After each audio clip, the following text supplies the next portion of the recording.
find new homes.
Thank you very much to Great Sports Tech and the entire team for giving us this beautiful running track.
little steps that celebrate the environment every day. Because at Hero, we care.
A very good afternoon, ladies and gentlemen. Requesting everyone to kindly start settling down as shortly we are about to begin with the program. Also, a healthy reminder to kindly put your mobile phones on silent or vibrate only mode.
Good afternoon, ladies and gentlemen.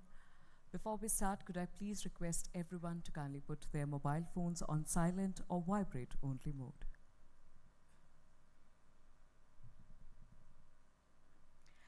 A very good afternoon, ladies and gentlemen. My name is Sahibjeet Kaur, and it is an absolute delight for me to be a host for this fine day. Welcome to the Sportstar Conclave Focus Punjab edition. The Focus Punjab Conclave is the third stop for 2024 in a series of conclaves Sportstar has held since 2021. These day-long events are an opportunity for athletes, administrators, and other stakeholders to come together under one roof to discuss key issues pertaining to the sports ecosystem in that particular region. The Sportstar Conclave has held fruitful stops at a variety of places, including Chennai, Lucknow, Guwahati, Hyderabad, Ahmedabad, Thiruvananthapuram, Kolkata, and Goa. And we are excited to be here in Chandigarh to dedicate a half a day to the vibrant sporting culture of state of Punjab. And also, there's no denying the power of social media. In case you're planning on posting any pictures, videos, or any comments related to this event across any of your social media platforms, please do not forget to use the hashtag SportstarConclave. Before we move any further, I'd like to take a moment and express our deepest gratitude to our partners for helping us turning our vision into reality. Hero Motocorp, Indian Oil Corporation Limited, Punjab Government, Great Sports Tech, KPMG, and NewsX. Now, without any further ado, to deliver the opening address, join me as I welcome Mr. Ayon Sen Gupta, Editor, Sportstar.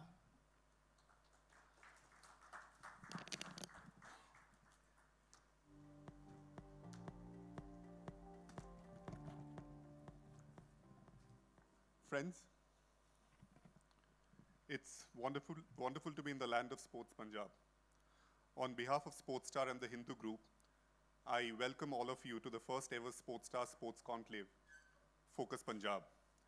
I thank the Honorable Minister of Sports, Shri Gurmeet Singh Meet Herji, distinguished sportspersons like Sarpal Singh Ji, Brigadier Harcharan Singh, Prabjot Singh, Avneet Kaur, and other dignitaries for taking the time out to join us in this day-long program to discuss the present and future of sports in the state.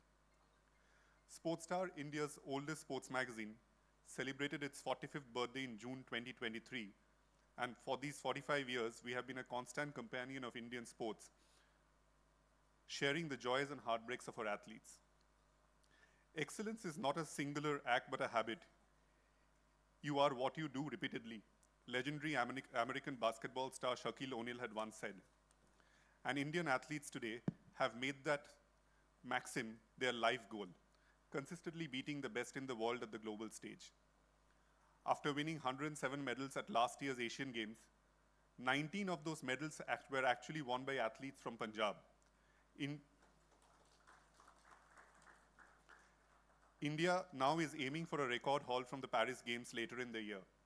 A lot of athletes from the state present here today have already secured their berth to be in Paris, and we are fortunate to hear about their aspirations and dreams later in the day. The Sportstar Conclave aims to bring together various prominent sports organizations, distinguished individuals from sports fraternity, sports media experts, sports governing bodies, and state governments for dialogues on sports development in India. We hope these dialogues will act as a catalyst to propagate sports in India by identifying and nurturing talent. This event will provide a platform for sharing vital information and for future collaboration among organizations. Punjab, like the rest of the country, is seeing a sporting revolution with the state government actively supporting sports and sportspersons with various schemes, including the cash incentive scheme for medal winners, the government's proposal to create 1,000 cluster-level sports nurseries with coaching, sports equipment, and refreshments, and also district-level sports structure with 200 sports hostels in each district, augurs well for budding athletes of the state. The sports policy tabled in 2023 also assures us of a huge increase in the appointment of quality coaches in the state, the bulwark of any sports development. Punjab for long has been the cradle of Indian sport, producing multiple Olympians in hockey, track and field, shooting, and other sports. And we are sure with active support of the state government, the number will only grow in the coming years. We are fortunate to hear from the Honorable Minister soon about his and his government's vision for sports development. Indian athletes now are medal and podium contenders at the world stage and not mere participant. The encouragement and support from the government, like that of Punjab, and corporates have made this dream a reality. However, we believe that the state and the region have a lot more to offer and can produce many more champions and help India in achieving its dream of becoming a sporting superpower. The civil society, the corporate world with their CSR initiatives, and the government need to work in tandem to achieve this. In this first ever Sportstar Punjab Conclave, we would like to hear from all of you about your views and plans for the upliftment of sports in the state. Sportstar, the only multi-sports magazine in the country, is the second largest read English magazine with 3.8 million print readers and close to 150 million digital readers. With more than 60 dedicated sports journalists, we have been capturing true stories of great passion and athletic success worldwide for the last 45 years. But over the last few years, we have moved away from our role as dispassionate voyeurs of Indian sports to active participants. We want to use our 45 years of legacy to start conversations about the betterment of Indian sport, conversations that will lead to actions. I'm looking forward to a fruitful day of dialogues with all of you, and I'm confident together we can make India a sporting nation to be reckoned with. Based on today's conversations and ground surveys, KPMG, our knowledge partner, and Sportstar will present a white paper on sports development to the state government and corporates in the state. I would like to thank my colleagues in the editorial, events and advertising team in the Sportstar and Hindu and KPMG. Without their tireless efforts, this endeavor wouldn't have been possible. Finally, a thank you to our partners. You have been long patrons of Indian sports, and I hope we will continue to have your support. I would now request the Honorable Minister, Shri Gurmeet Singh Meethayarji, to come on stage and give the keynote address.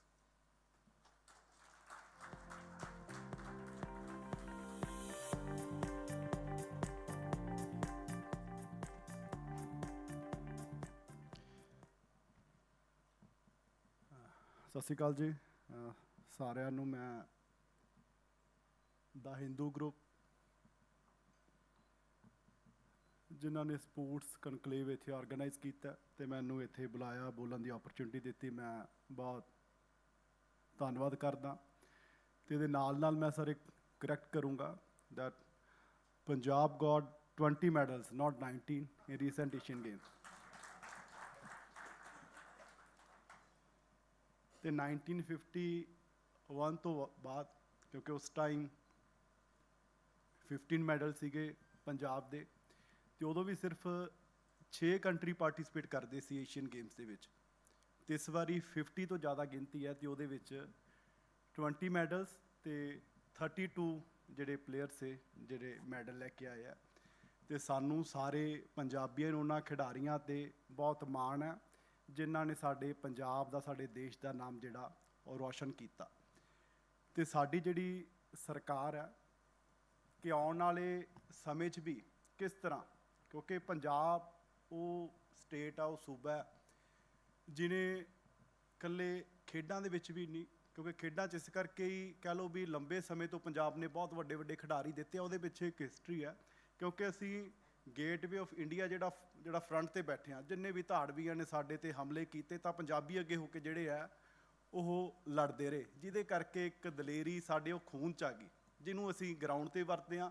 ਇਸੇ ਕਰਕੇ ਜੇ ਦੇਸ਼ ਆਜ਼ਾਦ ਹੋਇਆ ਉਹਦੇ ਵਿੱਚ ਵੀ 80% ਜਿਹੜਾ ਸ਼ਹੀਦੀਆਂ ਕਹਿ ਲਓ, ਜਿਹੜੀ ਕੰਟਰੀਬਿਊਸ਼ਨ ਕਹਿ ਲਓ, ਪੰਜਾਬੀਆਂ ਦੀ ਸੀ। ਅਤੇ ਉਸ ਤੋਂ ਬਾਅਦ ਵੀ ਬਹੁਤ ਲੰਬਾ ਟਾਈਮ ਐਟ ਨੈਸ਼ਨਲ ਲੈਵਲ ਅਸੀਂ ਨੰਬਰ 1 ਰਹੇ, ਬਟ ਪਿਛਲੇ 20 ਸਾਲ 'ਚ ਥੋੜ੍ਹਾ ਕਹਿ ਲਓ ਡਿਕਲਾਈਨ ਆਇਆ। ਪਰ ਦੁਬਾਰਾ ਸਾਨੂੰ ਜਿਹੜੇ ਏਸ਼ੀਅਨ ਗੇਮਸ ਜੋ ਮੈਡਲ ਆਇਆ, ਸਾਨੂੰ ਬੜਾ ਹੌਸਲਾ ਮਿਲਿਆ ਕਿ ਦੁਬਾਰਾ ਜਿਹੜਾ ਪੰਜਾਬ ਨੂੰ ਨੰਬਰ 1 'ਤੇ ਲਿਜਾਣ ਲਈ ਸਾਡੀ ਸਰਕਾਰ ਜਿਹੜਾ ਲਗਾਤਾਰ ਕੰਮ ਕਰ ਰਹੀ ਹੈ। ਅਸੀਂ ਪਿਛਲੇ ਦਿਨੀਂ ਸਪੋਰਟਸ ਪਾਲਿਸੀ ਵੀ ਪੰਜਾਬ ਨੇ ਇੰਟਰੋਡਿਊਸ ਕੀਤੀ, ਅਤੇ ਮੈਂ ਇਹ ਗੱਲ 100% ਦਾਅਵੇ ਨਾਲ ਕਹਿ ਸਕਦਾ ਕਿ ਸਾਡੀ ਸਪੋਰਟਸ ਪਾਲਿਸੀ ਪੂਰੇ ਇੰਡੀਆ 'ਚ ਕਿਸੇ ਸਟੇਟ ਦਾ ਕੋਈ ਜਿਹੜੀ ਸਾਡੀ ਸਪੋਰਟਸ ਪਾਲਿਸੀ ਦਾ ਕੋਈ ਮੁਕਾਬਲਾ ਨਹੀਂ ਕਰਦਾ। ਸਰਬਜੀਤ ਜੀ ਬੈਠੇ ਆ ਸਾਡੇ ACS ਨੇ ਸਪੋਰਟਸ ਦੇ। ਮੈਨੂੰ ਲੱਗਦਾ ਕਿ ਅਸੀਂ ਤਕਰੀਬਨ 6 ਮਹੀਨੇ ਮੀਟਿੰਗਸ ਕੀਤੀਆਂ, ਸਾਰੀ ਸਪੋਰਟਸ ਐਸੋਸੀਏਸ਼ਨ, ਸਾਡੇ ਜਿਹੜੇ ਪੁਰਾਣੇ ਕੋਈ ਐਮੀਨੈਂਟ ਸਪੋਰਟਸ ਪਰਸਨ ਹੈ ਉਹਨਾਂ ਨੂੰ ਬੁਲਾਇਆ ਅਤੇ ਸਾਰਿਆਂ ਨਾਲ ਰਾਏ ਮਸ਼ਵਰਾ ਕਰਕੇ ਅਸੀਂ ਜਿਹੜੀ ਇਹ ਪਾਲਿਸੀ ਹੈ ਜਿਹੜੀ ਇਹ ਤਿਆਰ ਕੀਤੀ। ਇਹਦੇ ਵਿੱਚ ਅਸੀਂ 3 ਚੀਜ਼ਾਂ 'ਤੇ ਫੋਕਸ ਕੀਤਾ। ਇੱਕ ਤਾਂ ਕਿਉਂਕਿ ਪਿਛਲੇ ਸਮੇਂ 'ਚ ਵੀ ਜੋ ਅਸੀਂ ਸਰਕਾਰ ਬਣਨ ਤੋਂ ਸਪੋਰਟਸ ਪਾਲਿਸੀ ਤੋਂ ਪਹਿਲਾਂ ਹੀ ਕਰਤਾ ਸੀ ਕਿ ਜਿਹੜਾ ਕੋਈ ਖਿਡਾਰੀ ਮੈਡਲ ਲੈ ਕੇ ਆ ਜਾਂਦਾ ਹੈ, ਕੋਈ ਕਾਮਨਵੈਲਥ 'ਚ ਲੈ ਕੇ ਆ ਰਿਹਾ, ਕੋਈ ਏਸ਼ੀਅਨ ਗੇਮਸ 'ਚ ਲੈ ਕੇ ਆ ਰਿਹਾ, ਕੋਈ ਨੈਸ਼ਨਲ ਗੇਮਸ 'ਚ ਲੈ ਕੇ ਆ ਰਿਹਾ, ਉਹਨਾਂ ਨੂੰ ਅਸੀਂ 75 ਕਰੋੜ ਰੁਪਈਆ ਕੈਸ਼ ਦਿੱਤਾ ਕਿ ਤੁਸੀਂ ਜਿਹੜਾ ਖਿਡਾਰੀ ਕਿਸੇ ਨੈਸ਼ਨਲ ਇੰਟਰਨੈਸ਼ਨਲ ਲੈਵਲ 'ਤੇ ਮੈਡਲ ਲਿਆ ਆ ਉਹਨੂੰ ਮਾਨ ਸਨਮਾਨ ਦੇਣਾ, ਉਹਦਾ ਫਿਊਚਰ ਸਿਕਿਉਰ ਕਰਨਾ, ਉਹਨੂੰ ਨੌਕਰੀ ਦੇਣੀ। ਅਤੇ ਉਹਦੇ ਨਾਲ ਨਾਲ ਜੋ ਪਹਿਲਾ ਸਟੈਪ ਹੈ ਕਿ ਟੈਲੈਂਟ ਜਿਹੜਾ ਆਈਡੈਂਟੀਫਾਈ ਕਰਨਾ ਪਿੰਡਾਂ ਦੇ ਵਿੱਚੋਂ, ਸ਼ਹਿਰਾਂ ਦੇ ਵਿੱਚੋਂ, ਅਤੇ ਉਸ ਤੋਂ ਬਾਅਦ ਜਿਹੜਾ ਟੈਲੈਂਟ ਆਈਡੈਂਟੀਫਾਈ ਹੋ ਗਿਆ ਉਹਨੂੰ ਪ੍ਰੋਪਰ ਟ੍ਰੇਨਿੰਗ ਦੇਣੀ, ਉਹਨੂੰ ਫੈਸਿਲਿਟੀਜ਼ ਦੇਣੀਆਂ, ਅਤੇ ਉਸ ਤੋਂ ਬਾਅਦ ਜਦੋਂ ਉਹ ਨੈਸ਼ਨਲ ਇੰਟਰਨੈਸ਼ਨਲ ਲੈਵਲ 'ਤੇ ਪਹੁੰਚ ਜਾਂਦਾ ਉਹਦਾ ਫਿਊਚਰ ਜਿਹੜਾ ਇਹ ਸਿਕਿਉਰ ਕਰਨਾ। ਸੋ 3 ਚੀਜ਼ਾਂ 'ਤੇ ਜਿਹੜਾ ਅਸੀਂ ਮੇਨ ਜਿਹੜਾ ਇਹ ਪਾਲਿਸੀ ਉਹਦੇ ਵਿੱਚ ਫੋਕਸ ਕੀਤਾ। ਅਤੇ ਇਹ ਗੱਲ ਮੈਂ ਨਾ ਜਿਹੜਾ ਟੈਲੈਂਟ ਹੰਟ ਕਰਨਾ, ਟੈਲੈਂਟ ਆਈਡੈਂਟੀਫਾਈ ਕਰਨਾ, ਜਦੋਂ ਲਾਸਟ ਈਅਰ ਜਿਹੜੀ ਸਾਡੇ ਜਿਹੜੇ ਸਪੋਰਟਸ ਮਿਨਿਸਟਰ ਹੈ ਅਨੁਰਾਗ ਠਾਕੁਰ ਜੀ ਜਿਹੜੇ ਸੈਂਟਰ ਦੇ, ਉਹਨਾਂ ਦੇ ਨਾਲ ਵੀ ਜਦੋਂ ਸਾਰੇ ਮਿਨਿਸਟਰ ਦੀ ਮੀਟਿੰਗ ਹੋਈ ਮੈਂ ਉੱਥੇ ਵੀ ਇਹ ਗੱਲ ਰੇਜ਼ ਕੀਤੀ ਕਿ ਜਿਹੜੇ ਦੂਸਰੇ ਮੇਰੇ ਲੀਗ ਮਿਨਿਸਟਰ ਜਿਹੜੇ ਦੂਸਰੇ ਸਟੇਟਸ ਤੋਂ ਆਏ ਸੀ ਕਿ ਤੁਸੀਂ ਟੈਲੈਂਟ ਕਿਸ ਤਰ੍ਹਾਂ ਆਈਡੈਂਟੀਫਾਈ ਕਰਦੇ ਹੋ ਆਪਣੇ ਸਟੇਟ ਦੇ ਵਿੱਚ। ਅਤੇ ਮੈਨੂੰ ਲੱਗਦਾ ਵੀ ਕੋਈ ਵੀ ਉਸ ਦਾ ਕੋਈ ਕਹਿ ਲਓ ਸੈਟਿਸਫੈਕਟਰੀ ਕੋਈ ਆਨਸਰ ਮੈਨੂੰ ਲੱਗਦਾ ਨਹੀਂ ਉੱਥੇ ਕੋਈ ਦੇ ਪਾਇਆ। ਸਾਰੇ ਕੋਈ ਕੁਛ ਕਹਿ ਰਿਹਾ ਸੀ ਜੀ ਇੱਦਾਂ ਕਰਦੇ ਹਾਂ ਇੱਦਾਂ ਕਰਦੇ ਹਾਂ। ਅਤੇ ਮੈਂ ਆਪਣੀ ਗੱਲ ਉੱਥੇ ਰੱਖੀ ਕਿ ਜਦੋਂ ਮੈਂ ਬੱਚਾ ਸੀ ਮੈਨੂੰ ਕ੍ਰਿਕਟ ਦਾ ਬੜਾ ਸ਼ੌਂਕ ਸੀ, ਮੈਂ ਫੁੱਟਬਾਲ ਦਾ ਵੀ ਸਕੂਲ ਦਾ ਕੈਪਟਨ ਸੀ, ਐਥਲੈਟਿਕ ਦੇ ਵਿੱਚ ਵੀ ਮੇਰੇ 100 ਮੀਟਰ ਤੋਂ ਸਕੂਲ 'ਚ ਗੋਲਡ ਹੁੰਦਾ ਸੀ ਹਮੇਸ਼ਾ, ਮੈਂ ਹਰ ਗੇਮ ਖੇਡਦਾ ਸੀ। ਪਰ ਉਦੋਂ ਸਾਡੇ ਮਹਿਤਾ ਸਾਹਿਬ ਬੈਠੇ ਆ PCA ਦੇ ਚੇਅਰਮੈਨ, ਸਾਡੇ ਉਦੋਂ ਕ੍ਰਿਕਟ ਦੀ ਡਿਸਟ੍ਰਿਕਟ ਐਸੋਸੀਏਸ਼ਨ ਬਰਨਾਲੇ ਹੈ ਹੀ ਨਹੀਂ ਸੀ, ਹੁਣ ਜਾ ਕੇ ਪਿਛਲੇ 5-4 ਸਾਲ ਤੋਂ ਬਣੀ ਆ।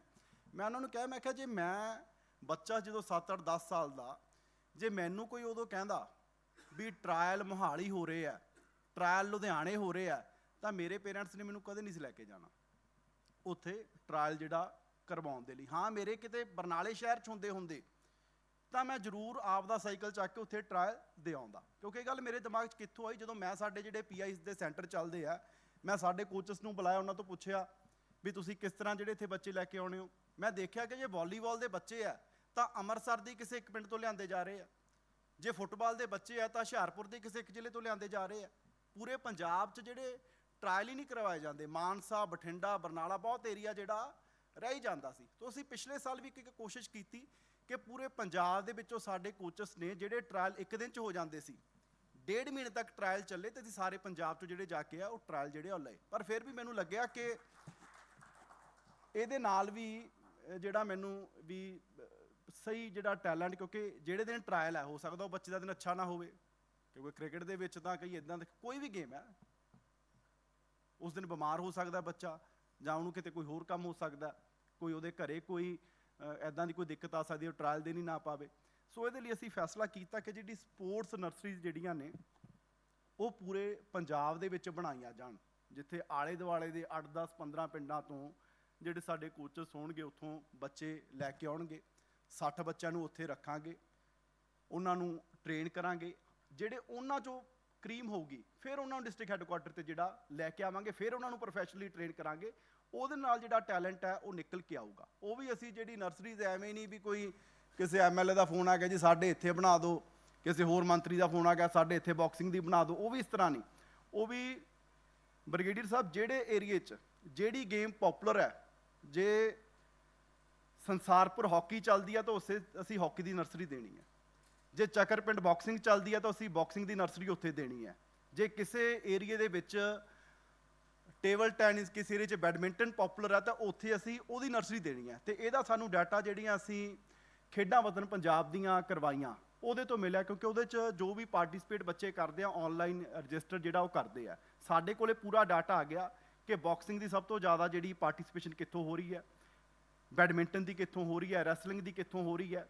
ਅਤੇ ਤੁਸੀਂ ਹੈਰਾਨ ਹੋਵੋਗੇ ਕਿ ਇੱਕ ਜਿਹੜੀ ਗੇਮ ਹੈ ਰੋਲਰ ਸਕੇਟਿੰਗ, ਜੇ ਮੈਂ ਵੈਸੇ ਤੁਹਾਡੇ ਤੋਂ ਪੁੱਛਣਾ ਹੋਵੇ ਸਭ ਤੋਂ ਜ਼ਿਆਦਾ ਪਾਰਟੀਸਪੇਸ਼ਨ ਕਿੱਥੇ ਹੋਊਗੀ, ਤੁਹਾਨੂੰ ਲੱਗੂਗਾ ਵੀ ਲੁਧਿਆਣੇ ਵਰਗੇ ਸ਼ਹਿਰ 'ਚ ਹੋਊ, ਅੰਮ੍ਰਿਤਸਰ ਵਰਗੇ ਸ਼ਹਿਰ 'ਚ ਹੋਊ, ਮੋਹਾਲੀ ਵਰਗੇ ਵੱਡੇ ਸ਼ਹਿਰ 'ਚ ਹੋਊ, ਪਰ ਰੋਲਰ ਸਕੇਟਿੰਗ ਦੀ ਸਭ ਤੋਂ ਜ਼ਿਆਦਾ ਪਾਰਟੀਸਪੇਸ਼ਨ ਫਤਿਹਗੜ੍ਹ ਸਾਹਿਬ ਤੇ ਸੰਗਰੂਰ ਹੈ। ਸੋ ਅਸੀਂ ਉੱਥੇ ਜਿਹੜੀ ਨਰਸਰੀਜ਼ ਹੈ ਰੋਲਰ ਸਕੇਟਿੰਗ ਦੀ, ਉੱਥੇ ਜਿਹੜੀ ਹੈ ਉਹ ਦੇ ਰਹੇ ਆ। ਸੋ ਉਸ ਤੋਂ ਬਾਅਦ 1000 ਨਰਸਰੀ ਜਿਹੜਾ ਬਣਾਉਣ ਦਾ ਫੈਸਲਾ ਜਿਹੜਾ ਉਹ ਕੀਤਾ ਗਿਆ। ਉਹਦੇ 'ਚੋਂ ਮੈਨੂੰ ਖੁਸ਼ੀ ਹੈ ਕਿ 260 ਸਾਡੇ ਜਿਹੜੀ ਐਡਵਰਟੀਜ਼ਮੈਂਟ ਹੈ ਅਸੀਂ ਉਹਦੀ ਦੇ ਚੁੱਕੇ ਹਾਂ, ਅਤੇ ਬੜੀ ਜਲਦੀ 260 ਕੋਚਸ ਜਿਹੜਾ ਅਸੀਂ ਰਿਕਰੂਟ ਹੈ ਜਿਹੜੇ ਉਹਦੇ ਲਈ ਕਰ ਰਹੇ ਹਾਂ।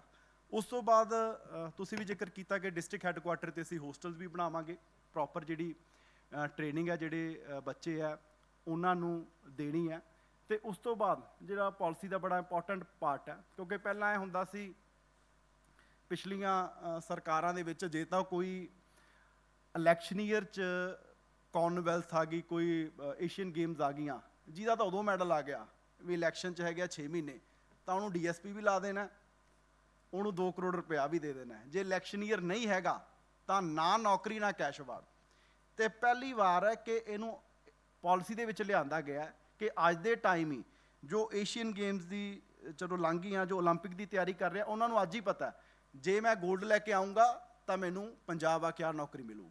ਜੇ ਕਾਮਨਵੈਲਥ ਦੀ ਕੋਈ ਤਿਆਰੀ ਕਰ ਰਿਹਾ, ਜੇ ਮੈਂ ਸਿਲਵਰ ਲੈ ਕੇ ਆਊਂਗਾ, ਬ੍ਰੌਂਜ਼ ਲੈ ਕੇ ਆਊਂਗਾ ਤਾਂ ਮੈਨੂੰ ਪੰਜਾਬ ਆ ਕੇ ਇਹ ਨੌਕਰੀ ਮਿਲੂਗੀ। ਜਿਹਦੀ ਮਰਜ਼ੀ ਸਰਕਾਰ ਹੈ, ਪਾਲਿਸੀ ਦੇ ਹਿਸਾਬ ਨਾਲ ਜਿਹੜੀ ਉਹਨੂੰ ਨੌਕਰੀ ਜਿਹੜੀ ਹੈ ਉਹ ਮਿਲਣੀ ਹੈ। ਅਤੇ ਮੈਨੂੰ ਖੁਸ਼ੀ ਹੈ, ਮੈਂ ਧੰਨਵਾਦ ਕਰਦਾ ਮੁੱਖ ਮੰਤਰੀ ਸਾਹਿਬ ਦਾ, ਜਿਨ੍ਹਾਂ ਨੇ ਆਪਦੀ ਕਮਿਟਮੈਂਟ ਤਾਂ ਨਵੀਂ ਪਾਲਿਸੀ 'ਚ ਪੂਰੀ ਕਰ ਹੀ ਰਹੇ ਆ। ਪਿਛਲੀਆਂ ਸਰਕਾਰਾਂ ਨੇ ਵੀ ਜਿਹੜੇ ਖਿਡਾਰੀਆਂ ਨੂੰ ਲਾਰੇ ਲਾਏ ਆ, ਜਿਹੜੇ ਅਸੀਂ 11 DSP ਅਤੇ 4 PCS ਲਾਇਆ, ਜਿਹੜੀ ਪੰਜਾਬ ਦੀ ਸਭ ਤੋਂ ਜਿਹੜੀ ਵੱਡੀਆਂ ਪੋਸਟਾਂ ਨੇ, ਉਹ ਵੀ ਕਮਿਟਮੈਂਟ ਇਹਨਾਂ ਨੂੰ ਕਿਸੇ ਨੂੰ 2019 'ਚ ਕੀਤੀ ਸੀ ਪਿਛਲੀਆਂ ਸਰਕਾਰਾਂ ਨੇ, ਕਿਸੇ ਨੂੰ 2020 'ਚ ਕੀਤੀ ਸੀ, ਪਰ 11 ਨਹੀਂ ਪਿਛਲੀਆਂ ਸਰਕਾਰਾਂ ਦੇ ਵਾਅਦੇ ਕੋਈ ਜਾ ਕੇ ਨਹੀਂ ਪੂਰੇ ਕਰਦਾ।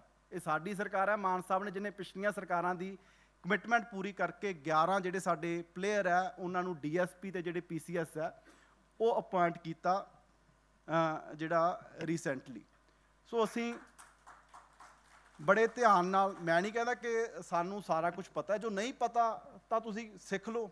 ਅਸੀਂ ਰੋਜ਼, ਮੈਂ ਆਪ ਵੀ ਕ੍ਰਿਕਟ ਖੇਡਦਾ, ਬੈਡਮਿੰਟਨ ਰੋਜ਼ ਰੈਗੂਲਰ ਖੇਡਦਾ, ਗਰਾਊਂਡ ਜਾਂਦਾ, ਬੱਚਿਆਂ ਨੂੰ ਮਿਲਦਾ, ਉਹਨਾਂ ਤੋਂ ਪੁੱਛਦਾ ਵੀ ਕਿਹੜੀਆਂ ਚੀਜ਼ਾਂ ਕਰਨ ਦੀ ਜਿਹੜੀ ਜ਼ਰੂਰਤ ਹੈ। ਸੋ ਅਸੀਂ ਲਗਾਤਾਰ ਜਿਹੜੀ ਸਾਡੀ ਸਰਕਾਰ ਹੈ ਫੋਕਸ ਕਰ ਰਹੀ ਹੈ। 300 ਕੋਚਸ ਸੀ ਜਿਸ ਦਿਨ ਮੇਰੇ ਕੋਲੇ ਡਿਪਾਰਟਮੈਂਟ ਆਇਆ, ਅਤੇ ਅੱਜ ਜਿਹੜੀ ਅਸੀਂ ਨਵੀਂ ਪਾਲਿਸੀ ਦੇ ਹਿਸਾਬ ਨਾਲ ਹੁਣ ਅਸੀਂ ਰਿਕਰੂਟ 500 ਰੈਗੂਲਰ ਪੋਸਟਸ ਦੀ ਵੀ ਸਾਡੇ ਜਿਹੜੇ ਰੂਲਸ ਹੈ ਫਰੇਮ ਹੋ ਚੁੱਕੇ ਆ, ਕੁਛ ਨਰਸਰੀਜ਼ ਵਾਲੇ।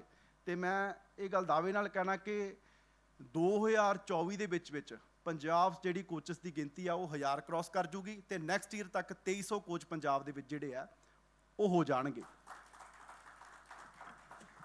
ਕਿਉਂਕਿ ਪੰਜਾਬ 'ਚ ਟੈਲੈਂਟ ਬਹੁਤ ਹੈ, ਸਿਰਫ ਜ਼ਰੂਰਤ ਹੈ ਕਿ ਪਲੇਟਫਾਰਮ ਜਿਹੜਾ ਉਸ ਟੈਲੈਂਟ ਨੂੰ ਦਿੱਤਾ ਜਾਵੇ। ਬਹੁਤ ਵੱਡੇ ਵੱਡੇ ਖਿਡਾਰੀ ਇਸ ਧਰਤੀ ਨੇ ਦਿੱਤੇ ਆ, ਬਲਵੀਰ ਸਿੰਘ ਸੀਨੀਅਰ ਤੋਂ ਲੈ ਕੇ ਅੰਜੁਮ ਮੌਦਗਿਲ ਦੇ ਹਸਬੈਂਡ ਬੈਠੇ ਆ ਕਿ ਜਿਹੜੇ ਅੱਜ ਨੰਬਰ 1 ਸ਼ੂਟਰ ਜਿਹੜੇ ਆ ਰਹੇ ਆ, ਸਿਫਤ ਕੌਰ ਸਮਰਾ ਜਿਨ੍ਹਾਂ ਨੇ ਵਰਲਡ ਰਿਕਾਰਡ ਇਸ ਏਸ਼ੀਅਨ ਗੇਮਸ 'ਚ ਤੋੜਿਆ ਹੈਗਾ, ਤੇਜਿੰਦਰ ਤੂਰ ਜਿਹੜੇ 2 ਵਾਰੀ ਲਗਾਤਾਰ ਏਸ਼ੀਅਨ ਗੇਮ ਦੇ ਵਿੱਚ ਗੋਲਡ ਹੈ, ਸਿਰਫ ਸੰਸਾਰਪੁਰ ਪਿੰਡ ਜਿਹਨੇ 15 ਓਲੰਪੀਅਨ ਜਿਹੜੇ ਆ ਦਿੱਤੇ ਆ।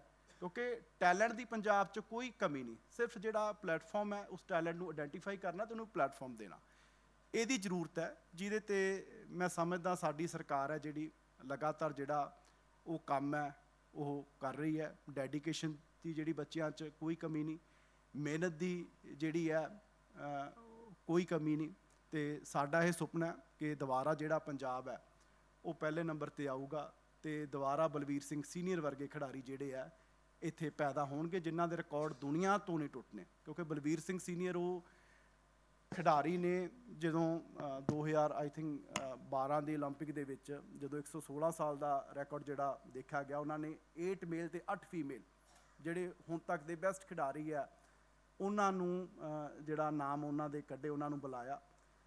8 ਮੇਲ ਦੇ ਵਿੱਚੋਂ ਇੱਕ ਏਸ਼ੀਅਨ ਸੀ ਅਤੇ ਉਹ ਸਾਡਾ ਬਲਵੀਰ ਸਿੰਘ ਸੀਨੀਅਰ ਸੀ, ਅਤੇ ਸਾਨੂੰ ਇਸ ਗੱਲ ਦਾ ਮਾਣ ਹੈ ਜੇ ਅੱਜ ਤੱਕ ਵੀ ਹਾਕੀ ਦੇ ਵਿੱਚ ਸਭ ਤੋਂ ਜ਼ਿਆਦਾ ਗੋਲ ਕਰਨ ਦਾ ਜਿਹੜਾ ਕਿਸੇ ਨੇ ਕੀਤਾ ਤਾਂ ਸੁਰਿੰਦਰ ਸੋਢੀ ਨੇ ਕੀਤਾ, ਜਿਹੜਾ ਉਹ ਵੀ ਪੰਜਾਬੀ ਹੈ।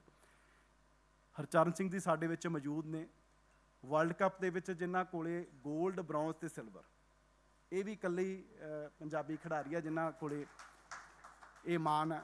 ਸੋ ਸਾਡੀ ਇਹੀ ਕੋਸ਼ਿਸ਼ ਹੈ ਕਿ ਅਸੀਂ ਆਉਣ ਵਾਲੇ ਸਮੇਂ 'ਚ ਵੀ ਬਲਵੀਰ ਸਿੰਘ ਸੀਨੀਅਰ ਵਰਗੇ, ਹਰਚਰਨ ਸਿੰਘ ਵਰਗੇ, ਪ੍ਰਦਿਊਮਨ ਵਰਗੇ, ਕੇਸਰ ਸਿੰਘ ਪਹਿਲਵਾਨ ਵਰਗੇ, ਗਾਮੇ ਪਹਿਲਵਾਨ ਵਰਗੇ ਖਿਡਾਰੀ ਪੰਜਾਬ 'ਚੋਂ ਪੈਦਾ ਕਰੀਏ, ਜਿਨ੍ਹਾਂ ਜਿਹੜੇ ਸਾਡੇ ਦੁਨੀਆ 'ਚ ਪੰਜਾਬੀਆਂ ਦਾ ਨਾਮ ਹੈ ਜਿਹੜਾ ਉਹ ਰੌਸ਼ਨ ਕਰਨ। ਸੋ ਅਸੀਂ ਇਹ ਕੰਮ ਇਕੱਲੀ ਸਰਕਾਰ ਨਹੀਂ ਕਰ ਸਕਦੀ, ਇਹਦੇ ਲਈ ਸਾਨੂੰ ਸਾਰਿਆਂ ਨੂੰ, ਤੁਸੀਂ CSR ਦੀ ਵੀ ਗੱਲ ਕੀਤੀ, ਅਤੇ ਮੈਨੂੰ ਲੱਗਦਾ ਸਾਨੂੰ ਸਾਰਿਆਂ ਨੂੰ ਇਕੱਠੇ ਹੋ ਕੇ ਇਹਦੇ 'ਤੇ ਕੰਮ ਹੈ ਜਿਹੜਾ ਉਹ ਕਰਨਾ ਚਾਹੀਦਾ। ਅਤੇ ਬੜੇ ਲੋਕ ਇਹਦੇ 'ਚ ਕੰਟਰੀਬਿਊਟ ਵੀ ਜਿਹੜਾ ਉਹ ਕਰ ਰਹੇ ਆ, ਅਤੇ ਉਮੀਦ ਹੈ ਵੀ ਆਉਣ ਵਾਲੇ ਸਮੇਂ 'ਚ ਦੁਬਾਰਾ ਪੰਜਾਬ ਨੈਸ਼ਨਲ ਖੇਡਾਂ 'ਚ ਵੀ ਦੁਬਾਰਾ ਪਹਿਲੇ ਨੰਬਰ 'ਤੇ ਆਊਗਾ, ਅਤੇ ਦੁਬਾਰਾ ਜਿਹੜਾ ਪੰਜਾਬ ਦਾ, ਦੇਸ਼ ਦਾ ਜਿਹੜਾ ਝੰਡਾ ਉਹ ਬੁਲੰਦ ਹੋਊਗਾ। ਸੋ ਮੈਂ ਦੁਬਾਰਾ ਸਾਰੀ ਟੀਮ ਦਾ ਹਿੰਦੂ ਗਰੁੱਪ ਦਾ ਬਹੁਤ ਧੰਨਵਾਦ ਕਰਦਾ ਅਤੇ ਬਹੁਤ ਵਧਾਈ ਦਿੰਦਾ, ਕਿਉਂਕਿ ਤੁਸੀਂ ਵੀ ਬਹੁਤ ਖੇਡਾਂ 'ਤੇ ਧਿਆਨ ਦਿੰਦੇ ਹੋ। ਅਤੇ ਪਹਿਲਾਂ ਇੱਦਾਂ ਦਾ ਮੈਨੂੰ ਲੱਗਦਾ ਵੀ ਮੀਡੀਆ ਦਾ ਅਦਾਰਾ ਹੈ ਜਿਨ੍ਹਾਂ ਦਾ ਹਰ ਗੇਮ ਲਈ ਜਿਹੜਾ ਅਲੱਗ ਜਰਨਲਿਸਟ ਹੈ, ਨਹੀਂ ਇਹ ਹੁੰਦਾ ਵੀ ਸਪੋਰਟਸ ਲਈ ਇੱਕੋ ਕਰ ਦਿੰਦੇ ਆ, ਤੁਸੀਂ ਕ੍ਰਿਕਟ ਲਈ ਅਲੱਗ ਹੈ, ਫੁੱਟਬਾਲ ਲਈ ਅਲੱਗ ਹੈ, ਹਾਕੀ ਲਈ ਅਲੱਗ ਹੈ। ਸੋ ਤੁਸੀਂ ਇੱਥੇ ਬੁਲਾਇਆ, ਮੈਂ ਤੁਹਾਡਾ ਸਾਰਿਆਂ ਦਾ ਬਹੁਤ ਧੰਨਵਾਦ ਕਰਦਾ। ਥੈਂਕ ਯੂ ਜੀ। I would like to request the Honorable Sports Minister Sahab to kindly join us back on the stage.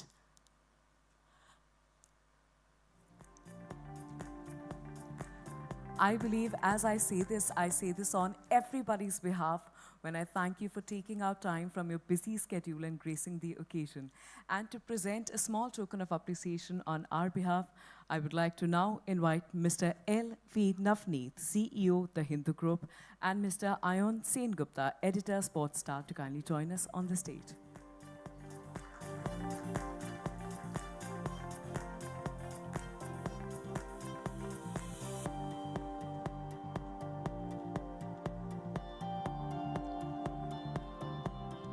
Well, I must encourage everyone to offer their loudest cheer, loudest round of applause for this particular moment. Thank you.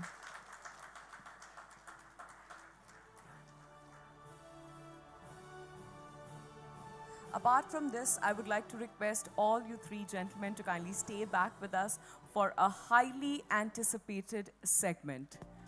Ladies and gentlemen, we have an important matter at hand.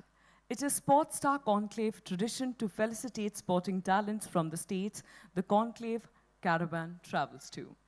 This time too, we have two important personalities that we wish to honor at this Focus Punjab Sportstar Conclave. And I request you all to join me in celebrating their achievements and contributions to their respective sporting discipline. These two awards are presented by Hero Moto Corp. The first category is the Unsung Hero Award. This particular award is being awarded to a personality who etched his name in Indian hockey history with pivotal contributions during the World Cup. His standout moment came in the semi-final against Malaysia, where he scored the crucial winner in extra time, turning the tide in India's favor after trailing 1-2. This victory, fueled by substitute Aslam Sher Khan's late goal, propelled India to the final against arch-rival Pakistan. Our awardee's influence extended beyond that defining goal. He initiated the move leading to the title-winning goal in the final against Pakistan. The left winger's adept playmaking skills were instrumental in securing India's triumph, making the only occasion India clinched the World Cup. He made his international debut in 1969 against Kenya in a test series in Amritsar. He became a stalwart for the Indian men's hockey team. His journey included a bronze medal win at the 1972 Olympics. Ladies and gentlemen, join me as I welcome on stage Brigadier Harcharan Singh, member of the 1975 Hockey World Cup winning team.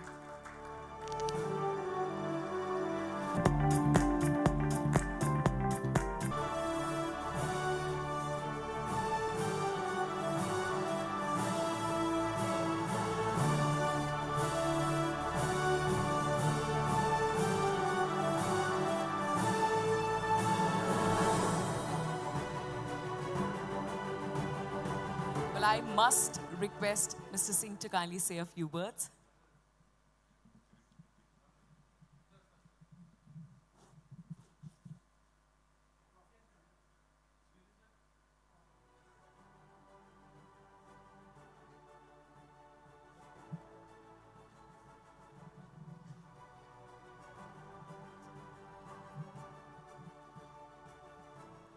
Good afternoon, everyone.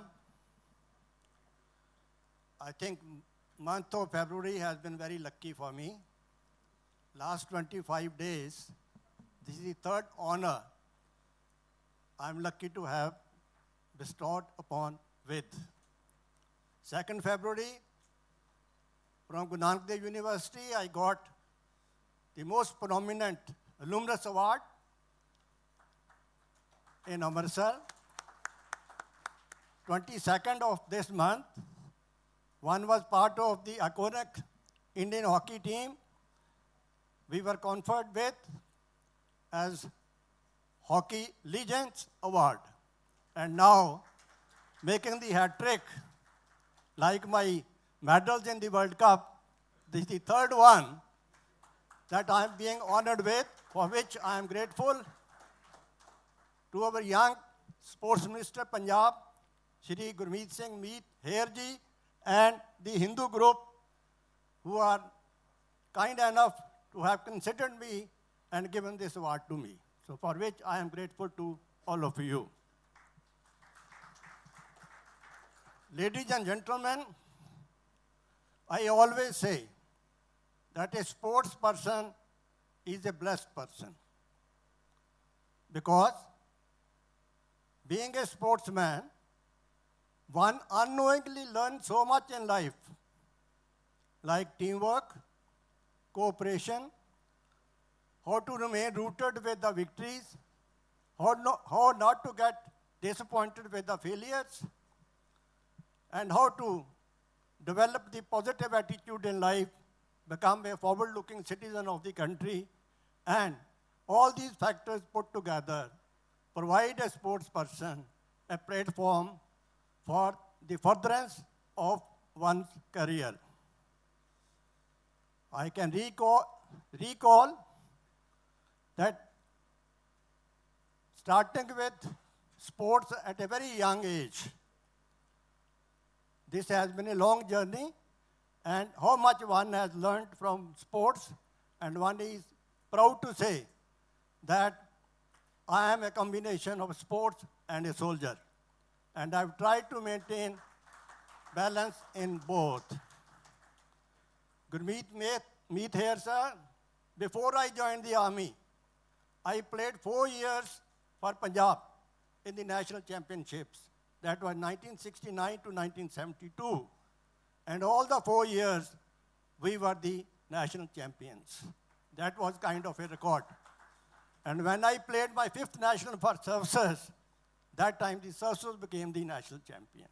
And we beat Punjab in semi-final in Bombay.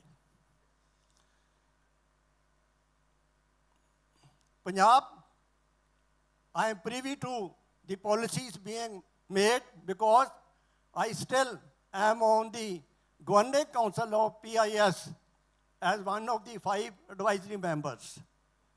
That include Abhinav Bindra, myself, Hardeep Singh, and one more player. We are on the Governing Council of the Punjab Sports Institute.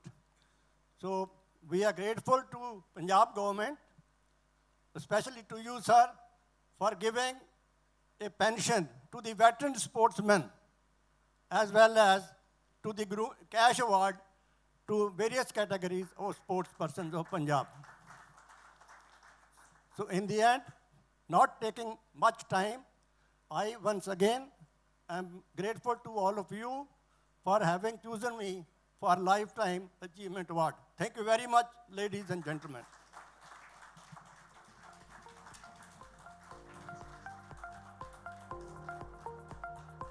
Congratulations, thank you very much. Well, I'm hoping the enthusiasm to kindly catch on as we move forward.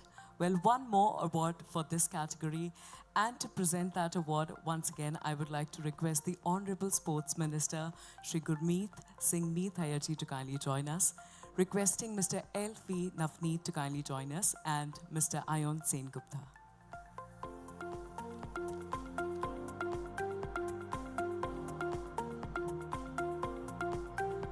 While ending the Under-19 World Cup as the top run scorer, 397 runs from the 7 matches may hold limited significance for India's captain, given his side fell short in the final.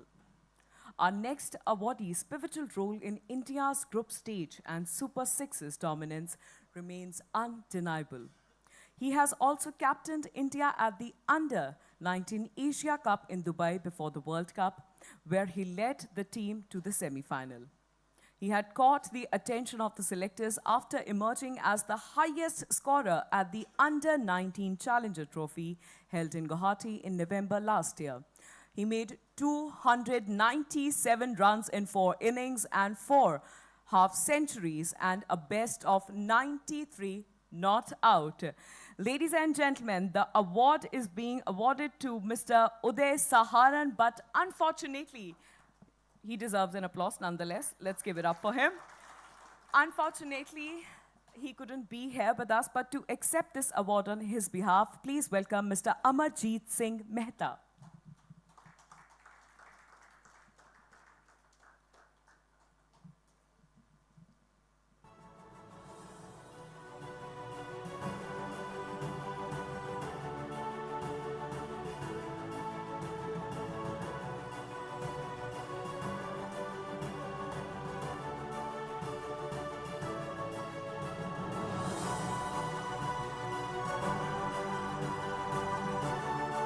And even though Mr. Uday Saharan couldn't be here with us today at this particular moment, he did send an AV thanking us. So could I please request everybody's kind, undivided attention towards the big, beautiful screen right here on the stage. Let's quickly take a look at the video message. First of all, I would like to apologize that I could not be present there today because I have a cold and a fever. Secondly, I would like to thank Sportstar for selecting me as the recipient for the Young Achievers Award. I am feeling very humbled and at a loss of words for all the love and support through the years I have gotten so far. I am honored to receive this recognition. It solidifies my beliefs and inspires me to work even harder. Thank you very much. Thank you very much. And with the same, expressing our deepest gratitude to the Honorable Sports Minister for taking our time, joining the occasion and being here with us. Thank you. And thank you to everyone and big congratulations to all the winners.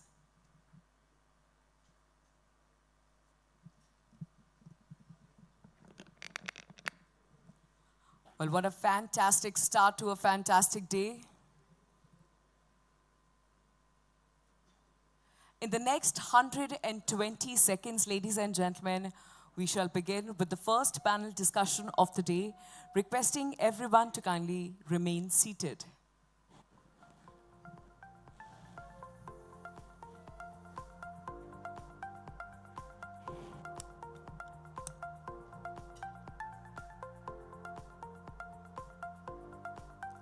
Well, it's time now for the conversations around the sport to begin, and let's start with the most popular sport in the country.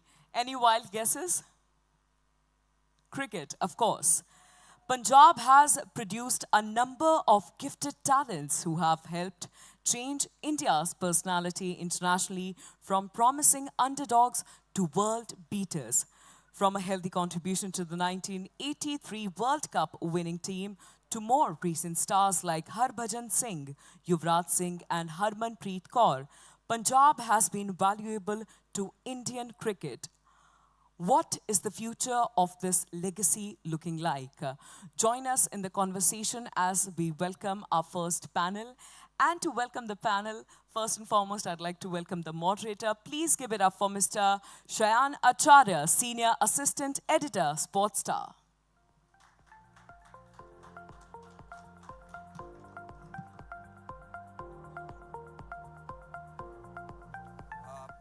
Good afternoon, everyone.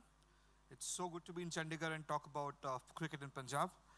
I'm joined by 4 dignitaries who have served the game, has seen the game come a long way.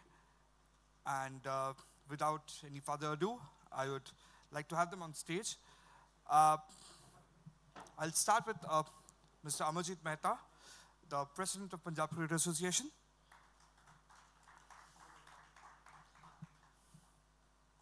Welcome on stage, sir. Good to have you. And of course, Mr. Bhupinder Singh, former India cricketer, of legends of Punjab cricket. Good to have you, sir.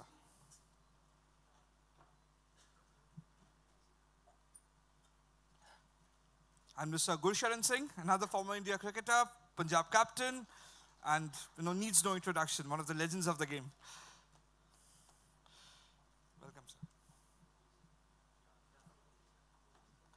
And my fourth panelist will be Mr. Siddharth Kaul, India cricketer, Punjab cricket stalwart, still playing the game, and a long servant of the game. Welcome, Siddharth.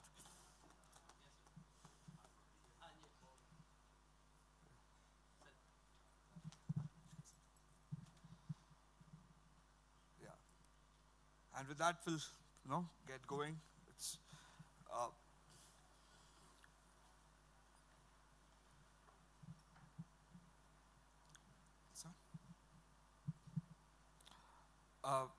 my first question I would start with is Gursharan sir. Sir, it's been a long journey for Punjab cricket, the rich legacy that state has.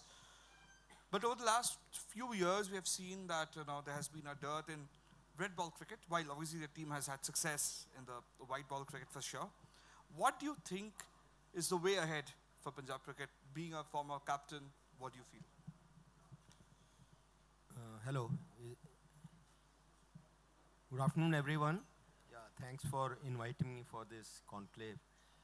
Like Shayan, he's asking me. तो मैं थोड़ा हिंदी में बोलता हूँ, more comfortable. ठीक है, आवाज़ ठीक है? हाँ हाँ. ओके. तो यही है कि पिछले 30-40 साल से जो भी हमारा पंजाब का जो सिस्टम रहा है, like district inter district matches, तो बहुत बढ़िया रहा है and it has given results also. और वही चीज़ अभी जैसे मुझे अभी सीज़न ही ख़त्म हुआ है सर, जैसे मैं सुन रहा हूँ कि अगले महीने से यहाँ पे इंटर डिस्ट्रिक्ट एज ग्रुप्स और सीनियर के भी टूर्नामेंट शुरू हो जाएंगे. तो प्रेपरेशन और सिस्टम इज़ एक्सीलेंट. तो मैं पहले तो जब भी एक ही बार रणजी ट्रॉफी जीते, वही जैसे हरचरण सर ने बात की कि पंजाब पहले क्रिकेट के लिए ही जाना जाता था. रणजी ट्रॉफी जब 92 से पहले कि हॉकी प्लेइंग स्टेट अगर क्रिकेट में रणजी ट्रॉफी जीते तो बहुत क्रेडिट जाता है प्लेयर्स को, पीसीए को, जो कि इतना बढ़िया हमें प्लेटफॉर्म दिया था. एंड वन मैन बिशन पाजी, ही वाज आवर कोच. तो उन्होंने जो भी टैक्टिक्स प्लानिंग वेरी तो की, तो सब जिन्होंने उसको इम्प्लीमेंट किया. उसके बाद से ही फिर काफ़ी प्लेयर्स जो भी इंडिया के लिए खेले, लाइक पंकज, विक्रम और जितने अपना सब खेले, तो उससे काफ़ी फ़र्क पड़ा. क्योंकि पहले यही होता था कि नॉकआउट्स में हमेशा क्वालिफाई नहीं करते थे. तो जब ये तैयारी हुई लेट 80s से तो स्टार्ट हुआ, तो उसके बाद ऑब्वियसली ईरानी ट्रॉफी भी पहुँचे, रणजी ट्रॉफी भी जीते. प्लस जैसे आप बात कर रहे हो, पिछले जितने भी वर्ल्ड कप हुए हैं, हम हर वर्ल्ड कप में अंडर 19 वर्ल्ड कप में हमारे पंजाब के प्लेयर जरूर रहे हैं. Siddharth also he was a member of 2008 world cup. अभी भी उदय सरन इज़ देयर, फिर अनमोल प्रीत था एक साल, शुभमन गिल, अभिषेक शर्मा. तो ये सारे प्लेयर्स अंडर 19 में खेल रहे हैं. और उसके बाद यही प्लेयर आगे जाके रणजी ट्रॉफी फिर हिंदुस्तान के लिए भी खेलते हैं. तो जो मैं बहुत होपफुल हूँ, क्योंकि यहाँ पे सिस्टम बहुत अच्छा है कि जो बच्चा बहुत अच्छा करता है वो रुकता नहीं है, वो obviously he will get selected और फिर आगे जाके इंडिया के लिए भी खेले हैं. ग्रेट्स निकले हैं, इतने बड़े प्लेयर्स निकले हैं. तो और मुझे पूरी उम्मीद है, और मेरा यही है कि जैसे इस साल, पहले तो congrats to sir and PCA, इस साल T20 हम जीते हैं, जो बहुत बड़ी अचीवमेंट है. और अभी क्या है कि और भी टीमें और अच्छी हो गई हैं, थोड़े जो थोड़े नॉर्मल जो पहले वीक स्टेट माने जाते हैं, they are all become much better team because of their academies और उनका सिस्टम चल रहा है. तो यही बड़ी अचीवमेंट है. और मुझे ये पूरी उम्मीद है कि अगले 2-3 साल में कि हम दोबारा से रणजी ट्रॉफी भी जीतेंगे, विजय हज़ारे भी ज़रूर जीतेंगे, क्योंकि रणजी ट्रॉफी एक ही बार जीते हैं, बट हम 2 बार फाइनल भी पहुँचे हैं, सेमीफाइनल भी पहुँचते रहे हैं। तो इट मीन्स हमारे जो स्टेट में बहुत टैलेंट है और उसका रिज़ल्ट ज़रूर आगे आएगा, जो कि जैसे मैंने कहा कि रणजी ट्रॉफी फिर 2-3 साल में ज़रूर आएगी हमारे पास। Before I ask Bhupinder sir and Mr. Mehta to take it forward, I have a question for Siddharth, because since Pushpaji, there's a very important question that we have got talent, there is hope, but you have been part of the setup for a fairly long time and you have seen how things have changed. तो आपको क्या लगता है Siddharth, like what is the way forward? Like कुछ कहीं पे mind block हो रहा है कहीं पे जाके रेड बॉल में, जो वाइट बॉल में इतने अच्छा रिजल्ट्स आ रहे हैं, क्या है? Like you have been part of the setup, what's your opinion? First of all thank you so much कि मैं इतने बड़े दिग्गज लोगों के बीच में बैठा हूँ और मैं कुछ अपने शब्द बता सकूँ जिससे कि हमारे पंजाब क्रिकेट एसोसिएशन प्रोग्रेस कर सके फ्यूचर में। तो मेरे हिसाब से इट्स नॉट अबाउट कि मेंटल ब्लॉक है और एनीथिंग है, इट्स ऑल अबाउट कि ability to change your game according to this format of the game. It's very important for every person who is playing cricket. तो मेरे लिए सबसे बड़ा यही रहेगा कि एबिलिटी जब होएगी अपनी उस फॉर्मेट को अडेप्ट करने की, क्योंकि अब क्या हो गया कि आप कुछ महीने खेलते T20, उसके अगले महीने आप खेलते वनडे, उसके बाद सीधा डेज गेम है। तो वो फॉर्मेट चेंज करने की एबिलिटी जिस टीम में जितनी जल्दी होएगी वो जल्दी प्रोग्रेस करेगा। और आप ट्रैक रिकॉर्ड देखेंगे पंजाब क्रिकेट एसोसिएशन का, जो मैं इतने साल से खेलता हूँ, कि आउटस्टैंडिंग रहा है हमारा रेड बॉल के लिए भी। ये नहीं मैं कह सकता कि वाइट बॉल के साथ आपने बेटर रिजल्ट लिया, कि आपने ट्रॉफी जीत ली तो आप अच्छे हो गए वाइट बॉल से, कि और रेड बॉल से आपने ट्रॉफी नहीं जीती तो आप खराब हो गए। तो मेरा ये मानना है कि जो प्लेयर की क्षमता है वो आप देखेंगे कि हमारे टेस्ट टीम में भी, इंडियन टीम के लिए भी खेले हमारे पंजाब के प्लेयर्स। तो मतलब एबिलिटी है तभी वो वहाँ पे जाके खेल पा रहे हैं। और मेरा ये मानना है कि ट्रॉफी जीतने से ही नहीं आपको हर चीज़ हासिल होती, आपकी अच्छी क्रिकेट खेलने से हासिल होती है। और जो मेरे को लगता है पूरे इतने टाइम में, जो 10 साल 12 साल मैं खेला हूँ पंजाब के लिए, अभी खेलता आ रहा हूँ और भी साल खेलूँगा, तो मेरा यही मानना है कि जो प्लेयर्स इमर्ज हुए हैं, कि आपने देखा होगा कि हमारे कितने लड़के IPL भी खेल रहे हैं, हिंदुस्तान के लिए भी खेल रहे हैं, वो किस कारण खेल रहे हैं? क्योंकि उनमें एबिलिटी है उस चीज़ के लिए। तो मेरे हिसाब से इट्स अ क्लिक अवे, तो कभी ना कभी हम उस प्लेटफॉर्म पे पहुंच जाएंगे जहाँ पे हमारे हाथ में फिर एक दोबारा ट्रॉफी होगी। Bhupinder sir, just being a former cricketer and somebody who has been part of the system in the past, just wanted to know from you, like obviously from 2018 onwards, 18-19 onwards, Punjab and Chandigarh, obviously there were 2 divisions, there were 2 teams.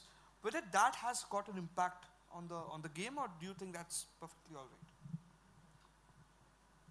Well, good afternoon everyone. Earlier Chandigarh used to be part of Punjab Cricket Association, but for the last few years Chandigarh has got its own affiliation with BCCI and they are fielding their own team. So definitely the players of Chandigarh region earlier used to play for Punjab, now they represent Chandigarh, so that is Punjab's loss. And we can say that it might have affected a little bit, but we have to overcome all these things and perform better at the national setup. Going back to your earlier question of 3 formats, T20, 50 overs and 4-day cricket, for a sportsman, for a cricketer to play all the 3 formats, you need a lot of fitness and you need to fine-tune your mind at the right time. Some sports people, they find it very easy. The legends, when they do it, for example, I have played with Sachin Tendulkar. We used to see him how easily he used to switch on from T20 cricket to 50 overs to Test cricket, from playing in India and after 1 week playing in Australia and scoring runs there. So that fine-tuning, you have to do it on your own. You must know the conditions, what is required there, what shots I'll play, what bowling I will do that. So a sportsman in these days has to be very smart to be successful. and the younger generation are coming. But the time now has come that the younger generation are more lured in with T20 cricket, because a lot of, you can say, even the big bucks are there, and the 4-day cricket, test cricket is, I'll say, not fading away, but having a backseat at the moment, and we as administrators of the game has to do a lot to save it. So, but the older ones, like you say, Rohit Sharma, R. Ashwin, they feel proud when they represent their country in test cricket and having 500 wickets, scoring 7, 8, 10,000 runs. They understand the value that test cricket is the toughest mode of the game in cricket among all the 3 formats.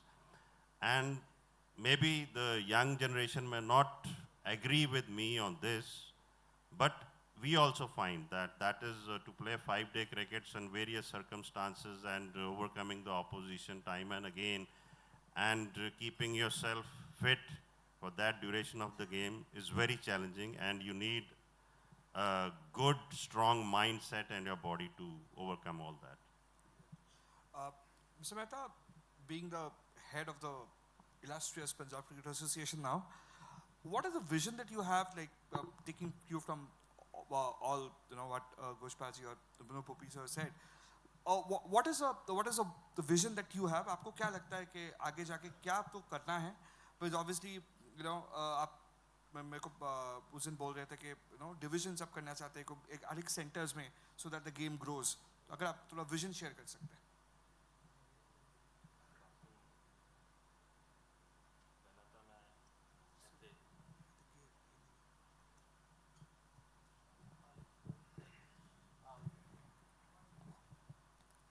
First of all,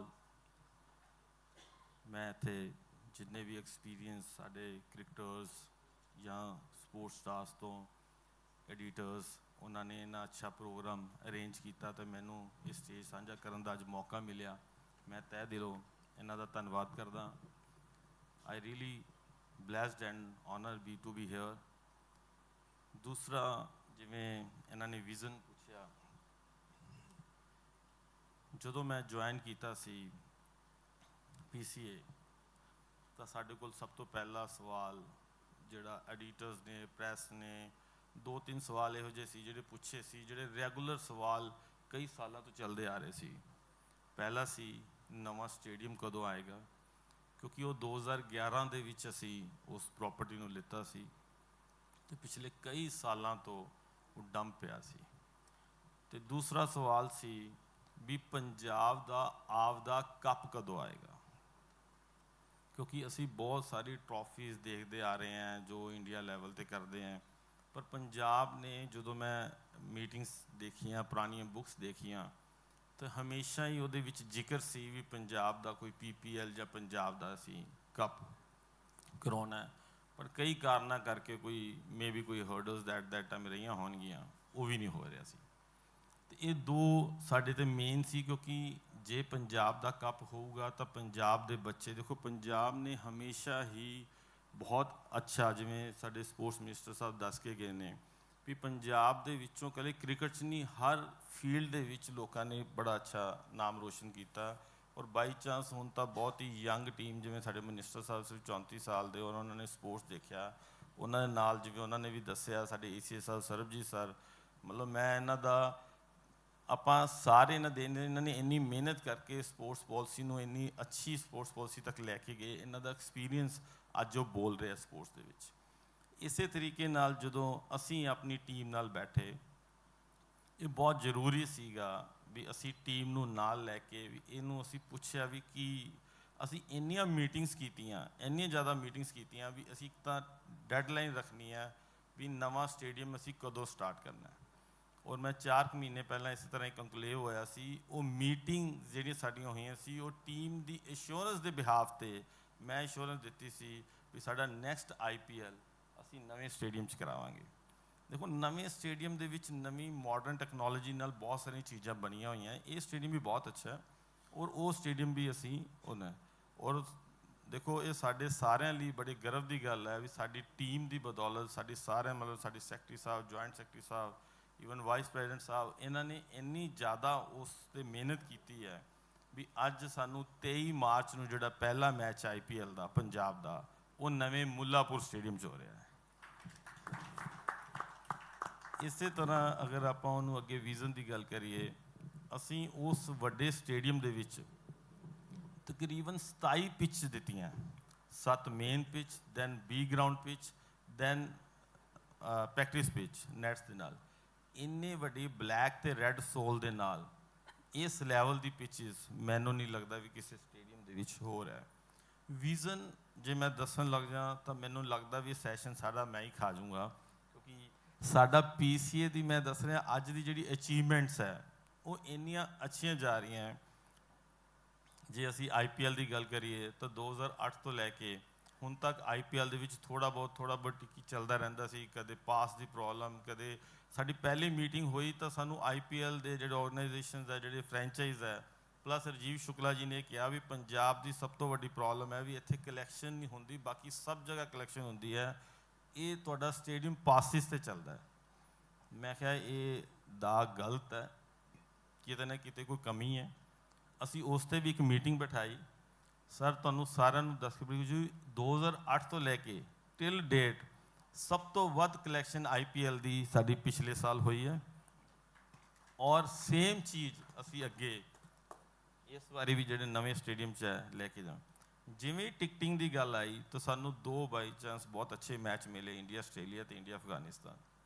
ਅਸੀਂ ਨਾਲ ਦੀ ਨਾਲ, ਕਿਉਂਕਿ ਮੈਂ as a administrator ਸਭ ਨੂੰ ਦੇਖਣਾ ਹੁੰਦਾ, life members ਵਾਸਤੇ ਅਸੀਂ 500 ਰੁਪਏ ਦੇ ਵਿੱਚ ਸਿਰਫ ਮੇਨ AC ਲੌਂਜ ਦੀ ਟਿਕਟ ਦਿੱਤੀ, ਜਿਹੜੀ ਪਹਿਲਾਂ 10,000 ਰੁਪਏ ਦੀ ਹੁੰਦੀ ਸੀ। ਸਟੂਡੈਂਟਸ ਵਾਸਤੇ ਸਿਰਫ 100 ਰੁਪਏ ਦੀ ਟਿਕਟ ਦਿੱਤੀ ਇੰਡੀਆ ਆਸਟ੍ਰੇਲੀਆ ਮੈਚ 'ਚ। ਜਦੋਂ ਇਹ ਅਸੀਂ ਟਿਕਟਿੰਗ ਕੀਤੀ ਔਰ ਸਾਨੂੰ ਪਿਛਲੇ ਇੰਡੀਆ ਆਸਟ੍ਰੇਲੀਆ ਮੈਚ ਦੇ ਬਰਾਬਰ ਅਤੇ ਥੋੜ੍ਹਾ ਜਿਹਾ ਜ਼ਿਆਦਾ ਸਾਡੀ ਕਲੈਕਸ਼ਨ ਵੀ ਹੋਈ, ਇਹ ਵੀ ਨਾਲ ਹੈ। ਅਸੀਂ ਉਸ ਦੇ ਵਿੱਚ ਸਾਨੂੰ ਕੁਝ ਬੱਚਿਆਂ ਨੇ ਮੈਨੂੰ ਮੇਲਸ ਵੀ ਪਾਈਆਂ, ਮੈਸੇਜ ਵੀ ਆਏ, ਕੁਝ ਪ੍ਰੈਸ ਵੀਰਾਂ ਨੇ ਵੀ ਪਿੰਨ ਪੁਆਇੰਟ ਕੀਤਾ ਵੀ ਜਿਹੜੀ ਸਟੂਡੈਂਟਸ ਦੀ ਟਿਕਟ ਹੈ ਉਹ ਇੱਕ ਉਹਦੀ ਲਿਮਿਟ ਸੀ, ਉਸ ਤੋਂ ਬਾਅਦ ਨੈਕਸਟ ਟਿਕਟ ਦਾ ਗੈਪ ਬਹੁਤ ਸੀ। ਅਤੇ ਸਰ ਤੁਸੀਂ ਦੇਖੋ ਲਾਸਟ ਸਾਡਾ ਮੈਚ ਇੰਡੀਆ ਅਫਗਾਨਿਸਤਾਨ ਦਾ ਜੀ ਸਿਰਫ 3-4 ਡਿਗਰੀ ਰਾਤ ਨੂੰ ਟੈਂਪਰੇਚਰ ਸੀ, ਸਰਦੀ ਇੰਨੀ ਜ਼ਿਆਦਾ ਸੀ, ਅਤੇ ਉਹ ਟਿਕਟਿੰਗ ਅਸੀਂ ਇੰਨੀ ਅੱਛੀ ਸਾਡੀ ਟੀਮ ਨੇ ਸਾਡੇ ਨਾਲ ਮਿਲ ਕੇ ਡਿਜ਼ਾਈਨ ਕੀਤੀ ਗਈ ਵੀ ਪੂਰਾ ਸਟੇਡੀਅਮ ਇੰਨੀ ਅੱਛੀ ਸਰਦੀ, ਇੰਨੀ ਜ਼ਿਆਦਾ ਸਰਦੀ ਦੇ ਵਿੱਚ ਲੋਕਾਂ ਨੇ ਇੰਜੋਏ ਕੀਤਾ ਔਰ ਫੁੱਲ ਸਟੇਡੀਅਮ ਸੀ। ਇਸ ਕਰਕੇ ਵਿਜ਼ਨ ਜਿਵੇਂ ਹੁਣ ਅਸੀਂ ਸਾਰੇ ਜਿੰਨੇ ਵੀ ਸਾਡੇ ਡਿਸਟ੍ਰਿਕਟ ਲੈਵਲ 'ਤੇ ਹੈ ਉਹਨਾਂ ਨੂੰ ਅਸੀਂ 3-3 ਪਿਚਿਸ ਨਵੀਆਂ ਬਣਾ ਕੇ ਦੇ ਰਹੇ ਹਾਂ। ਉਹ ਸਾਡਾ ਡਿਸਾਈਡ ਹੋ ਗਿਆ, ਇਮੀਡੀਏਟਲੀ ਅਸੀਂ ਉਹਨਾਂ ਦੀ ਮੀਟਿੰਗ ਬੁਲਾ ਕੇ ਅਨਾਊਂਸ ਕਰ, ਤਾਂ ਕਿ ਬੱਚੇ ਉੱਥੇ ਵੀ ਜਦੋਂ ਖੇਲਣਗੇ ਤਾਂ ਉਹ ਇੰਟਰਨੈਸ਼ਨਲ ਲੈਵਲ ਦੀ ਪਿਚ 'ਤੇ ਖੇਲਣ, ਉਹਨਾਂ ਦਾ ਐਕਸਪੀਰੀਅੰਸ ਫਰੋਮ ਦਾ ਡੇ 1 ਉੱਥੇ ਤੱਕ ਪਹੁੰਚ ਜੇ ਵੀ ਉਹਨਾਂ ਨੂੰ ਇਹ ਨਾ ਲੱਗੇ ਵੀ ਮੈਂ ਜਦੋਂ PCA ਖੇਲੂੰਗਾ ਉਹ ਡਿਫਰੈਂਟ ਪਿਚ ਸੀ, ਪਤਾ ਨਹੀਂ ਮੈਂ ਪਰਫਾਰਮ ਕਰ ਪਾਊਂਗਾ ਕਿ ਨਹੀਂ ਕਰ ਪਾਊਂਗਾ। ਇਸ ਤਰੀਕੇ ਨਾਲ ਸਰ ਬਹੁਤ ਸਾਰੇ ਇਨੀਸ਼ੀਏਟਿਵਸ ਲਿੱਤੇ ਜਾ ਰਹੇ ਨੇ, ਔਰ ਇਹ ਇੱਕ ਨਹੀਂ ਹੈ। ਇਸ ਤੋਂ ਬਾਅਦ ਮੈਂ ਮਤਲਬ ਜੇ ਸਮਾਂ ਤੋਂ ਮੈਂ ਤਾਂ ਇੰਨੀਆਂ ਚੀਜ਼ਾਂ ਅਸੀਂ ਗਿਣਾ ਸਕਦੇ ਹਾਂ PCA ਦੇ ਵਿੱਚ ਵੀ ਜਿਹੜੀਆਂ ਅੱਜ ਤੱਕ ਕੋਸ਼ਿਸ਼ ਕੀਤੀਆਂ ਸੀ ਉਹ ਨਹੀਂ ਹੋਈਆਂ, ਪਰ ਸਾਡੀ ਟੀਮ ਇੱਕ ਇੰਨੀ ਅੱਛੀ ਟੀਮ ਹੈ ਜਿਹਦੀ ਬਦੌਲਤ ਹਰ ਬੰਦੇ ਨੇ ਦਿਨ ਰਾਤ ਕੀਤਾ ਹੋਇਆ ਹੈ, ਹਰ ਬੰਦਾ ਆਪਦੀ ਮਿਹਨਤ ਨਾਲ ਲਗਨ ਨਾਲ ਕੰਮ ਕਰ ਰਿਹਾ, ਕੋਈ ਮਜਬੂਰੀ ਨਾਲ ਨਹੀਂ ਕੰਮ ਕਰ ਰਿਹਾ। ਇਸੇ ਕਰਕੇ ਹੀ ਅਸੀਂ ਇਹ ਅਚੀਵਮੈਂਟਸ ਬਹੁਤ ਅੱਗੇ ਲੈ ਕੇ ਜਾ ਰਹੇ ਹਾਂ। ਇੱਕ ਚੀਜ਼ ਮੈਂ ਛੋਟੀ ਹੋਰ ਦੱਸੂੰਗਾ, ਸਰ ਵੀ ਬੈਠੇ ਨੇ, ਭੁਪਿੰਦਰ ਸਰ ਨੇ ਵੀ, ਦੇਖੋ 1993 ਦੇ ਵਿੱਚ ਅਸੀਂ ਰਣਜੀ ਜਿੱਤੀ, ਉਸ ਤੋਂ ਬਾਅਦ ਕਿਸੇ ਕਾਰਨ ਅਸੀਂ ਅੱਛੀ ਅਚੀਵਮੈਂਟਸ ਨਹੀਂ ਕਰ ਸਕਿਆ ਸੀ ਪੰਜਾਬ। ਆਫਟਰ 30 ਈਅਰਸ ਮਤਲਬ ਮੈਂ ਥੈਂਕਸ ਟੂ ਸਾਡੇ ਜੁਆਇੰਟ ਸਾਹਿਬ ਐਂਡ ਸਾਡੇ ਸੈਕਟਰੀ ਸਾਹਿਬ, ਜਦੋਂ ਇਹਨਾਂ ਨੇ ਕਮੇਟੀ ਬਣਾਈ ਅਤੇ ਜਦੋਂ ਅਸੀਂ ਉਹ ਟੀਮਸ ਚੁਣਦੇ ਸੀ ਤਾਂ ਪੰਜਾਬ ਦੇ ਕਲਚਰ ਹੈ, ਸਾਨੂੰ ਫੋਨ ਵੀ ਬੜੇ ਆਉਂਦੇ ਸੀ, ਆ ਮੇਰਾ ਬੱਚਾ, ਮੈਂ ਚਲੋ ਕਿਸੇ ਦਾ ਨਾਮ ਨਹੀਂ ਲੈਣਾ ਚਾਹੁੰਦਾ, ਪਰ ਇਹਨਾਂ ਨੇ ਅਸੀਂ ਬੈਠ ਕੇ ਕੀਤਾ ਵੀ ਅਸੀਂ ਮੈਰਿਟ 'ਤੇ ਸਾਰੀ ਉਹ ਕਰਨੀ ਹੈ। ਔਰ ਤੁਸੀਂ ਦੇਖੋ ਉਹਦੀ ਸਾਰਿਆਂ ਦੀ ਮਤਲਬ ਕਈ ਸਾਨੂੰ ਨਾਰਾਜ਼ਗੀਆਂ ਵੀ ਚੱਲਣੀਆਂ ਪਈਆਂ, ਪਰ ਉਹ ਜਦੋਂ ਅਸੀਂ ਇੱਕ ਡਿਸੀਜ਼ਨ ਲੈ ਲਿਆ, ਸਾਡੇ ਜੁਆਇੰਟ ਸਾਹਿਬ ਨੇ ਵੀ ਪੂਰਾ ਜ਼ੋਰ ਦਿਖਾਇਆ, ਉਸ 'ਚ ਸੈਕਟਰੀ ਸਾਹਿਬ ਨੇ ਦਿਖਾਇਆ, ਉਹ ਡਿਸੀਜ਼ਨ ਦੀ ਬਦੌਲਤ ਆਫਟਰ 30 ਈਅਰਸ ਸਰ ਨੇ 1993 ਜਿੱਤੀ ਸੀ ਸਾਡੀ ਸਾਇਦ ਮੁਹੰਮਦ ਮੁਸ਼ਤਾਕ ਅਲੀ ਟਰੋਫੀ, ਅਸੀਂ ਆਫਟਰ 30 ਈਅਰਸ ਪੰਜਾਬ ਨੇ ਇੱਕ ਟਰੋਫੀ ਜਿੱਤੀ। ਇਹ ਬਿਕੋਜ਼ ਜੋ ਅਸੀਂ ਫੇਅਰਨੈਸ ਇਸ ਟੀਮ ਦੇ ਵਿੱਚ, ਇਸ ਕ੍ਰਿਕਟ ਦੇ ਵਿੱਚ, ਇਸ ਗੇਮ ਦੇ ਵਿੱਚ ਲੈ ਕੇ ਆਂਦੀ, ਐਜ਼ ਏ ਪੀਸੀ ਆਰਗੇਨਾਈਜੇਸ਼ਨ ਇਹ ਅੱਜ ਤੱਕ ਵੀ ਕੋਸ਼ਿਸ਼ ਕਿਸੇ ਨੇ ਕੀਤੀ ਹੋਣੀ ਹੋਰ ਮੇ ਵੀ ਕਿਤੇ ਰਹਿ ਗਿਆ ਹੋਣਾ। ਔਰ ਤੁਸੀਂ ਇਹ ਦੇਖੋ ਸਾਡੇ ਮਾਈਨਰ ਜਿਵੇਂ ਸਾਡੇ ਮਿਨਿਸਟਰ ਸਾਹਿਬ ਨੇ ਦੱਸਿਆ ਵੀ ਪਹਿਲਾਂ ਕੀ ਹੁੰਦਾ ਸੀ ਵੀ ਅੰਮ੍ਰਿਤਸਰ ਤੋਂ ਪੂਰੀ ਟੀਮ ਆ ਰਹੀ ਹੈ, ਜਲੰਧਰ ਤੋਂ ਪੂਰੀ ਟੀਮ ਆ ਰਹੀ ਹੈ। ਹੁਣ ਤੁਸੀਂ ਦੇਖੋ ਵੀ ਸਾਡੇ ਬੱਚੇ ਛੋਟੇ ਛੋਟੇ ਡਿਸਟ੍ਰਿਕਟਸ ਤੋਂ, ਅਗਰ ਆਪਾਂ ਗਿੱਲ ਸਾਹਿਬ ਦੀ ਗੱਲ ਕਰ ਲਈ, ਗਿੱਲ ਦੇਖੋ ਪਲੇਅਰ ਕਿੱਥੇ ਪਹੁੰਚ ਗਿਆ, ਕਿੱਥੋਂ, ਫਾਜ਼ਿਲਕਾ ਤੋਂ। ਉਹਦੇ ਅੰਡਰ 19 ਕੈਪਟਨ ਬਣਿਆ, ਉਹ ਏਸ਼ੀਅਨ ਗੇਮ, ਏਸ਼ੀਅਨ ਕੱਪ ਦਾ ਐਂਡ ਵਰਲਡ ਕੱਪ ਦਾ, ਉਹ ਕਿੱਥੋਂ ਤੱਕ ਟੀਮ ਨੂੰ ਲੈ ਗਿਆ, ਫਾਈਨਲ ਤੱਕ। ਦੇਖੋ ਇਹ ਗੇਮ ਹੈ, ਉਹ ਬੱਚੇ ਨੇ ਇੰਨੀ ਮਿਹਨਤ ਕੀਤੀ, ਅੱਜ ਆਪਾਂ ਉਹਨੂੰ ਅਵਾਰਡ ਵੀ ਦਿੱਤਾ। ਉਹ ਕਿੱਥੋਂ ਦਾ ਬੱਚਾ, ਬਠਿੰਡਾ ਤੋਂ, ਇੱਕ ਮਾਈਨਰ ਡਿਸਟ੍ਰਿਕਟ ਤੋਂ, ਜਿਵੇਂ ਆਪਾਂ ਕਹਿ ਦਿੰਦੇ ਸੀ। ਹੁਣ ਤੁਸੀਂ ਜਿਵੇਂ ਕੌਲ ਸਾਹਿਬ ਬੈਠੇ ਪਠਾਨਕੋਟ ਤੋਂ, ਪਹਿਲਾਂ ਨਾਮ ਆਉਂਦਾ ਸੀ ਸਿਰਫ ਮੋਹਾਲੀ, ਪਟਿਆਲਾ, ਲੁਧਿਆਣਾ, ਇਸ ਤਰ੍ਹਾਂ ਜਲੰਧਰ। ਹੁਣ ਤੁਹਾਨੂੰ ਪੂਰੇ ਪੰਜਾਬ ਦੇ ਵਿੱਚੋਂ ਨਾਮ ਮਿਲ ਰਿਹਾ ਹੈ ਬੱਚਿਆਂ ਦਾ, ਬੱਚੇ ਪਰਫਾਰਮ ਕਰ ਰਹੇ ਨੇ, ਟੀਮਸ ਪਰਫਾਰਮ ਕਰ ਰਹੇ ਔਰ ਹਰ ਫੀਲਡ 'ਚ ਪਰਫਾਰਮ ਕਰ ਰਹੇ ਨੇ। Gosharan sir, just wanted to know something from you that over the last few years, obviously, Siddharth is there, we have Ashdeep, and quite a few fast bowlers, but I know for a fact Punjab Cricket Association has started a fast bowling based camp where they talent hunt. So, but when you look at the performances today, and I mean, at a time when India is generating some of the finest fast bowlers, and Punjab has the legacy of having fast bowlers, you think that any particular suggestions that you have that maybe the PCA and all the players should also follow, so that we have fast bowlers of that stage and it comes more from the state? मुझे लगता है fast bowlers तो काफ़ी आते रहे हैं, लेकिन जैसे अभी आपने बताया अर्शदीप खेला है, और मुझे लगता है जैसे अभी वाइट बॉल शॉर्टर फॉर्मेट काफ़ी हो गया है, और क्रिकेट इतनी ज़्यादा है कि 12 के 12 महीने, जैसे प्लस सीज़न जब सितंबर में शुरू होता है तो मार्च तक नॉन स्टॉप क्रिकेट होती है। तो उसी में मुझे लग रहा है कि इसमें फास्ट बॉलर्स का लोड भी काफ़ी ज़्यादा हो जाता है, और उसमें भी मुझे लगता है थोड़ा फ़र्क पड़ा। बट फास्ट बॉलर तो निकलते रहे, अंडर 19 में भी मैंने देखे हैं, 16 में अभी इस साल भी, और काफ़ी पोटेंशियल है। और जो मुझे पता लगता रहा है कि इधर फास्ट बॉलर कैंप भी लगते हैं, और जो जैसे सर ने बताया कि minor district, I think T20 या किसी में जो फाइनल हुआ शायद दोनों माइनर जो पहले मतलब पटियाला या उनका नहीं हो, तो कितनी अच्छी बात है कि ये जो माइनर डिस्ट्रिक्ट है उसमें भी क्रिकेट जा रही है। तो उसी का ये नतीजा है कि जिससे कि और प्लेयर आगे आ रहे हैं। प्लस जैसे फास्ट बॉलिंग की आपने बात की, तो मुझे लग रहा है कि सिद्धार्थ ने बोला कि गैप काफ़ी कम है। जैसे T20 ख़त्म हुआ 10-15 दिन में वही शुरू हो जाती है। विजय हज़ारे ख़त्म होता ही जैसे 18 को ख़त्म हुई, तो 5-6 दिसंबर को ही वो शुरू हो गया था रणजी ट्रॉफी। तो इसमें मुझे लग रहा है कि जो फास्ट बॉलर हैं मेन 4-डे क्रिकेट में ही अच्छा करते रहेंगे तो तभी आगे निकलेंगे, और उसमें मुझे पूरा विश्वास है कि आने वाले टाइम में जो फास्ट बॉलर यहाँ से ज़रूर निकलेंगे। मैं इस पॉइंट पे कुछ ऐड करना चाहूँगा। शाइन ने क्वेश्चन किया कि फास्ट बॉलर्स डेफिनेटली हमारा पंजाब और पाकिस्तान का पंजाब पहले एक हुआ करता था, वहाँ से देखते हैं हम तो फास्ट बॉलर्स बहुत निकलते हैं, और इस पंजाब से फास्ट बॉलर्स नहीं निकलते। मेरा एक पॉइंट ये मानना है, मैंने बहुत बार पीसीए को इस टॉपिक पे इनपुट्स भी दिए हैं। पंजाब में क्रिकेट आज भी शहरों में ज़्यादा खेली जाती है, क्योंकि पंजाब स्पोर्ट्स में हर गेम में अच्छा करता है। You name any game, Punjab उसमें लास्ट 4 स्टेज में नेशनल्स में पहुंचता ही है, और इंडियन टीम्स में उसकी कंट्रीब्यूशन भी होती है। गांव का जो यूथ है वो आज भी उसके लिए प्रायोरिटी क्रिकेट की बजाय hockey, football, athletics, volleyball, kabaddi ये है। सो कहीं ना कहीं अमरजीत मेहता जी प्रेसिडेंट भी यहाँ बैठे हुए हैं, पहले भी मैंने कुछ इनपुट शेयर किए हैं कि we have to take this game to the villages, जहाँ से हमें स्ट्रॉन्ग इंडिविजुअल्स मिलेंगे, जिससे हम फास्ट बॉलर्स पैदा भी कर सकते हैं।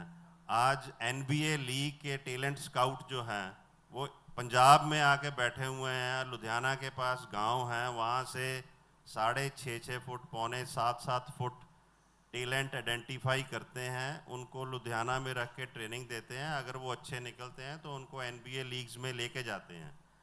तो आज तक 7-8 पंजाब के बच्चे NBA लीग्स की टीमों में खेल चुके हैं। तो ये एक एक्सपेरिमेंट करने वाला है, जो मैं प्रेसिडेंट साहब को रिक्वेस्ट करूँगा कि ऐसा कोई मॉड्यूल बनाएं कि हम 5-5, 6-6 विलेजेस का क्लस्टर बना के वहाँ पे एकेडमीज़ खोलें, उनको एक्सपेरिमेंटल ग्राउंड पे रखें, और जो स्ट्रॉन्ग यूथ है गाँव का उसको क्रिकेट में लाना चाहें, और उसमें हो सकता है हमें फास्ट बॉलिंग रिजल्ट्स भी मिले। तो मेरा ये सजेशन भी है सर को कि इस पे हम काम करें, तो हो सकता है हमें रिजल्ट भी मिल सकते हैं। थैंक्स ਭੁਪਿੰਦਰ जी, ਤੁਸੀਂ बहुत अच्छा ਸਾਨੂੰ ਇੱਕ ਦੱਸਿਆ ਕਿ ਤੁਹਾਡਾ ਵੀ ਇੱਕ ਆਪਣਾ ਤਜਰਬਾ ਹੈ। ਪਰ ਮੈਂ ਇਹ 'ਚ ਥੋੜ੍ਹਾ ਜਿਹਾ ਅਪਡੇਟ ਕਰਨਾ ਚਾਹੂੰਗਾ। ਅਸੀਂ ਲਾਸਟ ਈਅਰ 2023 ਦੇ ਵਿੱਚ ਸਾਡੀ ਟੀਮ ਨੇ ਇੱਕ ਫਾਸਟ ਬੋਲਰ ਟੈਲੈਂਟ ਹੰਟ ਕਰਵਾਇਆ ਸੀ, ਔਰ ਉਹਦੇ ਵਿੱਚ ਬੜੇ ਅਚੰਭੇ ਵਾਲੇ ਰਿਜ਼ਲਟ ਇਹ ਆਏ ਸੀ ਵੀ ਬਹੁਤ ਅੱਛੇ ਪਲੇਅਰਸ, ਜਿਵੇਂ ਤੁਸੀਂ ਦੱਸਿਆ, ਪਿੰਡਾਂ 'ਚੋਂ ਨਿਕਲ ਕੇ ਆਏ ਸੀ, ਜਿਹੜੇ ਅੱਜ ਤੱਕ ਸਾਡੇ ਕੋਲ ਰਜਿਸਟਰਡ ਵੀ ਨਹੀਂ ਸੀ।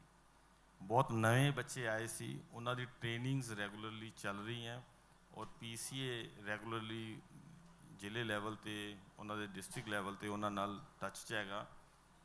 ਔਰ ਜਿਵੇਂ ਤੁਸੀਂ ਦੱਸਿਆ ਵੀ ਲੋਕਲ ਲੈਵਲ 'ਤੇ ਜੋਨਲ ਅਕੈਡਮੀਜ਼, ਅਸੀਂ ਲਾਸਟ ਅਪੈਕਸ ਦੇ ਵਿੱਚ ਇਹੀ ਡਿਸਕਸ਼ਨ ਕੀਤੀ ਹੈ ਵੀ ਹੁਣ ਨਵੇਂ ਸਟੇਡੀਅਮ ਇਕੱਲੇ ਨਹੀਂ ਬਣਨੇ ਚਾਹੀਦੇ। ਕੋਈ ਵੀ ਚੀਜ਼ ਅਗਰ ਅਸੈਸਬਿਲਿਟੀ ਆਪਾਂ ਵਧਾਉਣੀ ਹੈ ਵਿਜੀਲੈਂਸ 'ਤੇ, ਤਾਂ ਜਿਹੜਾ ਨਵੇਂ ਆਪਾਂ ਨੂੰ ਵਰਲਡ ਕਲਾਸ ਲੈਵਲ ਦੇ, ਇੰਟਰਨੈਸ਼ਨਲ ਲੈਵਲ ਦੇ ਗਰਾਊਂਡਸ ਜਿਹੜੇ ਬਣਾਉਣੇ ਨੇ, ਉਹ ਸਟੇਡੀਅਮ ਲੀਗ ਜੋਨਲ ਅਕੈਡਮੀਜ਼ ਹੋਣੀਆਂ ਚਾਹੀਦੀਆਂ ਨੇ। ਉੱਥੇ ਲੋਕਲ ਲੈਵਲ 'ਤੇ ਇੰਨੀ, ਕਿਉਂਕਿ ਸਟੇਡੀਅਮ ਬਣ ਗਿਆ, ਉੱਥੇ ਪਤਾ ਨਹੀਂ ਮੈਚ ਸਾਲ 'ਚ 2 ਹੋਣੇ, 3 ਹੋਣੇ, 4 ਹੋਣੇ, ਪਰ ਜਦੋਂ ਤੁਸੀਂ ਉਹਨੂੰ ਜੋਨਲ ਅਕੈਡਮੀਜ਼ ਦੇ ਨਾਲ ਵੀ ਨਾਲ ਜੋੜੋਗੇ ਤੇ 5-5, 7-7 ਡਿਸਟ੍ਰਿਕਟ ਤੁਸੀਂ ਪੰਜਾਬ ਦੇ 2-3 ਸੈਂਟਰ ਬਣਾ ਕੇ ਨਾਲ ਜੋੜ ਦੋਗੇ, ਤੇ ਉਹਦੇ ਵਿੱਚ ਇੰਨੀ ਅੱਛੇ ਲੈਵਲ 'ਤੇ ਰੀਚ ਹੋ ਜਾਏਗੀ ਤੁਹਾਡੀ। ਇਵਨ ਪਿੰਡਾਂ ਦੇ ਵਿੱਚ ਜਾਂ ਸ਼ਹਿਰਾਂ ਦੇ ਵਿੱਚ ਜਿੰਨੀ ਵੀ ਛੋਟੇ ਡਿਸਟ੍ਰਿਕਟ ਵੀ ਹੈ, ਅਸੀਂ ਉਹਨਾਂ ਨੂੰ 3 ਪੰਜਾਬ ਨੂੰ 3 ਪਾਰਟ ਦੇ ਵਿੱਚ ਜੋਨਲ ਅਕੈਡਮੀਜ਼ ਬਣਾਉਣ ਦੀ ਸਾਡੀ ਗੱਲ ਚੱਲ ਰਹੀ ਹੈ। ਬਹੁਤ ਜਲਦੀ ਅਸੀਂ ਉਹ ਪੰਜਾਬੀਆਂ ਵਾਸਤੇ, ਕ੍ਰਿਕਟ ਲਵਰਸ ਵਾਸਤੇ ਲੈ ਕੇ ਆਵਾਂਗੇ। ਔਰ ਅੱਜ ਤਾਂ ਵੈਸੇ ਹੀ ਦਿਨ ਬਹੁਤ ਚੰਗਾ ਹੈ, ਕਿਉਂਕਿ ਦੇਖੋ ਅੱਜ ਇੱਕ ਤਾਂ ਕ੍ਰਿਕਟ ਦਾ ਜਾਂ ਸਪੋਰਟਸ ਦੇ ਨਾਲ ਨਾਲ ਅੱਜ ਇੱਕ ਸਾਇੰਸ ਡੇ ਵੀ ਹੈ, ਤੇ ਅੱਜ ਜਿੰਨੇ ਵੀ ਆਪਣੇ ਹਿੰਦੁਸਤਾਨ ਦੇ ਜਾਂ ਪੰਜਾਬ ਦੇ ਅੱਛੇ ਸਾਇੰਟਿਸਟ ਦੇ ਨਾਲ ਸਪੋਰਟਸ ਦੇ ਵਿੱਚ ਵੀ ਨਾਮ ਰੱਖਦੇ, ਅੱਜ ਉਹਨਾਂ ਨੂੰ ਆਪਣਾ ਬਹੁਤ ਬਹੁਤ ਵਧਾਈਆਂ। ਤੇ ਇਸ ਕਰਕੇ ਅਸੀਂ ਭੁਪਿੰਦਰ ਸਿੰਘ ਜੀ ਜਿਵੇਂ ਦੱਸਿਆ, ਸਾਡੀ ਆਲਰੇਡੀ ਸਰ ਟੀਮ, ਸਾਡੀ ਅਪੈਕਸ ਬਾਡੀ, ਤੇ ਤੁਸੀਂ ਜਿਵੇਂ AGM ਦੇ ਪਾਰਟ ਵੀ ਹੋ, ਅਸੀਂ ਹੁਣ ਲੈ ਕੇ ਆਵਾਂਗੇ AGM ਦੇ ਵਿੱਚ ਕਾਫੀ ਚੀਜ਼ਾਂ ਅਸੀਂ ਇਹ ਕਰਨ ਦੀ ਕੋਸ਼ਿਸ਼ ਕਰ ਰਹੇ ਹਾਂ। ਔਰ ਇਨ ਫਿਊਚਰ ਵੀ ਵਿਦ ਯੂਰ ਗਾਈਡੈਂਸ ਜਾਂ ਜੋ ਵੀ ਜਿਵੇਂ ਜਿਵੇਂ ਸਾਨੂੰ ਫੀਡਬੈਕ ਆਏਗੀ, ਅਸੀਂ ਉਹ ਕਰਨ ਦੀ ਕੋਸ਼ਿਸ਼ ਕਰਾਂਗੇ। So that just moving on a little bit, last year you had a Punjab Premier League, and obviously it was a success, and almost in a similar models, and it gives a opportunity to a lot of young cricketers who came from the system. You are one of the captains. What does a PPL mean to a Punjab cricket in today? And if you could take us through the road ahead, like what you feel is the road ahead and what needs to be done?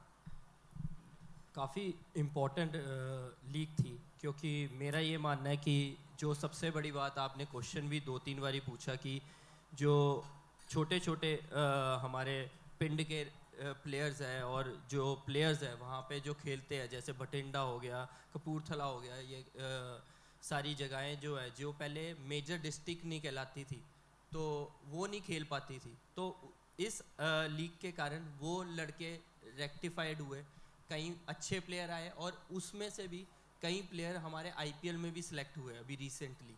तो आप देखेंगे कि अभी आने वाले future में जो IPL होने वाली है, उसमें हमारे कई जो हमारे जो पिंड के जो कह सकता हूँ मुंडे है, वो सारे सिलेक्ट हुए उसमें, और उन्होंने इतना ट्रिमेंडस परफॉर्मेंस करा है कि जो सर ने अभी बात कही थी, हमने 30 साल बाद हमने सैयद मुश्ताक अली जीती है, उन प्लेयरों का भी बहुत बड़ा कंट्रीब्यूशन था उसमें। तो मेरा ये मानना है कि एक आपने क्वेश्चन करा था सर से, भूपी सर से, कि चंडीगढ़ चले गया यहाँ से, तो मेरा ये मानना था कि उसमें बेनिफिट ये हुआ कि जो छोटे छोटे पिंड के जैसे हमारे जो माइनर डिस्ट्रिक्ट्स होती थी, वो प्लेयरों को अपॉर्चुनिटीज़ मिली खेलने के लिए पंजाब के लिए, जो पहले नहीं मिल पा रही थी। तो वो बहुत ज़्यादा बेनिफिट हुआ हमारे पंजाब के लिए, मेरे को ये सबसे बड़ा प्लेटफॉर्म लगा। और एक आपको जो सबसे बड़ी चीज़ जो मेरे को लगती है कि आपको एक लेवल मिलता है कि जो आईपीएल और जो इंटरनेशनल लेवल और जो स्टेट लेवल के लिए खेलना है, उस प्लेटफॉर्म में, उस ग्राउंड में खेलने के लिए क्या एबिलिटी चाहिए और क्या आपका माइंडसेट होता है, वो आपको मिलता है इस लीग में। और इस लीग को जब भी स्टार्ट हुए हैं तो मेरे को ये लगा है कि हमने बहुत यूथ, जो हम कहते हैं कि यूथ फाइंड करना है, तो वो यंगस्टर्स हमें मिले अपने टीम के लिए। और जो मेरे को ऐसा फील होता है कि हमारे पंजाब के लिए अगले 10 साल 15 साल सर्व कर सकेंगे, और उसमें से कुछ प्लेयर इंडियन टीम के लिए सर्व करेंगे। And taking a cue from what you said about that, youngsters coming in, just for a fast bowler or for a seasoned campaigner, who is 30 plus, obviously there are times when you talk about, even for the state teams, we talk about age, but obviously it comes up time, when age and hunger, that all, there's a debate between which age should be the priority or the hunger towards the game should be the priority. So that, like, what is your thought, like?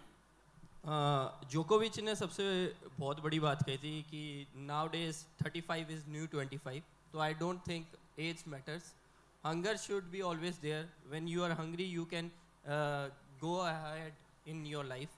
अगर hunger नहीं होगी तो मेरे हिसाब से आपको कोई भी चीज़ अचीवमेंट नहीं कर सकते आप।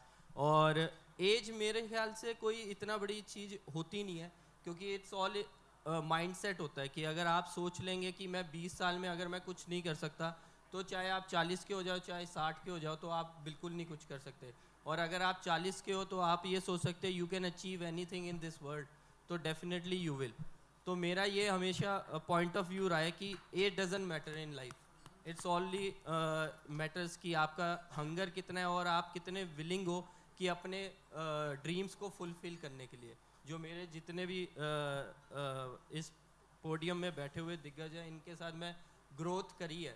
इन्होंने मेरे को डेब्यू कराया रणजी के लिए, जब मैं पहली बार अंडर 19 से आया था। सर ने, गुस सर ने, भूपी सर ने मेरे को पूरा इस्टेब्लिश करा एज अ फास्ट बॉलर कि उसकी क्या पोटेंशियल होती है, उसको किस प्लेटफॉर्म पे कैसे बॉल डालना चाहिए, कैसे विकेट पे क्या करना चाहिए। और उन्होंने मेरा डाउनफॉल भी देखा है, उन्होंने मेरा सक्सेस रेट भी देखा है। तो उनका एक सबसे बड़ी चीज़ भूपी सर की जो मैं कहना चाहूँगा कि मेरे को जो लगती थी कि उन्होंने कभी हमें ऐसे नहीं करा कि आप अच्छा कर रहे हो तो आपको शाबाशी मिल जाएगी बहुत ज़्यादा, अगर आप ख़राब कर रहे हो तो आपको डांट बहुत ज़्यादा मिल जाएगी। उन्होंने एक स्टेबिलिटी रखी थी हमारे लिए, जो जितने साल भी उन्होंने हमें कोचिंग दी है, तो वो एक आपके लिए एक फ्रूटफुल चीज़ निकलती है आपके अंदर से, जो हंगर की बात कर रहे हैं। तो वो चीज़ आपके अंदर एक कोच ही जगा सका है, तो जो गुस सर ने और भूपी सर ने करा है।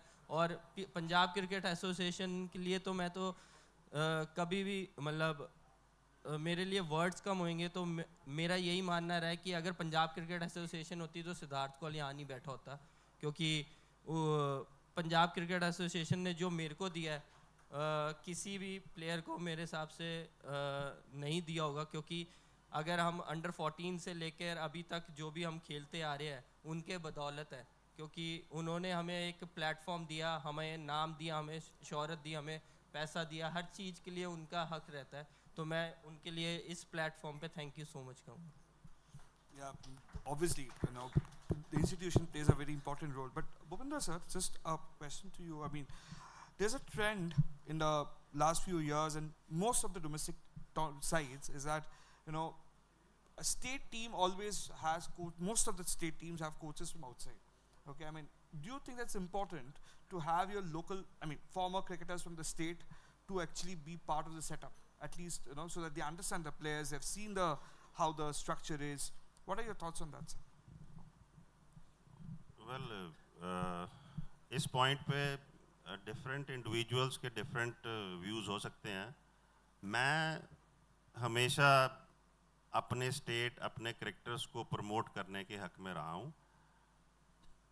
जैसे एडमिनिस्ट्रेशन में रहे हैं तो कोचेस भी, मेरा रिव्यू होता था कि हम उनको एजुकेट करें क्योंकि अगर पंजाब क्रिकेट एसोसिएशन को ग्रो करना है तो उसको फुली ग्रो करना पड़ेगा। उसको ये नहीं हो सकता कि हरभजन सिंह और युवराज सिंह गेम के लेजेंड हैं और उसके बाद गैप बहुत है।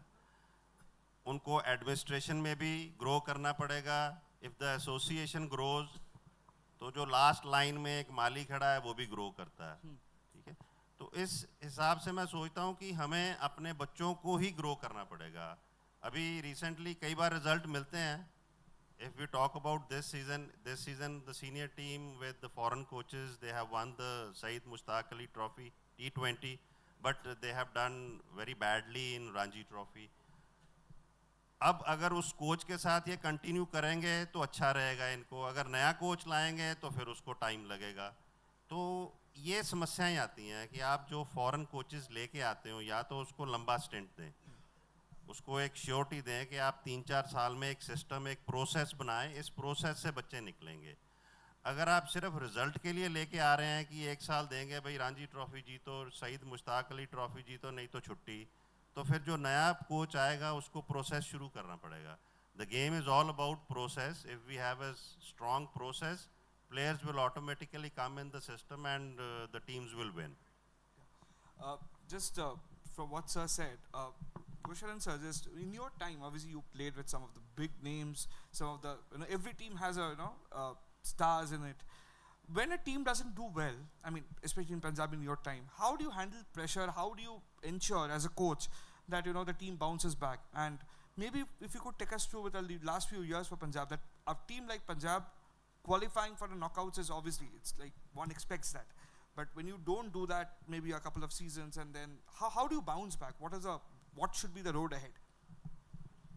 I think for that, I think that practice, perfect practice makes you a better player.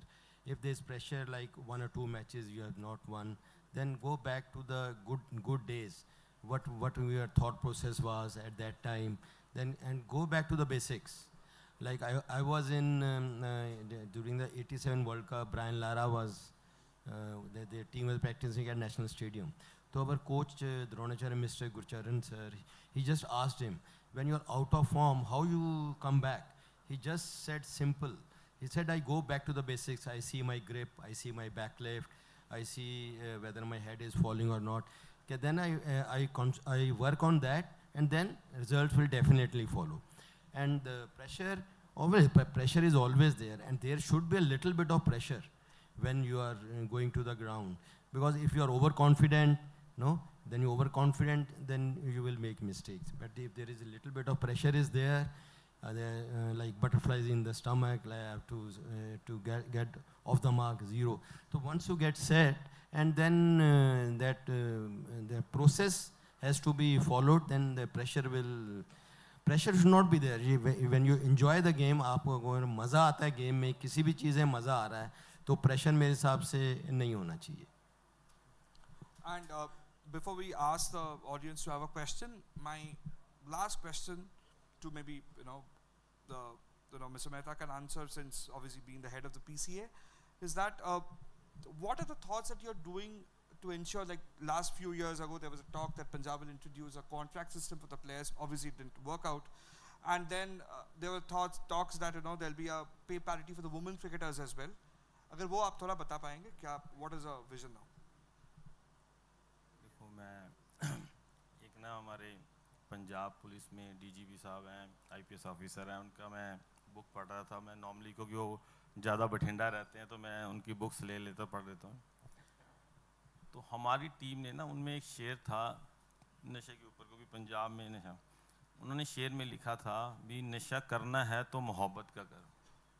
मोहब्बत मतलब यही नहीं है भी मोहब्बत ही रांझा वाली, मोहब्बत गेम के साथ भी हो सकती है, मोहब्बत आपके व्यापार के साथ भी हो सकती है, जिस फील्ड में हो आप मोहब्बत कर. ही सेज दैट नशा करना है तो मोहब्बत का कर. और इस मोहब्बत को मतलब हम इतना डीपली, इतना ज़्यादा, उतना मतलब वो लेके चलें, ताकि आप अपने आप को समर्पित कर दो उस गेम के लिए, जिसमें भी आपने करना है. उसके बाद वो कह रहा है, ईमान की सौगत खा और मेहनत का नशा कर ले. ना कब्रें खोदो तुम अपनी बढ़ती जवानी की, ना कब्रें खोदो तुम अपने बढ़ती जवानी की, मजबूरियों को या गलतियों को छोड़ो और शोहरत का नशा कर लो। तो इस तरीके से पंजाबियों ने, देखो मैं बहुत ही अच्छे एक्सपीरियंस, मेरे आजू बाजू क्रिकेटर्स बैठे हुए हैं जिन्होंने अपने टाइम में बड़ा नाम करा है। सिद्धार्थ ने देखो अभी IPL में इंडियन टीम में खेल के बड़ा पंजाब का नाम रोशन करा है। तो पंजाबी ने जब भी कुछ करा है पूरे नशे के साथ करा है। और मैं आपको इसका कारण मैं ये बताने का इसलिए कह रहा हूँ भी आज हमारी PCA टीम ने एक परफॉर्मेंस का नशा कर लिया है। हमने PCA टीम को, अगर कल को आने वाले टाइम में अगर कोई बंदा कह रहा है भी क्या देखना है पंजाब में, ऑर्गेनाइजेशन में क्या देखना है, टीम वर्क क्या देखना है जो परफॉर्मेंस कर सके, तो आप PCA की टीम देख सकते हो। और अगर आप देखो वुमेन में जितने भी क्रिकेट हैं, हम इतना ज़्यादा उसमें अभी जस्ट कल ही हमारा कैलेंडर लॉन्च हुआ है, उसमें वुमेन क्रिकेट्स के ऊपर हमने काफ़ी फोकस करा है। और डिस्ट्रिक्ट लेवल पे हमने डिस्ट्रिक्ट जितने प्रेसिडेंट्स हैं, सेक्रेटरीज हैं, उनको बोला है भी इसके लिए, इसको प्रमोट करने के लिए अगर आपको कुछ और फंड्स भी चाहिए, हम लोग वो फंड्स देने के लिए तैयार हैं। और डे बाय डे हम डिस्ट्रिक्ट लेवल पे, पहले हर डिस्ट्रिक्ट में टीम नहीं थी, अभी हमने मेन मोटिव रखा है भी हर डिस्ट्रिक्ट की अपनी वुमेन की एक टीम होनी चाहिए। और जिसके पास डिस्ट्रिक्ट की टीम होगी उनको हम फ्रॉम द PCA साइड अच्छे बेनिफिट्स देंगे। ये हमने सेक्रेटरी लेवल की सबकी मीटिंग बुला के उनको अनाउंस भी कर चुके हैं। तो इस लेवल पे वुमेन्स के ऊपर काफ़ी काम चल रहा है। और बाई चांस हमारे पंजाब की प्लेयर वो इस कैटेगरी वुमेन्स में काफ़ी अच्छा काम, उन्होंने नाम भी रोशन करा है। अगर पिछले 1 साल से अब देखो तो सिर्फ वुमेन्स नहीं, अदरवाइज हम और भी ज़्यादा अचीवमेंट्स देखें तो PCA with the guidance of old players, life members, team members, APEX, सबको साथ लेके जो हमें वहाँ से जितनी भी फीडबैक मिलती है वो हम करने के लिए तैयार हैं। और अगर आप देखो पिछले 1 साल में हम वो करते आ भी रहे हैं। And with that, I'm done with the questions, and we'll ask if anyone from the audience has a question. Yeah, gentleman out there. Hi, I am Gurmeet Singh Khera, Deputy Director Public Relations Department. I have a very good suggestion for PCA. Like everyone cannot play for India. Chandigarh has introduced gradation policy. ACS Sports is here. If you send a draft of gradation policy that parallel to Department of School Education, if a player who plays for PCA tournaments gets gradation, he will benefit in getting higher education, their quota of sports, in job. So this is my one suggestion. Next is nowadays there is very hot topic of age fraud. Although BCCI has made some recommendations that 2 years mandatory registration of birth. As per Government of India, there is an act, one has to register himself within 29 days. If after that there are some conditions, but most of the players, those who are not capable to perform in their age groups, they after primary education, they get their certificates frauds. This is a well-known fact to all. Even the players sitting here, they know. To stop this, you should only allow the players who are registered within 2 years as per BCCI in age groups. After that, bone test should be done. This is the main issue. Brother Gurmeet ji, thanks. ਪਹਿਲਾਂ ਤੁਸੀਂ ਸਾਨੂੰ ਆਪਦਾ valuable time ਦਿੱਤਾ। ਤੁਹਾਡਾ ਪਹਿਲਾ question ਦਾ answer, last ਜਦੋਂ ਅਸੀਂ hockey players ਨੂੰ ਅਵਾਰਡਸ ਮਿਲੇ ਐਂਡ ਨੌਕਰੀਆਂ ਮਿਲੀਆਂ, ਇਨ ਦਾ ਮੀਨ ਵਾਈਲ ਅਸੀਂ ਨਾਲ ਦੀ ਨਾਲ ਇਹ ਮੈਟਰ, ਸਾਡੀ ਮੀਟਿੰਗ ਬਾਈ ਚਾਂਸ ਸਾਡਾ ਇੱਕ ਮੈਚ ਸੀ ਉੱਥੇ, ਅਵਾਰਡ ਫੰਕਸ਼ਨ ਸੀ, ਉਸ ਦੇ ਵਿੱਚ ਵੀ ਅਸੀਂ ਸਾਡੇ ਜਿਹੜੇ BCCI ਦੇ ਸੈਕਟਰੀ ਹੈ ਜੈਸ਼ ਜੀ, ਉਹਨਾਂ ਨਾਲ ਗੱਲ ਕੀਤੀ ਔਰ ਉਹਨਾਂ ਨੇ ਵੀ ਇਸ ਨੂੰ ਪਿਨ ਪੁਆਇੰਟ ਕੀਤਾ। ਸਾਡੀ ਲਾਸਟ ਜਿਹੜੀ ਅਪੈਕਸ ਹੋਈ ਸੀ ਉਹਦੇ ਵਿੱਚ ਵੀ ਅਸੀਂ ਇਹ ਸੇਮ ਕੁਐਸਚਨ ਚੱਕਿਆ ਔਰ ਇਹਦੇ ਉੱਪਰ ਅਸੀਂ CM ਸਾਹਿਬ ਨੂੰ ਵੀ ਮਤਲਬ ਟਾਈਮ ਮੰਗਿਆ ਇਹਦੇ ਉੱਤੇ ਵੀ ਅਸੀਂ ਪਾਲਿਸੀ ਬਣਾਉਣਾ ਚਾਹੁੰਦੇ ਹਾਂ, ਕਿਉਂਕਿ ਇਹ ਚੀਜ਼ with the help of government ਹੀ ਹੋ ਸਕਦੀ ਹੈ। ਅਤੇ ਦੈਨ ਅਸੀਂ ਆਲਰੇਡੀ ਜਿਹੜਾ ਤੁਹਾਡਾ ਸੁਜੈਸ਼ਨ ਹੈ ਬਾਈ ਚਾਂਸ ਤੁਸੀਂ ਵੀ ਦੱਸਿਆ, ਸਾਡੀ ਵੀ ਨਿਗਾਹ 'ਚ ਆਇਆ, ਅਸੀਂ ਅਪੈਕਸ ਦੇ ਵਿੱਚ ਆਲਰੇਡੀ ਇਹ ਡਿਸਕਸ਼ਨ ਹੋ ਚੁੱਕੀ ਹੈ ਔਰ ਅਪੈਕਸ ਵੱਲੋਂ ਸਾਨੂੰ ਯੈਸ ਆ ਗਈ ਹੈ ਵੀ ਤੁਸੀਂ ਇਸ 'ਤੇ ਡਰਾਫਟ ਕਾਪੀ ਤਿਆਰ ਕਰਵਾਓ ਐਂਡ ਗੌਰਮੈਂਟ ਨਾਲ ਗੱਲ ਕਰੋ। ਬਾਈ ਚਾਂਸ ਸਾਡੀ ਲਾਸਟ ਅਪੈਕਸ ਥੋੜ੍ਹੇ ਦਿਨ ਪਹਿਲਾਂ ਹੀ ਹੋਈ ਸੀ ਔਰ ਇਹ ਬਹੁਤ ਜਲਦੀ ਅਸੀਂ ਗੌਰਮੈਂਟ ਕੋਲ ਲੈ ਕੇ ਜਾ ਰਹੇ ਹਾਂ ਡਰਾਫਟ ਕਾਪੀ ਔਰ ਅਸੀਂ ਇਸ ਦਾ ਸੇਮ ਕਾਪੀ ਇੱਕ BCCI ਨੂੰ ਵੀ ਸੈਟ ਦੇ ਰਹੇ ਹਾਂ। ਜਿਹੜਾ ਤੁਹਾਡਾ second question about age fraud, ਦੇਖੋ ਹਰ ਜਗ੍ਹਾ 'ਤੇ ਚੰਗੇ ਬੰਦੇ ਵੀ ਹੁੰਦੇ ਆ ਅਤੇ ਮਾੜੇ ਬੰਦੇ ਵੀ ਹੁੰਦੇ ਆ। ਆਪਾਂ ਉਹਨਾਂ ਨੂੰ ਚੰਗਿਆਈ ਨੂੰ ਜਿੰਨਾ ਕੁ ਚੰਗਾ ਕਰ ਸਕਦੇ ਹੋ ਕਰਨ ਦੀ ਕੋਸ਼ਿਸ਼ ਕੀਤੀ ਹੈ। ਜੇ ਤੁਸੀਂ ਪਿਛਲੇ 1 ਸਾਲ ਤੋਂ ਦੇਖੋ ਜਿਹੜਾ ਤੁਸੀਂ ਕੁਐਸਚਨ ਚੱਕਿਆ, ਹੋ ਸਕਦਾ ਸੀ PCA ਦੇ ਵਿੱਚ ਪੁਰਾਣਾ ਕਿਸੇ ਨੇ ਇਸ ਤਰ੍ਹਾਂ ਦਾ ਕੋਈ ਫਰਾਡ ਕੀਤਾ ਹੋਵੇ ਜਾਂ ਤੁਸੀਂ ਜਿਵੇਂ ਦੱਸਦੇ ਹੋ ਰੂਟੀਨ 'ਚ ਕੀਤੇ ਆ, ਉਹਦੇ 1-2 ਕੇਸਿਸ ਸਾਡੇ ਓਮਬਰਸਮੈਨ 'ਚ ਚੱਲਦੇ ਵੀ ਆ, ਅਸੀਂ ਉਸ ਨੂੰ ਪੂਰਾ ਵਾਚ ਕੀਤਾ। ਮੈਂ ਪਰਸਨਲੀ ਉਹ ਕੇਸਿਸ ਨੂੰ ਦੇਖਦੇ ਹੋਏ ਵੀ ਇਸ ਤਰ੍ਹਾਂ ਦੇ ਕੇਸਿਸ ਇਨ ਫਿਊਚਰ ਨਾ ਆਉਣ, ਤਾਂ ਮੈਂ ਇਹੀ ਕਹਿ ਸਕਦਾ ਹੋ ਸਕਦਾ ਮੇਰੀ ਨਿਗਾਹ 'ਚ ਨਾ ਹੋਵੇ ਪਿਛਲੇ 1 ਸਾਲ ਤੋਂ ਇਸ ਤਰ੍ਹਾਂ ਦੇ ਫਰਾਡ ਕੋਈ ਇੱਕ ਅੱਧਾ ਕੇਸ ਜਾਂ ਮੇਰੀ ਨੌਲੇਜ 'ਚ ਹਜੇ ਉਹ ਵੀ ਨਹੀਂ ਆਇਆ, ਕੋਈ ਹੋਵੇ ਤਾਂ ਕੀ ਅਲੱਗ ਗੱਲ ਹੈ। ਨਹੀਂ, ਏਜ ਦੇ ਉੱਪਰ ਅਸੀਂ ਇੰਨਾ ਕੁ ਜ਼ਿਆਦਾ ਕੰਮ ਕੀਤਾ ਹੈ ਔਰ 2 ਡਿਸਟ੍ਰਿਕਟ ਦੇ ਵਿੱਚ ਮੋਹਾਲੀ ਅਤੇ ਅੰਮ੍ਰਿਤਸਰ ਦੇ ਵਿੱਚ ਅਸੀਂ 2 ਬੱਚਿਆਂ ਨੂੰ ਬੈਨ ਵੀ ਕੀਤਾ, ਪੂਰੀ ਟੀਮ ਨੂੰ ਬਾਹਰ ਵੀ ਕੀਤਾ। ਅਸੀਂ ਇਸ 'ਤੇ ਬਹੁਤ ਜ਼ਿਆਦਾ ਕੰਮ ਕੀਤਾ ਔਰ ਮੈਂ ਤੁਹਾਨੂੰ ਇੰਸ਼ੋਰੈਂਸ ਦਵਾਉਣਾ ਹੈ ਜਿੰਨੀ ਦੇਰ ਮੈਂ ਅਤੇ ਮੇਰੀ ਟੀਮ ਇਸ ਦੇ ਉੱਪਰ ਅਸੀਂ ਹੋਰ ਅੱਛੀ ਤਰੀਕੇ ਨਾਲ ਨਿਗਾਹ ਰੱਖਾਂਗੇ ਤਾਂ ਕਿ ਇਸ ਤਰ੍ਹਾਂ ਦੇ ਕੰਮ ਇਨ ਫਿਊਚਰ 'ਚ ਨਾ ਹੋ ਸਕਣ। ਤੁਹਾਡੇ ਦੂਸਰੇ ਸਵਾਲ ਨੂੰ ਏਜ ਫਰਾਡ ਵਾਲਾ, ਜਿਹੜਾ ਕਿ ਬਹੁਤ ਸੀਰੀਅਸ ਇਸ਼ੂ ਆ ਸਪੋਰਟਸ ਦੇ ਵਿੱਚ, ਦੇਖੋ BCCI ਪੰਜਾਬ ਕ੍ਰਿਕਟ ਐਸੋਸੀਏਸ਼ਨ ਹੈ, ਡਿਸਟ੍ਰਿਕਟ ਬੋਡੀਜ਼ ਦੇ ਆਫਿਸ ਬੇਅਰਰਸ, ਉਹ ਕੋਈ ਵੀ ਇਸ ਚੀਜ਼ ਦੇ ਹੱਕ 'ਚ ਨਹੀਂ ਹੈਗਾ। The responsibility now shifts to the parents and the players. BCCI ਨੇ ਇੱਕ ਨੋਰਮਸ ਬਣਾਏ ਨੇ, ਅਸੀਂ ਉਹ ਸਰਟੀਫਿਕੇਟਸ ਨੂੰ ਵੀ ਹੁਣ ਇਗਨੋਰ ਕਰਨ ਲੱਗ ਪਏ ਹਾਂ ਜੂਨੀਅਰ ਲੈਵਲ 'ਤੇ ਬੋਨ ਟੈਸਟ ਰੱਖ ਦਿੱਤੇ ਆ ਜਿੱਦਾਂ ਡਾਕਟਰ ਸਾਨੂੰ ਸਪੈਸੀਫਾਈ ਕਰਦੇ ਆ। ਹੁਣ ਉਸ 'ਚ ਵੀ ਘਪਲੇਬਾਜ਼ੀ ਸ਼ੁਰੂ ਹੋ ਗਈ ਆ। But I can assure you that BCCI, PCA and district bodies, they are never involved in this. The responsibility lies with the player and the parents. The district bodies, state associations can become strict by punishing them if they come to notice. ਪਰ ਇਹ ਇੱਕ ਮੈਂ ਪੰਜਾਬੀ 'ਚ ਕਹੂੰਗਾ, ਇਹ code ਇੰਨਾ ਜ਼ਿਆਦਾ ਚੱਲ ਪਿਆ ਕਿ ਅਸੀਂ ਪਤਾ ਨਹੀਂ ਕੀ ਕਰਕੇ ਅਸੀਂ ਪਲੇਅਰਾਂ ਦੇ ਏਜ ਘਟਾ ਕੇ ਉਹਨਾਂ ਨੂੰ ਖਿਲਾਉਣ ਲੱਗ ਪਏ ਹਾਂ। ਪੰਜਾਬ ਕ੍ਰਿਕਟ ਐਸੋਸੀਏਸ਼ਨ ਨੇ ਪਿਛਲੇ ਸਾਲ 2-3 ਪਲੇਅਰ ਬੈਨ ਵੀ ਕੀਤੇ ਆ ਅਤੇ ਇਹ 'ਚ ਸਖਤੀ ਕਰ ਸਕਦੇ ਹਾਂ। ਬਟ ਸਮਾਜ ਦੇ ਦੂਸਰੇ ਮਾਸ਼ਰੇ ਨੂੰ, ਪੇਰੈਂਟਸ ਨੂੰ ਇਸ 'ਚ ਕੋਆਪਰੇਟ ਕਰਨਾ ਪਏਗਾ। We can only make rules and regulations and hope that everybody sticks to it. But if somebody breaks it, we can only punish them. Thank you. Any other questions? Yeah. So we've seen recently that there's a lot of match fixing and betting going on in domestic leagues, particularly down south. So any steps that we are taking to prevent this?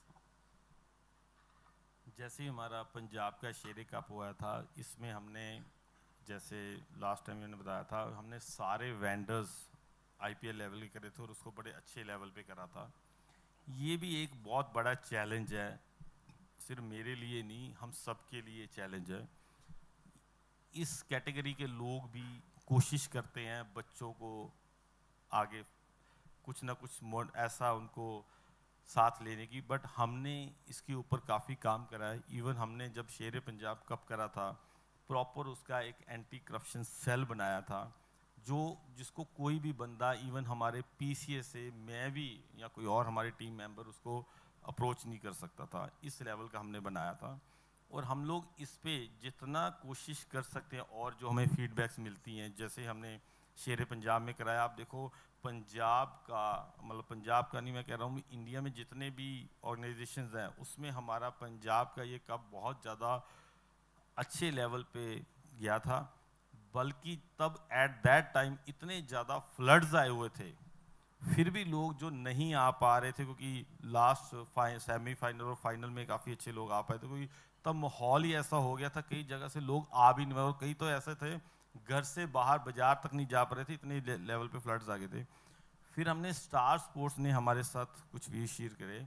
आप देखो पंजाब का जो वो cup हुआ था उसको star sports में इतने अच्छे in above then 2 crore view FanCode और स्टार स्पोर्ट्स पे आए थे, तो लोगों का प्यार उसमें इसीलिए झलका था भी वो एक बहुत अच्छे लेवल पे सारी चीज़ें इन चीज़ों को फिक्सिंग को दरकिनार करके करवाया गया था। और सेम चीज़ हम अभी डोमेस्टिक में जितने भी हमारे मैचेस होते हैं हम ऑन ए पीसीए लेवल हमारे टीम हमारे कोचेज़ और जितने भी हमारे ऑर्गेनाइजेशन देखते हैं इस लेवल को, उनको पूरा मोटिवेट किया जाता है भी इसमें हमने प्रॉपर ध्यान देना और अभी दे भी रहे हैं। अगर आप पिछले 1 साल से देखो हम मेरा कई बार वहाँ तक रीच नहीं भी होती तो भूपिंदर जी या कौल साहब को या गुलशन को जाए जितने भी और क्रिकेटर्स हैं इनको लोग बातें करते हैं तो पता चल जाता है बाजार में भी पीसीए का अब फ्यूचर क्या है, पीसीए की गाइडलाइंस पे सोच रहा है, पीसीए में ये चीज़ें हो सकती हैं कि नहीं हो सकती।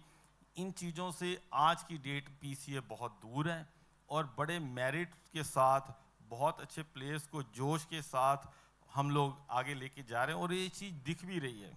आप ये देखो पंजाब में अभी अंदाज़न 12 प्लेयर फिर आईपीएल हमारे खेल रहे हैं और परफॉर्मेंस पंजाब के प्लेयर्स की आप देख रहे हो किस लेवल तक जा रही है।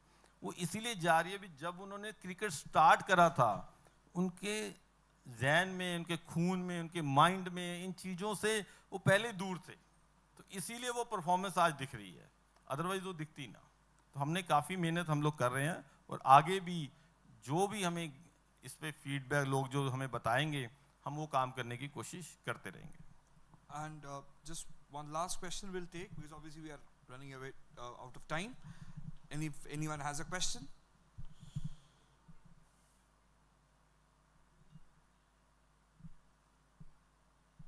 No questions?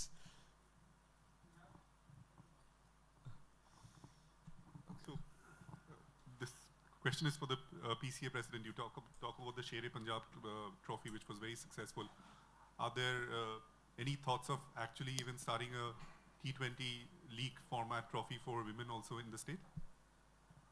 बिल्कुल, जैसे हमने आपको बताया अभी हम लोग डिस्ट्रिक्ट लेवल पे सबको हमने इन्फॉर्म करा है भी सभी डिस्ट्रिक्ट्स अपनी एक एक टीम बनाएं।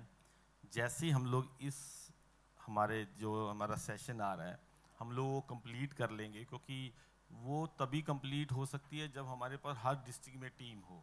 तो अभी हमारे 5-6 डिस्ट्रिक्ट में काफ़ी अच्छी टीम्स आ गई हैं और हम लोग कोशिश कर रहे हैं जैसे ही वो डिस्ट्रिक्ट लेवल पे हमारे पास अच्छे प्लेयर्स अच्छी टीम्स आ जाएंगी तो इस साल या नहीं तो नेक्स्ट ईयर हम लोग इसको बहुत आगे लेके जाएंगे और इसको भी हम प्रमोट करने की जैसे हमने ये शेर पंजाब कप करा है उसको भी हम सेम लेवल पे प्रमोट करने की कोशिश करेंगे। Thank you, Mr. Mehta, and thanks all of you for sharing your thoughts and opinions about the game and how we can take it forward. Thank you so much for your I must presence. congratulate the entire panel. Could I please request everyone to kindly come forward for a group picture? And to present a small token of appreciation on our behalf to the entire panel for taking out time and sharing their valuable insights, I request Mr. Acharya to kindly do the honors. और हिंदी में कहें तो तालियों पर GST नहीं लगता, तालियां tax free हैं. You all are free to clap and whistle and cheer up for the entire panel.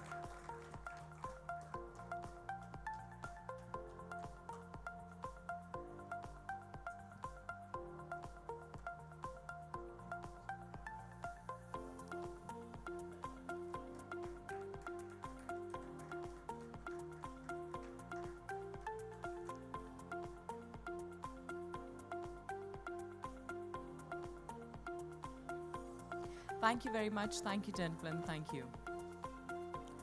Social connect is the essence of being human, and networking is the spine of any business. With the same, ladies and gentlemen, we are taking a 40-minute lunch break, requesting everyone to kindly join us for a hearty meal.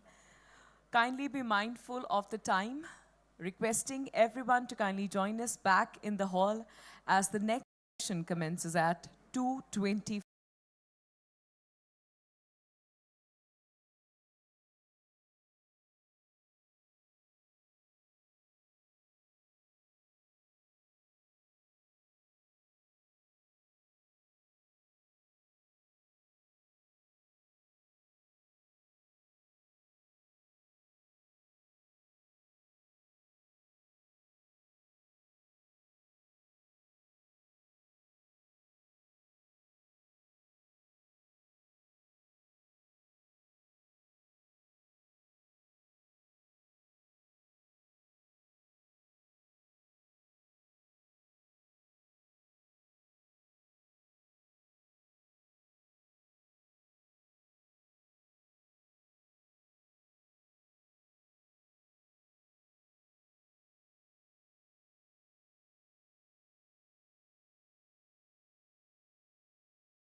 And for the next 30 seconds. Thank you. Now for our friends, those who attend such conclaves, they understand that the post-lunch sessions tend to get a little bit dizzy. And to get out of that, since this is a very special occasion and everybody has taken out time from their schedule to be here with us, we would like for everyone to be in the best of their spirits. So let's clap our hands together for the next 30 seconds to just wake ourselves up, prompts the blood circulation and helps you focus better. A little louder, a little louder. Perfect, thank you, thank you. You may kindly be seated, thank you.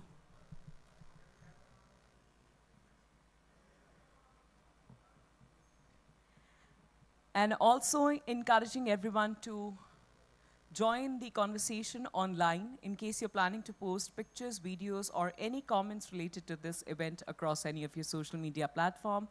Please do not forget to use the hashtag Sportstar Conclave. And with the same, ladies and gentlemen, we are headed towards the second panel discussion of the day. The topic at hand, Punjab fueling India's sporting dreams.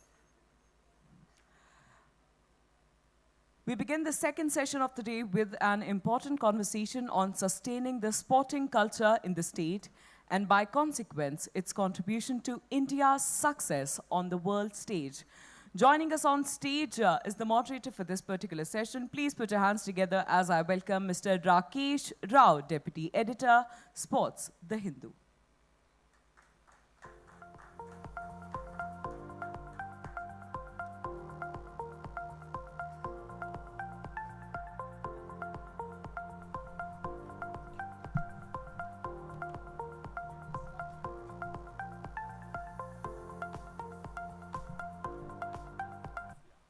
Hello, ladies and gentlemen. Well, I hope you had a good fill, and we are all set for the second session of our sports conclave. If there are still people outside, I'll request them, if they can hear me, to come and join us. But at least, let's get started. I'm Rakesh. I'm a deputy editor with the Hindu newspaper, and looking after sports for close to 3.5 decades now. That's about me, but more importantly, there are some eminent people joining us up here. Let me start by inviting the youngest of the lot. He's just barely 93 years old, and he has been part of India's hockey history, to say the least, and he says he's only 93. So I love this man's spirit. And of course, he's been a hockey Dronacharya Award winner, and he has been part of 2 Olympic probables. I mean, the list of probables there. And it's an absolute honor and pleasure for me to invite Mr. Sarpal Singh. Please.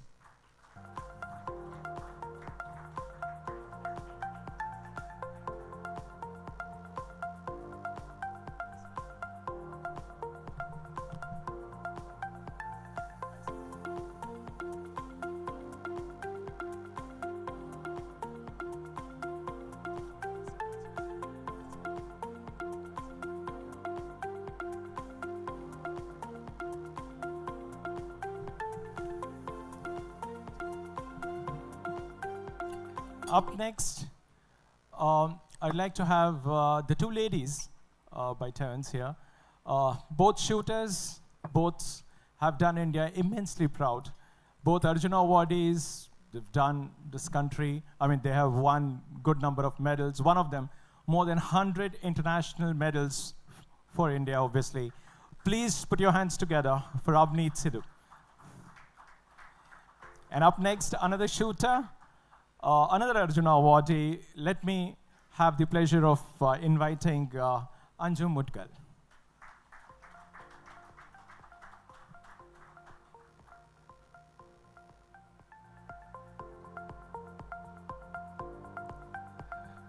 And now let me have the pleasure of inviting somebody from the administration, somebody who has the responsibility to make things work. They plan, they make sure that the sportsmen in this state get what they want. They lend a ear to a lot of things. And let me have the pleasure of inviting Mr. Sarabjit Singh. He's Special Secretary Sports for Punjab State. And now let me have the pleasure of inviting somebody who is a rare commodity in this country, a rare breed. He has won both Arjuna as well as Dronacharya awards, which, to my mind, I can't think of anybody except Gopi Chand in badminton, but at least one of a kind in hockey. Please put your hands together for Rajinder Singh ji, please.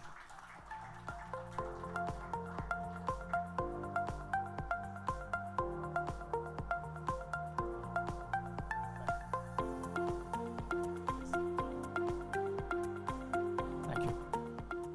Now, before I start, let me just tell you one more thing about the youngest gentleman sitting here, as I repeat. He's the youngest in the sense that the latest Arjuna awardee youngest Dronacharya awardee in the country. He got it very recently, Mr. Sarpal Singh. There he is, who is holding quite clearly the center stage. I think let's hear from the whole crowd for this young man once again.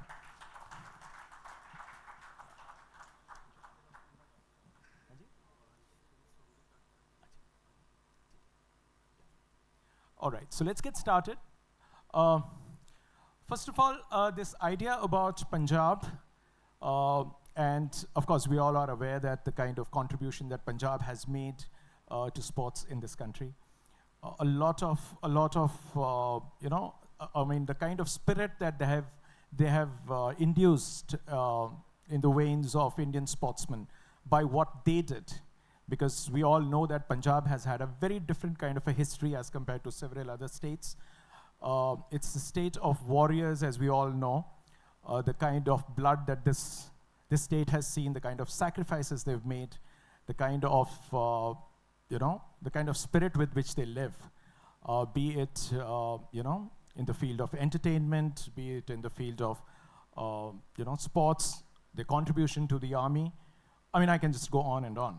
And of course, one thing that I would love to talk more is about the quality of food and their love for food. But then that's for some other day.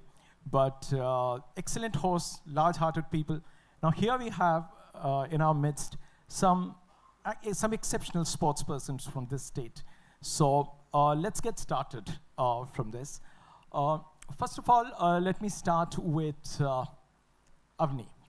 Avni, first of all, I want to know, being a shooter from a state like Punjab, we know Punjab is a state for, we know it for hockey, we know it for, a lot of other games which are not as elitist as shooting.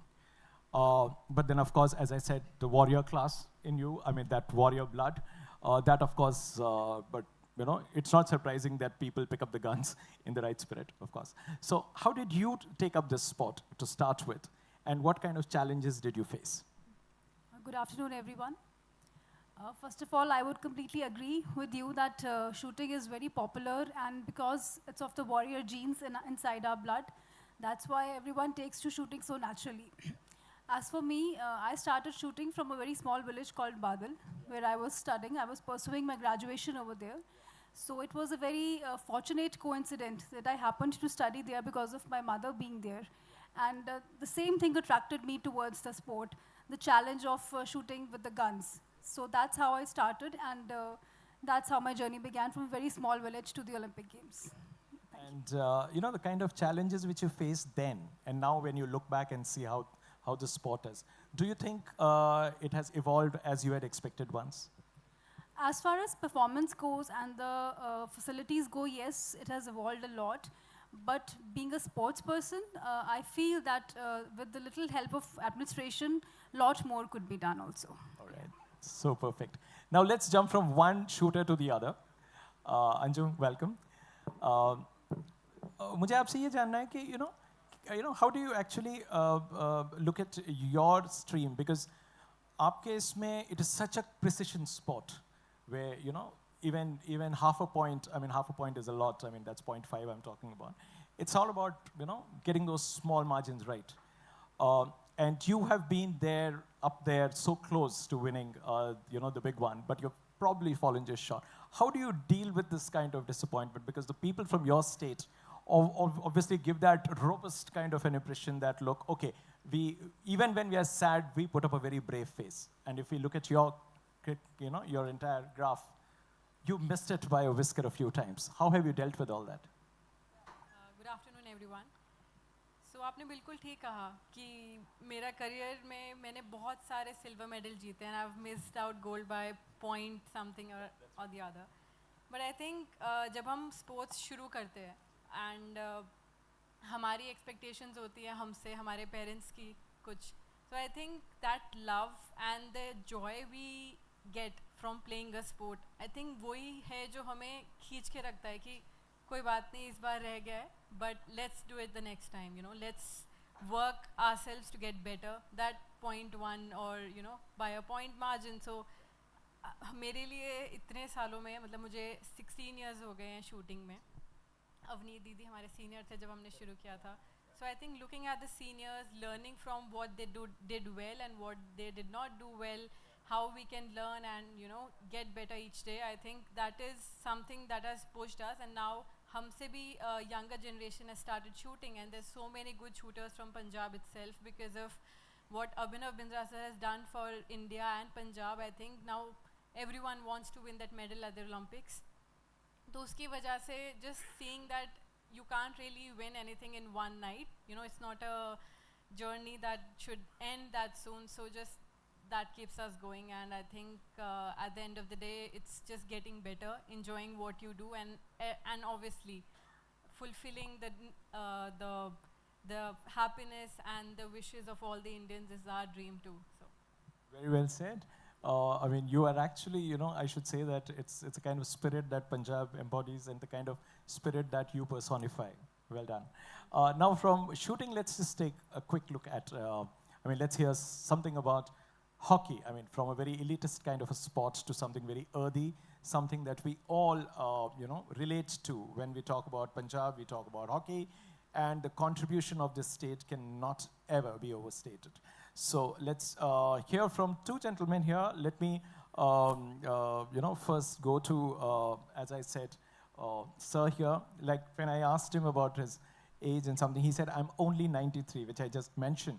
And that itself is a statement by, because he still has that spirit. Let me tell you a thing or two about him. He was part of 2 Olympics.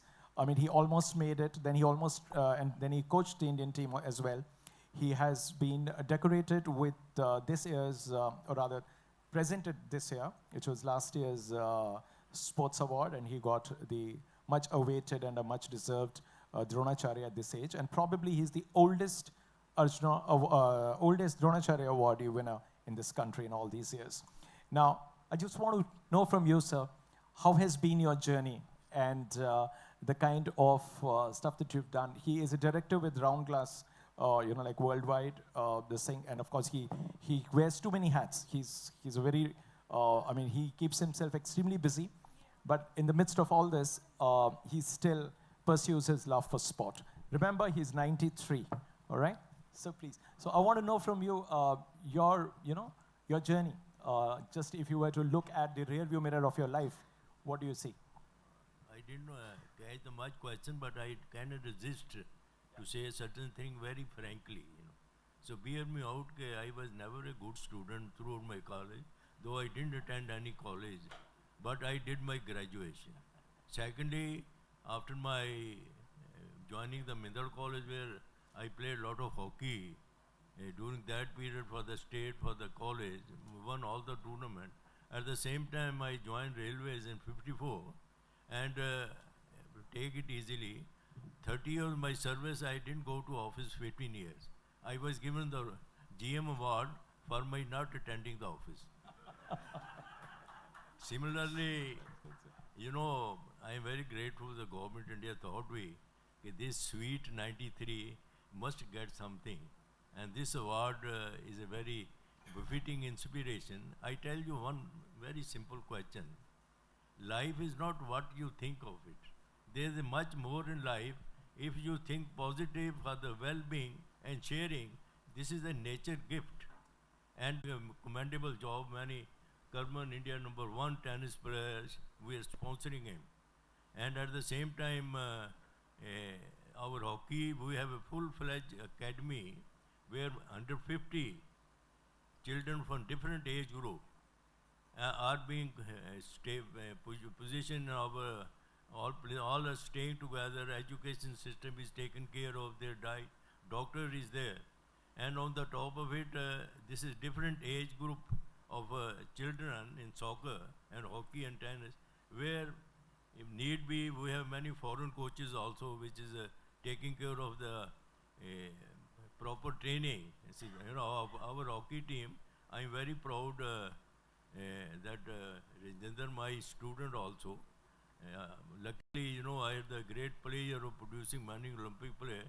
It gives me great satisfaction and solace that these players has won many gold medals.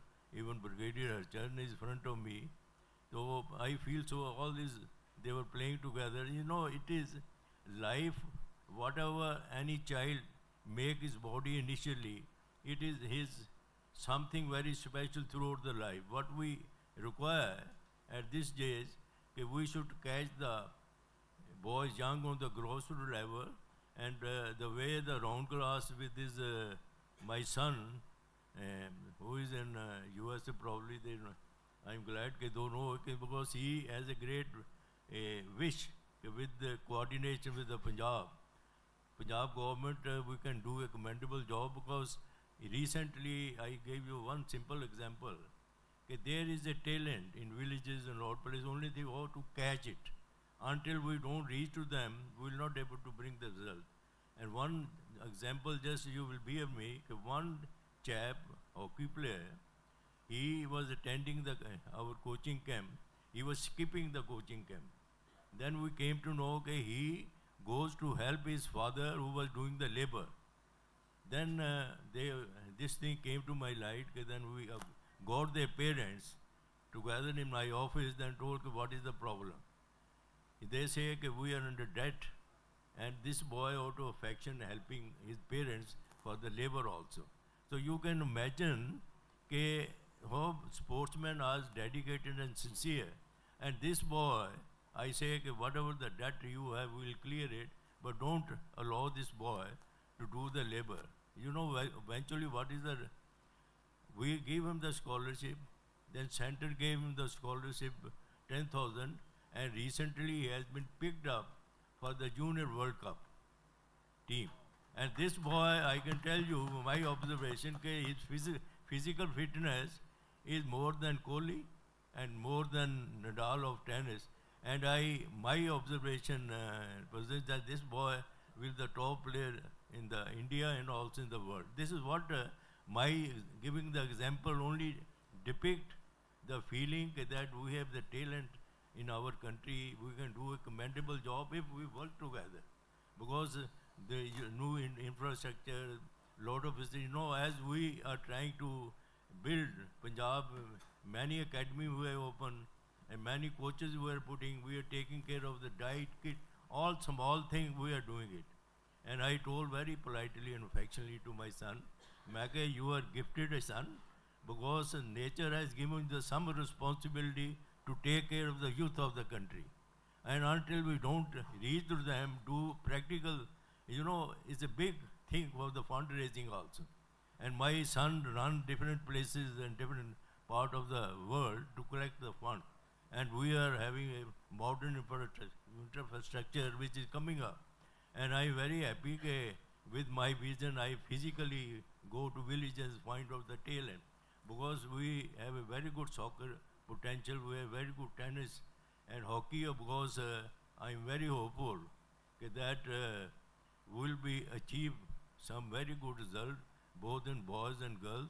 And it is only the coordination and loving feeling. Love is very difficult to take it, but to cherish and nourish it and distribute is a befitting charm of life.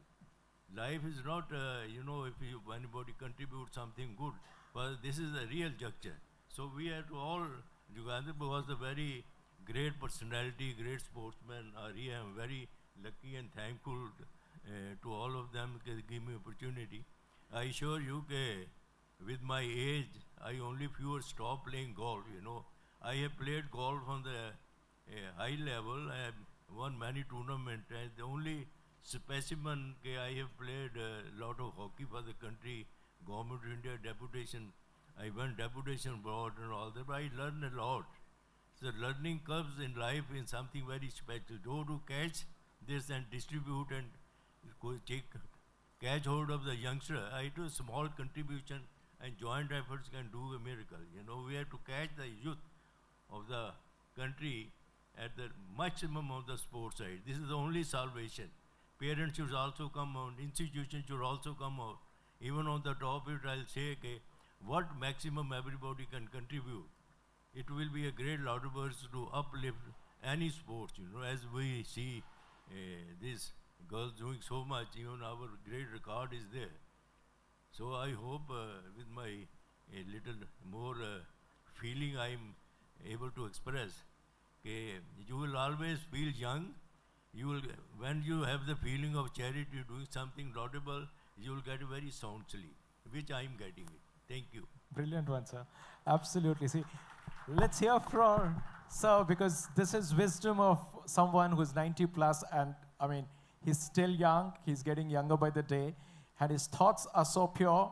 And that's the kind of stuff that we need in this country. I mean, if you have the resources, if you have the means, you have the inclination, go and help out. Just reach out to people who need you. And that's the kind of spirit that we need. And sir, I really commend you for this. This is amazing. Thank you. And now, let's move from, you know, I mean, the kind of stuff that he has seen, what he's doing at the moment, to someone who has achieved something both as a player and as a coach. He was also the coach of the team that won the World Juniors for us. And I'm talking about my dear friend Rajender. I mean, I've seen him from his very early days, both as a player and as a coach.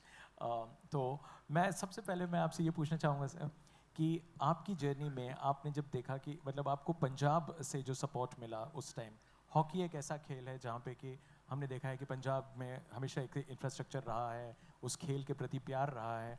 आपकी journey अगर आप पंजाब से शुरू जैसे आपने किया तो कैसी रही है अभी तक? Good afternoon. सबसे पहले मैं ये बता दूं भी अभी मैं राउंड ग्लास के अंदर हॉकी ओवरऑल देख रहा हूँ, क्योंकि हॉकी हमारी इंडिया हमारे पंजाब के कम से कम 10-10 प्लेयर खेलते हैं at a time India team के अंदर.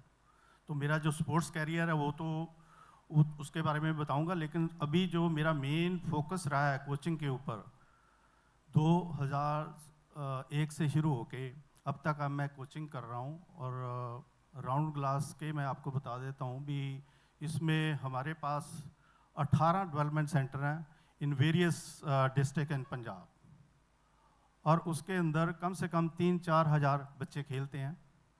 और उसके अलावा सबसे ज़रूरी जो मैंने बात समझी है कि गर्ल्स के अंदर इंडिया टीम में पंजाब की एक लड़की खेल रही है अभी.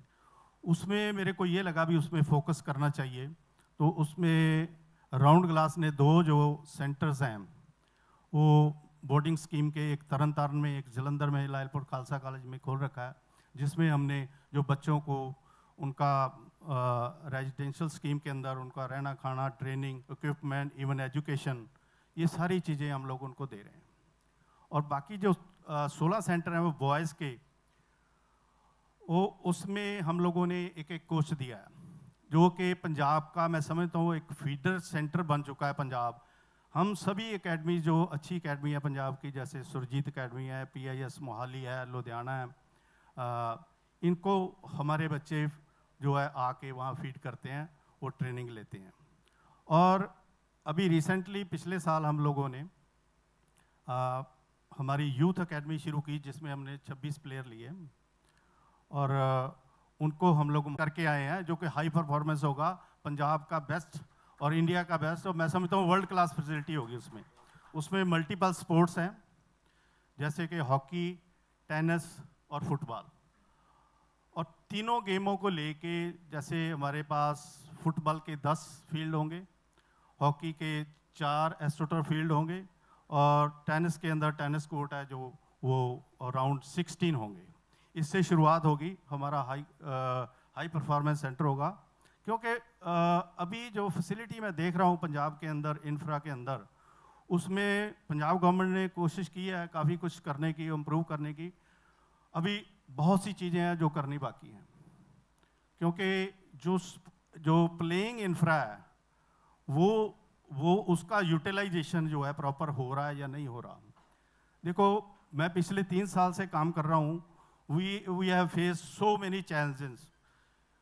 हमारे को एस्ट्रोटर्फ ग्राउंड मिले, उसके ऊपर टाइमिंग मिले, जो लेटेस्ट मॉडर्न हॉकी है उसके ऊपर हमारे प्लेयर्स हैं वो ट्रेन हो, उसके लिए हम लोगों ने 3 जो एस्ट्रोटर्फ हैं वो बुक किया है आर्ली बेसिस में, मोहाली 9 फेस के अंदर, सुरजीत एकेडमी जलंधर के अंदर और तीसरी PAS लुधियाना के अंदर। ये हम लोगों ने जो है इनको ऑन रेंट बेसिस पे हम लोगों ने लिया है। लेकिन बात ये है भी हम लोगों को जो ट्रेनिंग है वो ऑड आवर्स में करनी पड़ती है। जैसे मॉर्निंग एंड इवनिंग जो है पंजाब गवर्नमेंट के सेंटर से चलते हैं और जो बीच वाला टाइम है हम लोग ट्रेनिंग करते हैं, लेकिन हम उसको जो चैलेंजेस है उसको फेस कर रहे हैं। अभी हमारा इंफ्रा इस साल के अंदर तैयार हो जाएगा। Definitely it's for Punjab and we are working for Punjab only. भी पंजाब अगर हॉकी में अच्छा है तो पंजाब इंडिया में अच्छा है। Hockey is the backbone of India, Punjab hockey. तो इसमें बहुत से खिलाड़ी हैं हमारे जो यहाँ से आते हैं। इवन अवनीत को याद होगा, मेरा Rajpal, he was my student, he player junior world cup in 2001, मेरे पास वो खेले हैं। और बहुत से अच्छे खिलाड़ी हैं पंजाब ने दिए हैं और बहुत ही अच्छी पोजीशन पे पंजाब गवर्नमेंट ने, मैं पंजाब गवर्नमेंट का धन्यवाद भी देना चाहूँगा। इन्होंने अभी रिसेंटली 9 प्लेयर्स को अच्छी पोजीशन पे नौकरी दी है। लेकिन मेरा ये मानना है कि हम लोग एज ए प्लेयर क्या थे, हमारे को पंजाब गवर्नमेंट ने, इंडिया गवर्नमेंट ने जो नौकरी दी है, फिश है, हम लोगों को इसके ऊपर काम करना पड़ेगा। जितनी भी स्पोर्ट्स है उसके लिए स्पोर्ट्समैन को जो खेल के आए हैं, जो अच्छे खेलने अभी रिसेंटली खेल के आए हैं, उनको कोचिंग का लेना चाहिए। तीसरी चीज़ ये है भी हमारा कोचिंग के ऊपर।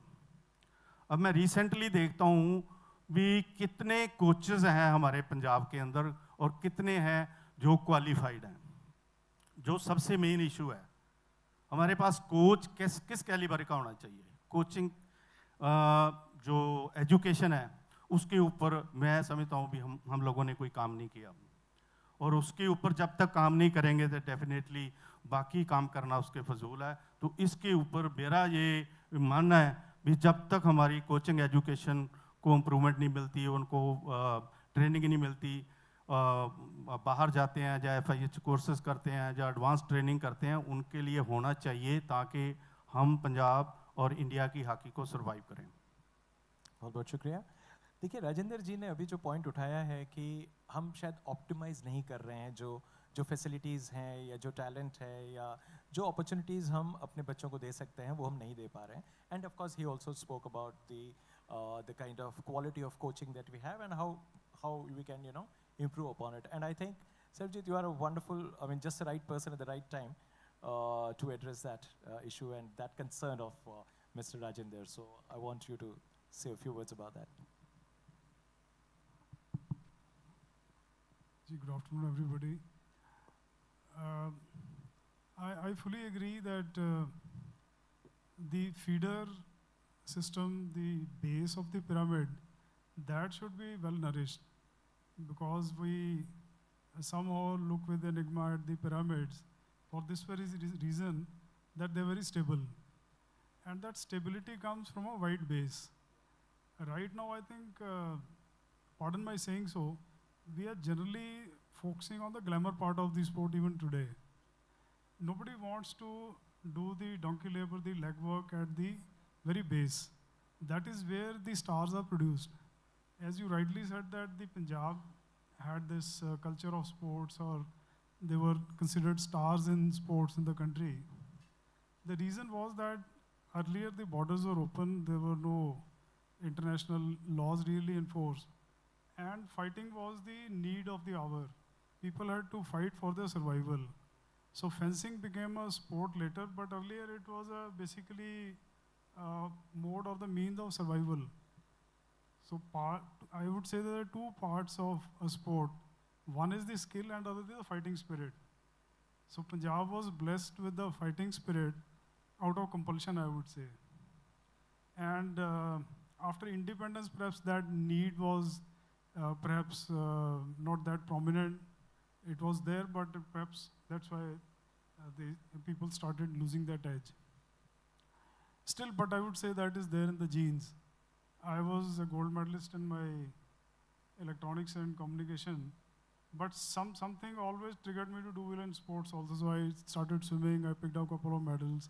So after a handful of boys, let's say if a class of 40, there are 2 or 3 star sportsmen, only they get the opportunity, equipment, and the attention. I would be very happy that if all 40 children in a class, they have an avenue to play.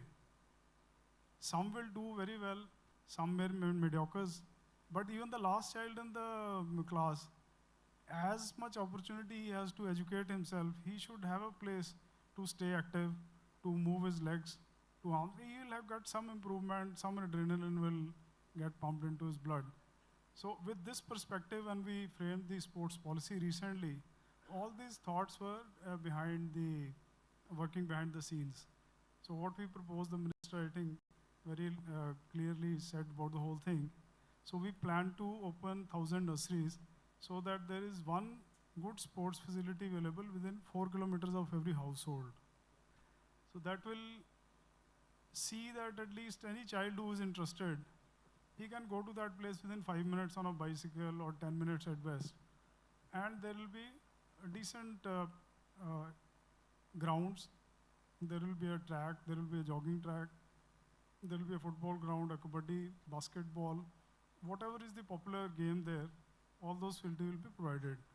Then we propose to give equipment, there will be lighting there, and a nutritious diet, some 20 grams of proteins, some basic thing is given so that children feel motivated and they feel that they're welcome there. So after that, then we propose to have about 200, 250 children hostels in every district, so about 5,000 to 6,000 competitive level players. They have a place to live where they get intensive coaching and they get good diet and everything. And then some centers of excellence at the state level. So that is the pyramid I was talking, that this is what we have in mind and we are working in the right earnest in that direction.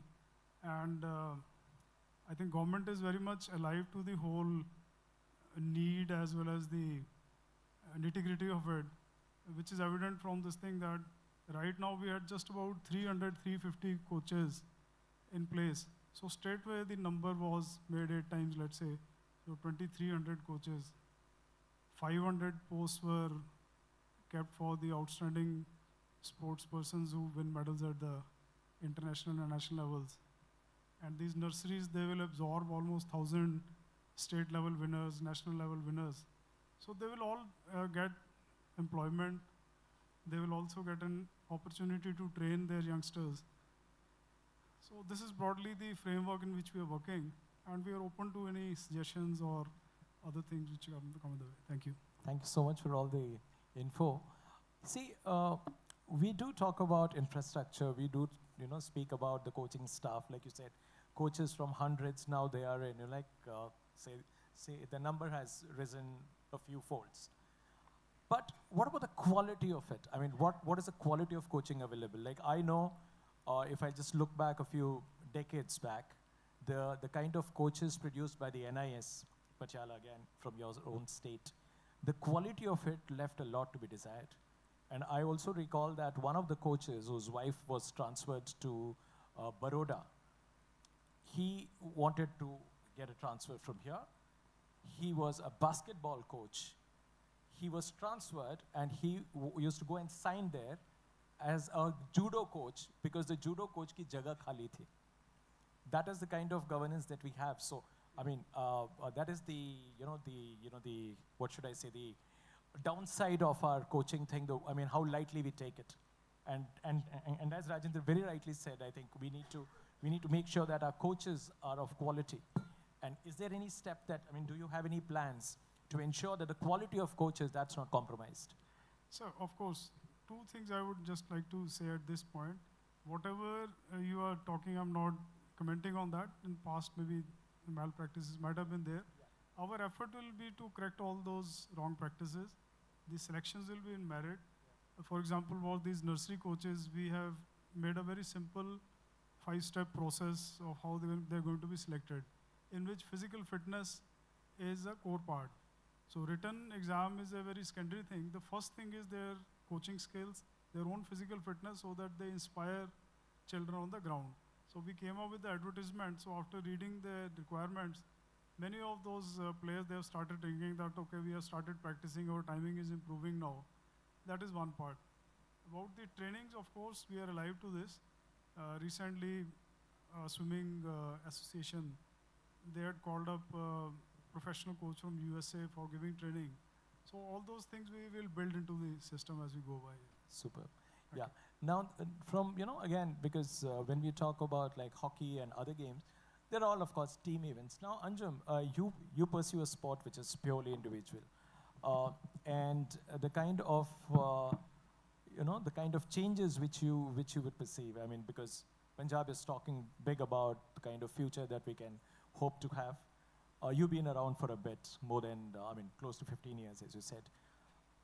Has Punjab really evolved the way you wanted it? Or all these words, all these promises, at ground zero, do you really see those changes happening?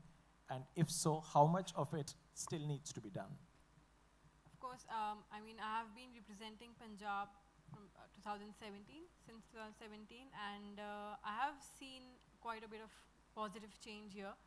So there were not many ranges in, like if I speak about shooting, there was only Badal that had a good range back then. There was not a proper range in Mohali or anywhere where I could train, so I had to go to Delhi to train. So now the range in Mohali has been equipped with good equipment now, and I'm very happy and thankful to the government of at least players don't have to be away from home for a long time. And apart from that, like I've heard Sir saying, and also Minister Sir was talking about the nurseries they're building up. I think it's a very positive change, and we can expect to see a lot of youth coming into sports, and we have so many eminent personalities in different sports, and they really lead by example, and we can see youngsters following them in pursuing different sports. So I think if the government, just a simple example, if the government of Punjab really respects the senior athletes, they have the financial and the other security for the seniors, that's when the youth will be eager to join the sports. अगर वो देखेंगे कि senior athletes है, अगर उनको कुछ issues आ रहे हैं और वो solve नहीं होंगे, so they will be like कि इससे अच्छा हम पढ़ लेते हैं. बिल्कुल. So the government is doing the best they can do. I think बहुत और positive changes हो सकते हैं इस field में, इस side पे. उसके अलावा जो हम हर गांव में, हर city में अब और academies देख रहे हैं, and I hope कि जो already academies बनी हुई हैं, there's so many like Gamada institutes already there. So I just hope the government pays some attention to that and वो functional हो जाएं. At least they should be used. कई जगहों पे तो academies होती नहीं हैं, infrastructure होता नहीं है, and पंजाब के पास इतना अच्छा land है और इतना अच्छा infrastructure already है, जो I think अगर use होंगे, so we can see a very positive change for the next generations to come. True.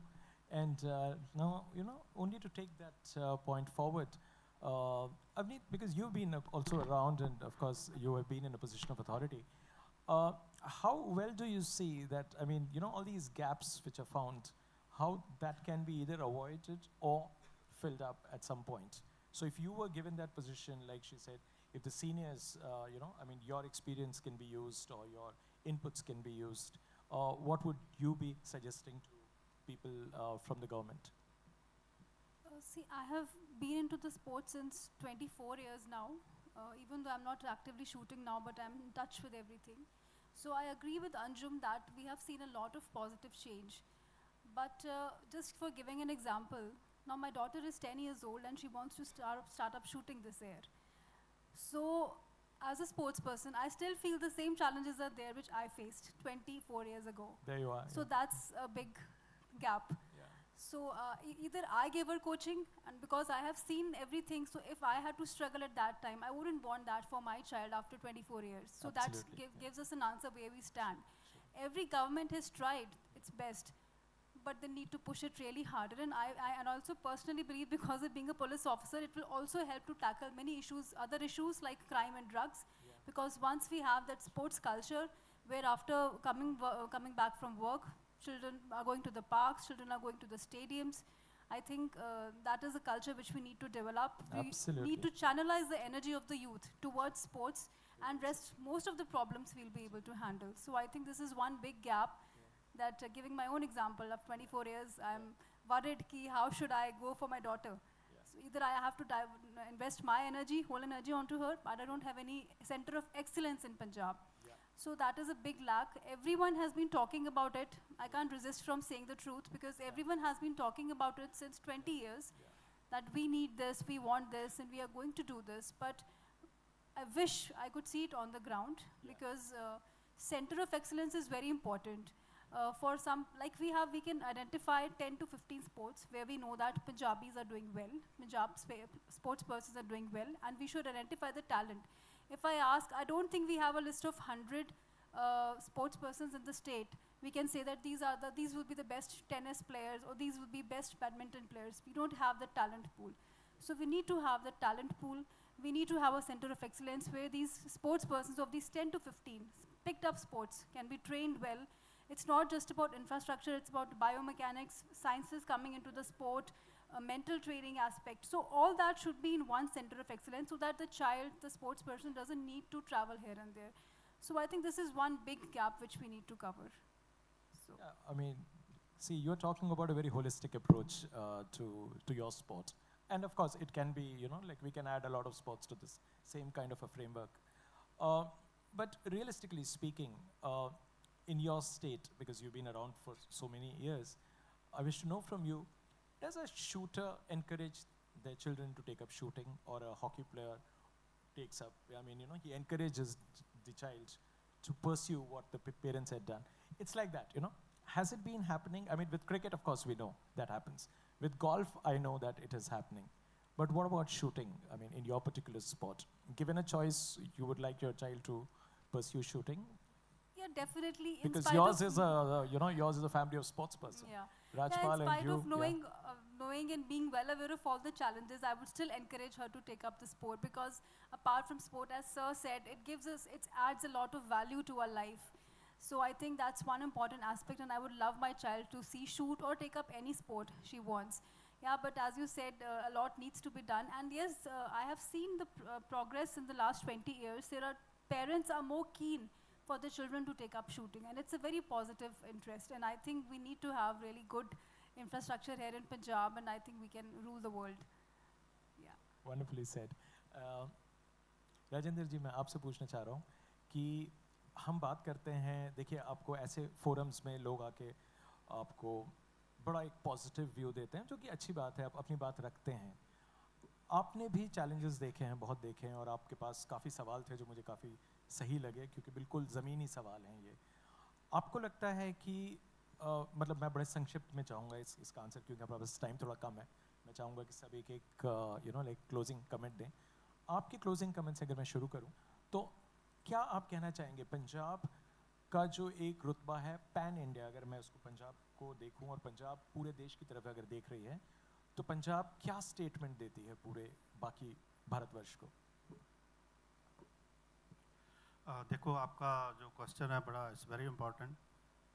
इसमें अगर मैं कहूँ, अभी हम बाकी स्टेटों से अभी वी बिहाइंड देम, ठीक है ना. जैसे कि रिसेंटली मैंने देखा है, बहुत सी चीज़ें देखी हैं जिसमें स्पोर्ट्स में भी है, उनकी पॉलिसी देख लो, उनका इंफ्रा देख लो, उनके जो प्लेयर्स की फैसिलिटीज़ है वो देख लो, तो बहुत सी जगह से हम लैग कर रहे हैं. हम लोगों को डेवलप करना चाहिए. हम लोगों को जितने भी पंजाब गवर्नमेंट को जो प्राइवेट फर्म्स हैं, जैसे राउंड ग्लास है, या कोई और भी आना चाहता है, उससे मिल के, ये सिर्फ गवर्नमेंट का काम ही नहीं है अकेले टू डेवलप. इसमें बहुत सी कंपनीज़ हैं वो आना चाहती हैं, उनसे मिल के काम करेंगे तो it should be A jointly effort. जैसे हमारे पास बहुत सी ग्राउंडें जो है खाली पड़ी हुई, इंफ्रा खाली पड़ा हुआ है, तो उनका यूटिलाइजेशन है जो वो सही होना चाहिए, वो भी नहीं हो रहा अभी तक। तो इसलिए मैं चाहता हूँ भी इसको प्रॉपर ऑर्गेनाइज होना चाहिए। बिल्कुल, थैंक यू। अंजुम, आपको कुछ लगता है कि पंजाब क्या स्टेटमेंट देता है पूरे देश को? क्योंकि देखिए पंजाब बहुत मतलब लव्ड स्टेट है ऑल ओवर द कंट्री। बहुत कम स्टेट्स के बारे में ऐसा कहा जा सकता है।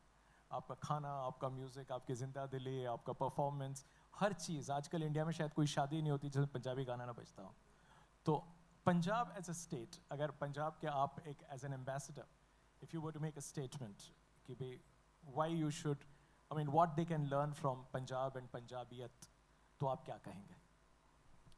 I think as a person who's representing Punjab, और अगर हम इंडिया के मैप में सिर्फ पंजाब को देखें, not only इंडिया के मैप पे, वर्ल्ड में कहीं भी, I think Punjab really represents culture and also क्या कहते हैं energy, I would say, and that really shows in all the athletes जो पंजाब represent करते हैं किसी भी स्पोर्ट में।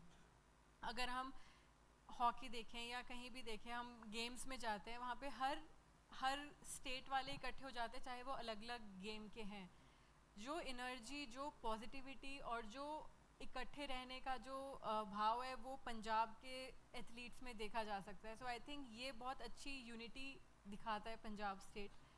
एंड मैं यही कहना चाहूँगी कि क्योंकि पंजाब वर्ल्ड वाइड इतना फेमस है, and as responsible athletes and responsible senior sports person, हम पूरी कोशिश करते हैं कि हमारी तरफ से अगर कोई एक बच्चा भी मोटिवेट हो पंजाब का या इंडिया का, और वो अपने देश का, अपने शहर का नाम रोशन करे, तो वो हमारे लिए बहुत बड़ी चीज़ रहेगी। इसलिए हम जितना पॉजिटिवली और जितना स्ट्रांगली पंजाब रिप्रेजेंट करें और गवर्नमेंट हमें उस हिसाब से सपोर्ट करती रहे, तो हम बिल्कुल इंडिया पंजाब को वर्ल्ड मैप पे और भी अच्छा शो कर सकते हैं। बहुत खूब अंजुम, बहुत खूब।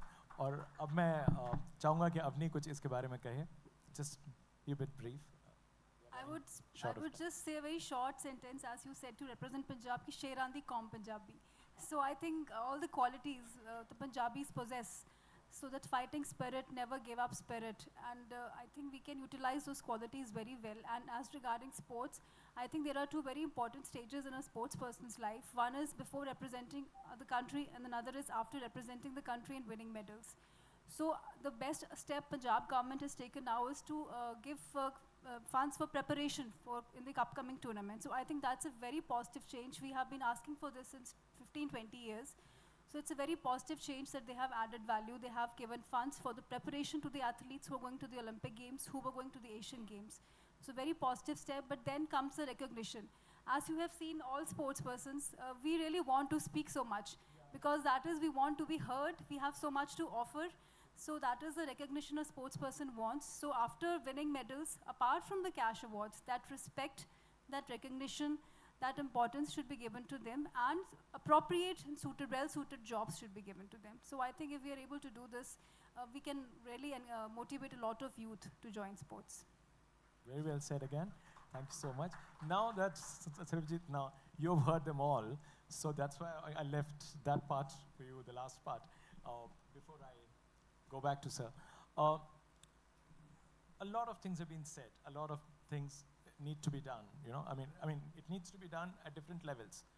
You being in a position where things can be made different, what sort of a policy which you can present or execute it in that sense, which will make the country sit up and watch, sit up and watch what Punjab is doing. So you are in a position to do that.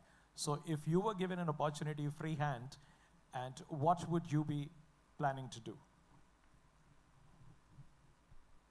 So I would say that that opportunity was given, and we have framed the policy. And that policy is just about, I think, 7 or 8 pages.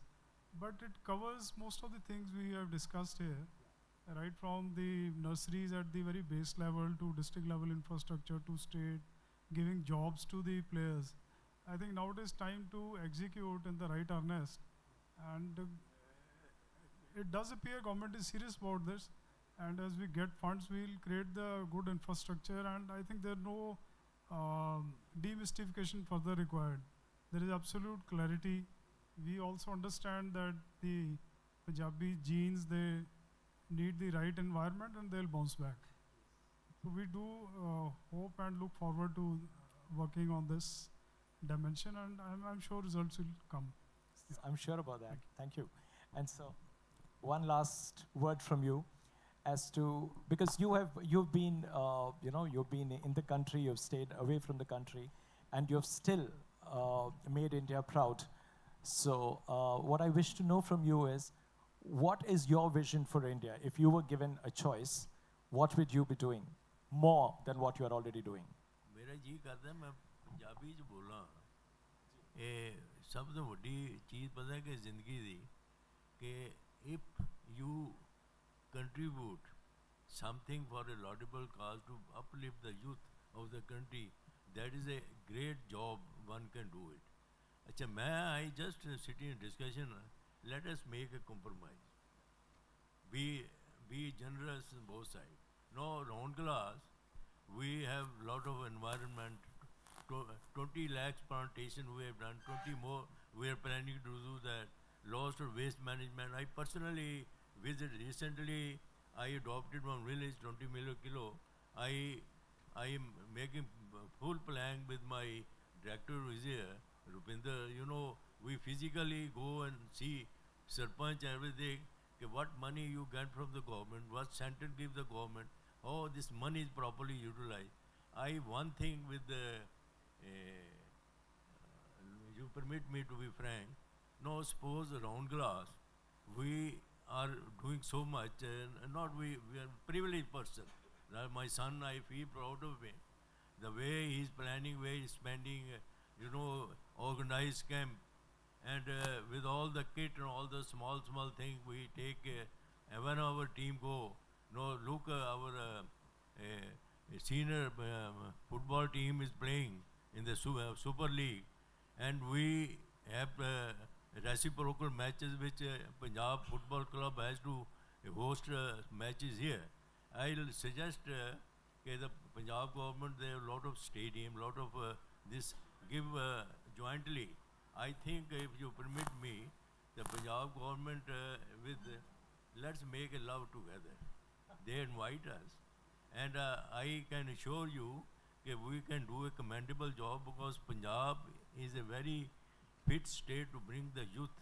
There are so many things which government is endeavoring, a lot of incentive. I assure you that my son is coming next month, and he will be too happy to contribute anything for a, it does not matter of money.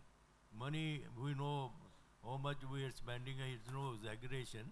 Rather, I feel that we are the privileged person, and nature give us the facility to serve the youth. And I'll request the Punjab government to kindly invite Round Glass NGO to bring close to us. Let us discuss together, and I assure you that the result will be double.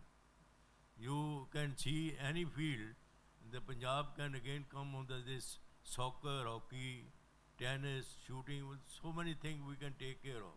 Even recently, we are picking up some very good golfer player to boost up. Though I myself have been playing golf, I pick up for the Asian trial, and I am the real only specimen who has played two national hockey and golf, highest level. I have even won the tournament in golf abroad also. No, it is no good to say too much for me. I am full of potential and thinking still at this age. Life is a nature gift. One must catch it with a positive attitude of well-being. Let us give it something what you have, so that let the Punjab government come together with us. I assure you that we can do a commendable job, because Punjab is doing a lot of good things there, a lot of structure, a lot of things we can think. I'll not hesitate. My son is coming, even I can come anytime the government come, we can do a laudable job to bring the youth of the country in a smiley world. Whatever the matches in their team, we will all distribute to all the players. We invite all the parents in the village, so that parents know that the children are winning this tournament. We have to wake it, it's a youth. Physical fitness, whatever you earn in the early age, that goes throughout your life. And this is what even I shouldn't say, do I look 93? I don't look 93. So I still go to villages. I recently, only 3 years back, I stopped playing golf. But I assure you, let all contribute something for the good for the youth. And this is my humble request. I'll definitely catch hold of Punjab government official to meet them and jointly make venture something laudable cause to make the structure where it's needed, give us more facility. We can organize more organized camp. We have loaned the tennis, many players, they're playing for India also. They play abroad, even they won the tournament there in tennis. And this is what I feel, if the Punjab government join hand with us, a lot of things can be together to uplift jointly for the great cause of sports, because the youth is the cream and we have to take care. It is the responsibility of everybody if we take care of the youth. And I assure you we will be too happy to join hands with the Punjab government and further get laudable job. It's a joint effort. We have to be sincere in delivering things. Saying is something else, but for the practical thing, come in a real shape. That is what is the cry of the day. Thank you. Yes, sir, absolutely. And I'm sure your offer will be accepted with open arms. That's a very, very large-hearted kind of an approach of yours. As you lead your life, as we can see, as we can get so much out of your spirit. So it was wonderful having you here. And before I wrap up, just a word. So there are a lot of, positives here. There are questions. There are things that need to be done. There is government which is looking absolutely, with a very clear vision as to what needs to be done, what are the issues that need to be addressed. 7 pages of sports policy, and I think these 7 to 8 pages, they actually hold the future of this wonderful state when it comes to the sporting arena. Thank you so much, each one of you, Mr. Sarabjit, Anjum, Sir, Avni, and Rajinder. Thank you so much for being here. It's a great opportunity. Rakesh sir, I have a question for Mr. Singh. When we talk about sports, we are talking about nurseries and you're talking about setting up sports centers in districts as well. As far as school sports is concerned, are there any plans of utilizing the government school setups to run tournaments or run talent scouts through the school program as well? Yeah, sure.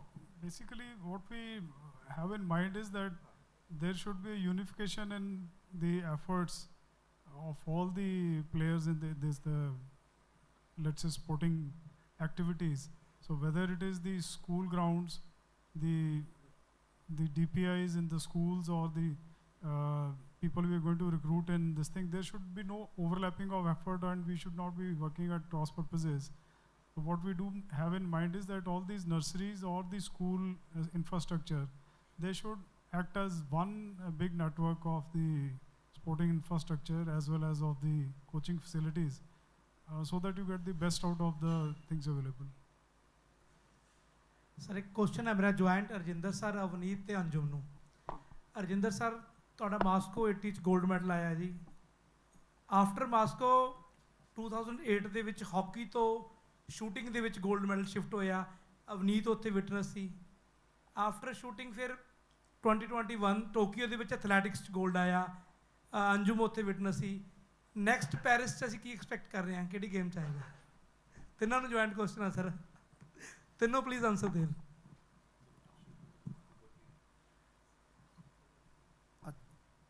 अगर हम hockey को देखें तो मैं समझता हूँ भी हमारी टीम पहले 4 में जाएगी।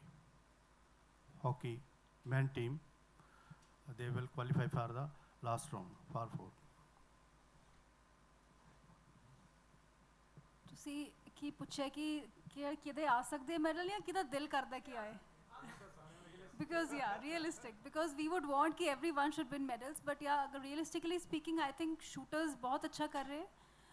I really expect some good medals from the shooters. And hockey team, I think I agree with him कि could be in the first four, but we never know because it's a sport and unpredictable. उस दिन की हो सकता है, we never know. So appropriate to a question, I would like कि उन तिन्ने ही sports which shooting, hockey and athletics, which I wish. And I think it's not an unrealistic expectation. We can get medals, and it would be wonderful if you can take me along to watch the Olympics to witness all the three. I do not mean to interject, but we do have a very interesting panel discussion ahead, talking especially about chasing the Parisian dream. So I would suggest the gentleman to kindly stay back till the end of the program and to attend that session. Please. So if we say expectation या हमें क्या चाहिए expectation, I think हमें बिल्कुल positive रखनी चाहिए कि हर sport में medal आए. And because I think athletes बहुत मेहनत करते हैं, because every athlete gives more than what they can and 100% देते हैं वो. उस दिन जैसे अवनी दीदी ने कहा, उस दिन क्या होता है वो हमारे हाथ में नहीं है, but हमारी preparations gold medal के लिए हैं. And athletics का barrier टूट चुका है gold medal का. So हमें कोई डाउट नहीं है कि क्योंकि एथलेटिक्स इतना अच्छे से अभी इम्प्रूव हो रहा है इंडिया में because of very good administration I would से एंड ऑब्वियसली बहुत अच्छा प्लेटफॉर्म मिल रहा है अभी एथलीट्स को. सो एथलेटिक्स बैरियर टूट चुका है, हॉकी में मेडल आ चुका है अभी recently and even shooting and badminton I would say. सो बहुत सारी गेम्स है जिसमें जो मेंटल बैरियर होता है कि इंडिया ओलंपिक्स में मेडल नहीं जीत सकता वो टूट चुका है. So वो बैरियर टूटने की देर होती है और I think it's just so easy कि अब हम अपने आप को पोडियम पे देख सकते हैं. Yeah, Anjum has wrapped it up so well. So I think on that note, we can put an end to this wonderful session. Thank you for your patience and thank you for encouraging each one of these great names on the podium. Thank you so much for being here. Thank you so very much, the entire panel, for sharing your valuable insights. Could I please request everyone to kindly come forward for a group picture?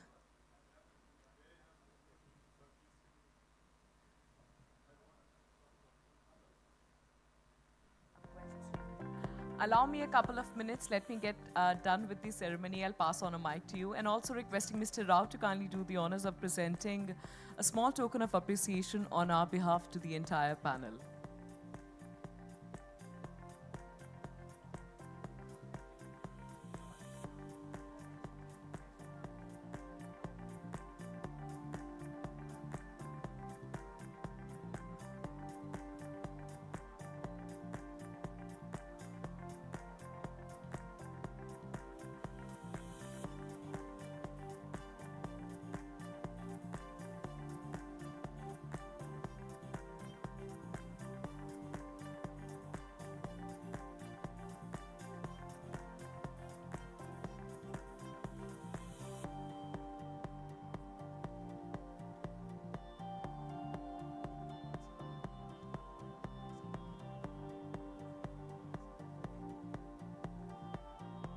Singh Saab, unfortunately, due to the paucity of time, we cannot take any questions for now, but I'm sure the gentleman will be available for an off-record question. Thank you so much. Thank you.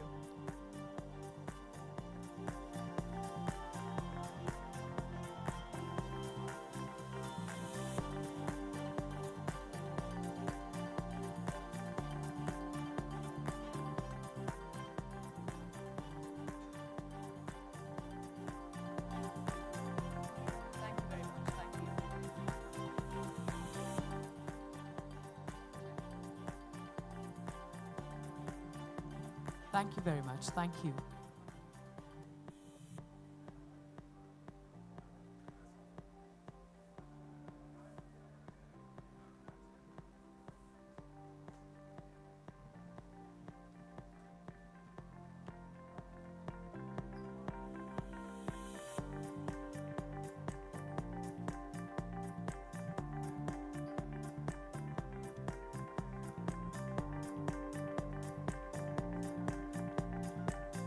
Requesting everyone to be kindly seated. Thanks a lot.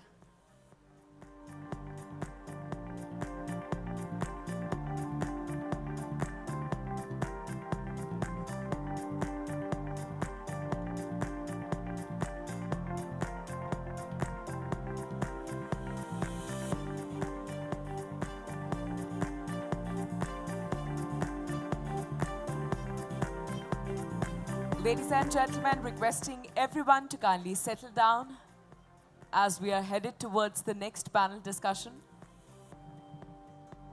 Requesting everyone to kindly take their seats.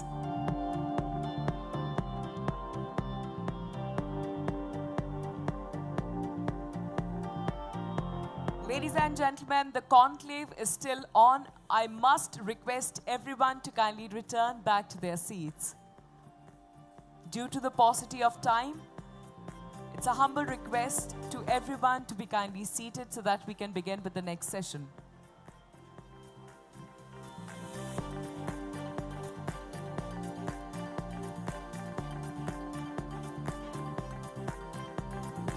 All right, any wild guesses? When was the mobile phone invented? Without Googling it. The cellular mobile phone, the cellular phone, when was it invented? 1972 by Martin Cooper in the United States of America.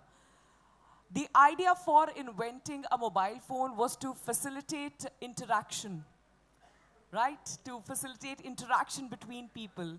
Nowhere was the idea to hinder the focus, the concentration of the audience right here. So I must request everyone to kindly put their mobile phones on silent or vibrate only mode. And in case you feel like there is an important call that you have to take, please kindly exit from the hall, attend the call and join us back. And with the same, we are now quickly headed towards the next panel discussion. The topic at hand for the next panel discussion is the athlete support system. Over the past decade, the concept of high performance. Ladies and gentlemen, once again requesting everyone to kindly settle down.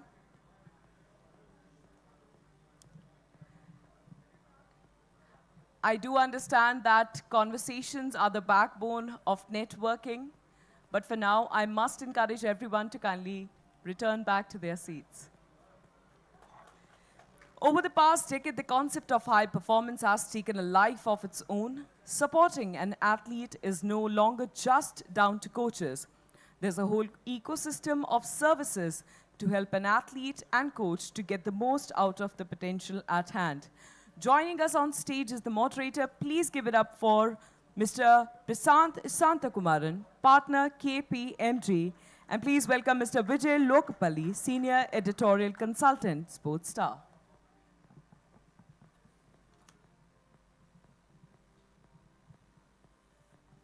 Thank you, everyone.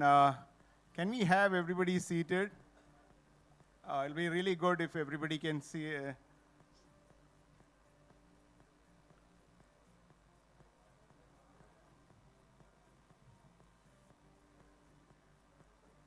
Sir, yeah. So Vijay is senior journalist in Sportstar. He is my co-moderator. Can we have everybody sit down? Thank you. Thank you. Okay, that's good. Consulting firm. We have close to about 300,000 people working globally. And sports advisory is one of the areas that we provide service, actually. So I'm also a pretty active sportsman. I play football 3 times a day. So that keeps me connected with sports in a way, actually. So the topic that we're going to discuss is the athlete support system, or what you call as wider sports support system. So we had athletes come in and address us today, but one of the backbone of it is how the ecosystem around sports medicine, physiotherapy, mental conditioning, nutrition, that works. So to discuss about it, I have a very highly esteemed panel, so I'll invite each of them to the stage and we'll hear from them. One important part is, I think Rohan Bopanna, you all know, he recently won the Australian Open doubles. What age? Any guess? 43, he won the Australian Open. And that, when he was at the Sportstar Conclave in Mumbai about 2 weeks back, he was talking about the support system of nutrition, mental conditioning, physical, all those aspects. So I think it is these days for sports to succeed or teams to succeed, you need that environment. So that is the main thing. So we have a very esteemed panel. I'll call each of them one by one. I'll introduce and then they will join me here. First I have, let me put my specs on. First I have Dr. Amit Bhattacharya ji. He is a noted mental coach who is employed as a research officer at the Postgraduate Institute of Medicine and Research here. And he uses scientific techniques for mental conditioning. He uses computer science and all that for mental conditioning. More important, he was Olympic gold medalist Abhinav Bindra's personal trainer for almost 10 years. So we have to give a big hand for him. Not just that, he has also trained Mohan Bagan, Sail Football, East Bengal side. So he has been associated with team as well. So that is what, nowadays he works with special kids to realize their full potential. So I don't know, he has also stepped out, is it? So, so when he comes on, I'll welcome him. Then we have Vijay Sharma. Vijay Sharma has been the national weightlifting coach since 2012. He has helped India win 7 medals, including a gold in the national championship, mostly competing in the 94 kilogram category. He has remained a mentor of Olympic silver medalist Mirabai Chanu, right from the days of initial days itself. So I welcome Vijay sir onto the stage. Yeah.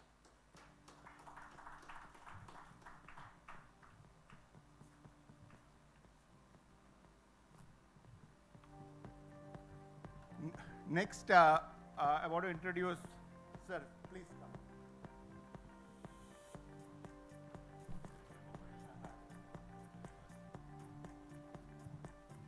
So next I have John Gloucester.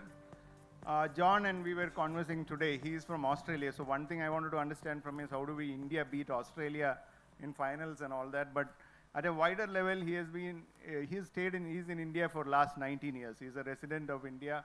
He's based out of Mumbai. And he's a sports physiotherapist and medical coordinator. He has worked with the Indian cricket team and also now working with Rajasthan Royals. So that's where he's employed. He's got amazing knowledge around the whole of the physical conditioning physiotherapy. So welcome, John.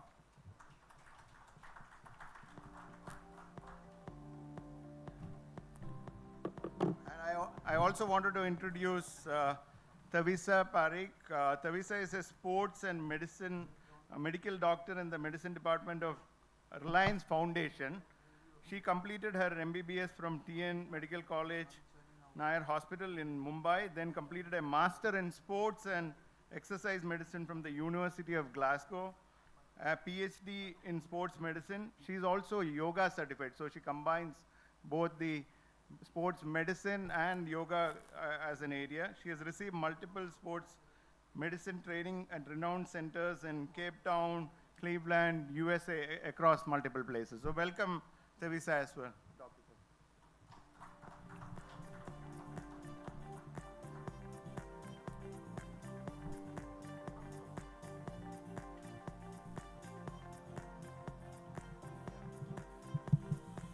So just to kickstart the whole discussion, so I gave the context in terms of the importance of athlete support system, but maybe I'll start with Dr. Amit. He has been associated with Abhinav Bindra for the last, for about 5 Olympics. So Abhinav Bindra, we all know the first individual Olympics in 2008, but even before that, he had to go through a couple of Olympics where he didn't win the medal, but 2008, first individual medal. So it'll be good to understand the journey that you had with him to make him success, initial failure, success, and what you did from a mental conditioning aspect. So over to you, sir, in terms of just explaining your journey with him. Okay, to start with, basically, Abhinav called me a Ellie, a friend, a punching box, you know, a sounding board. So the basic thing which is very important in the life of a sports person is to develop the relationship with the coach, to develop his understanding where he is helpful. As Avneet, Modgil, everybody was saying here, the shooting which stand 20 years back, it is in the same area. There are certain changes which happen.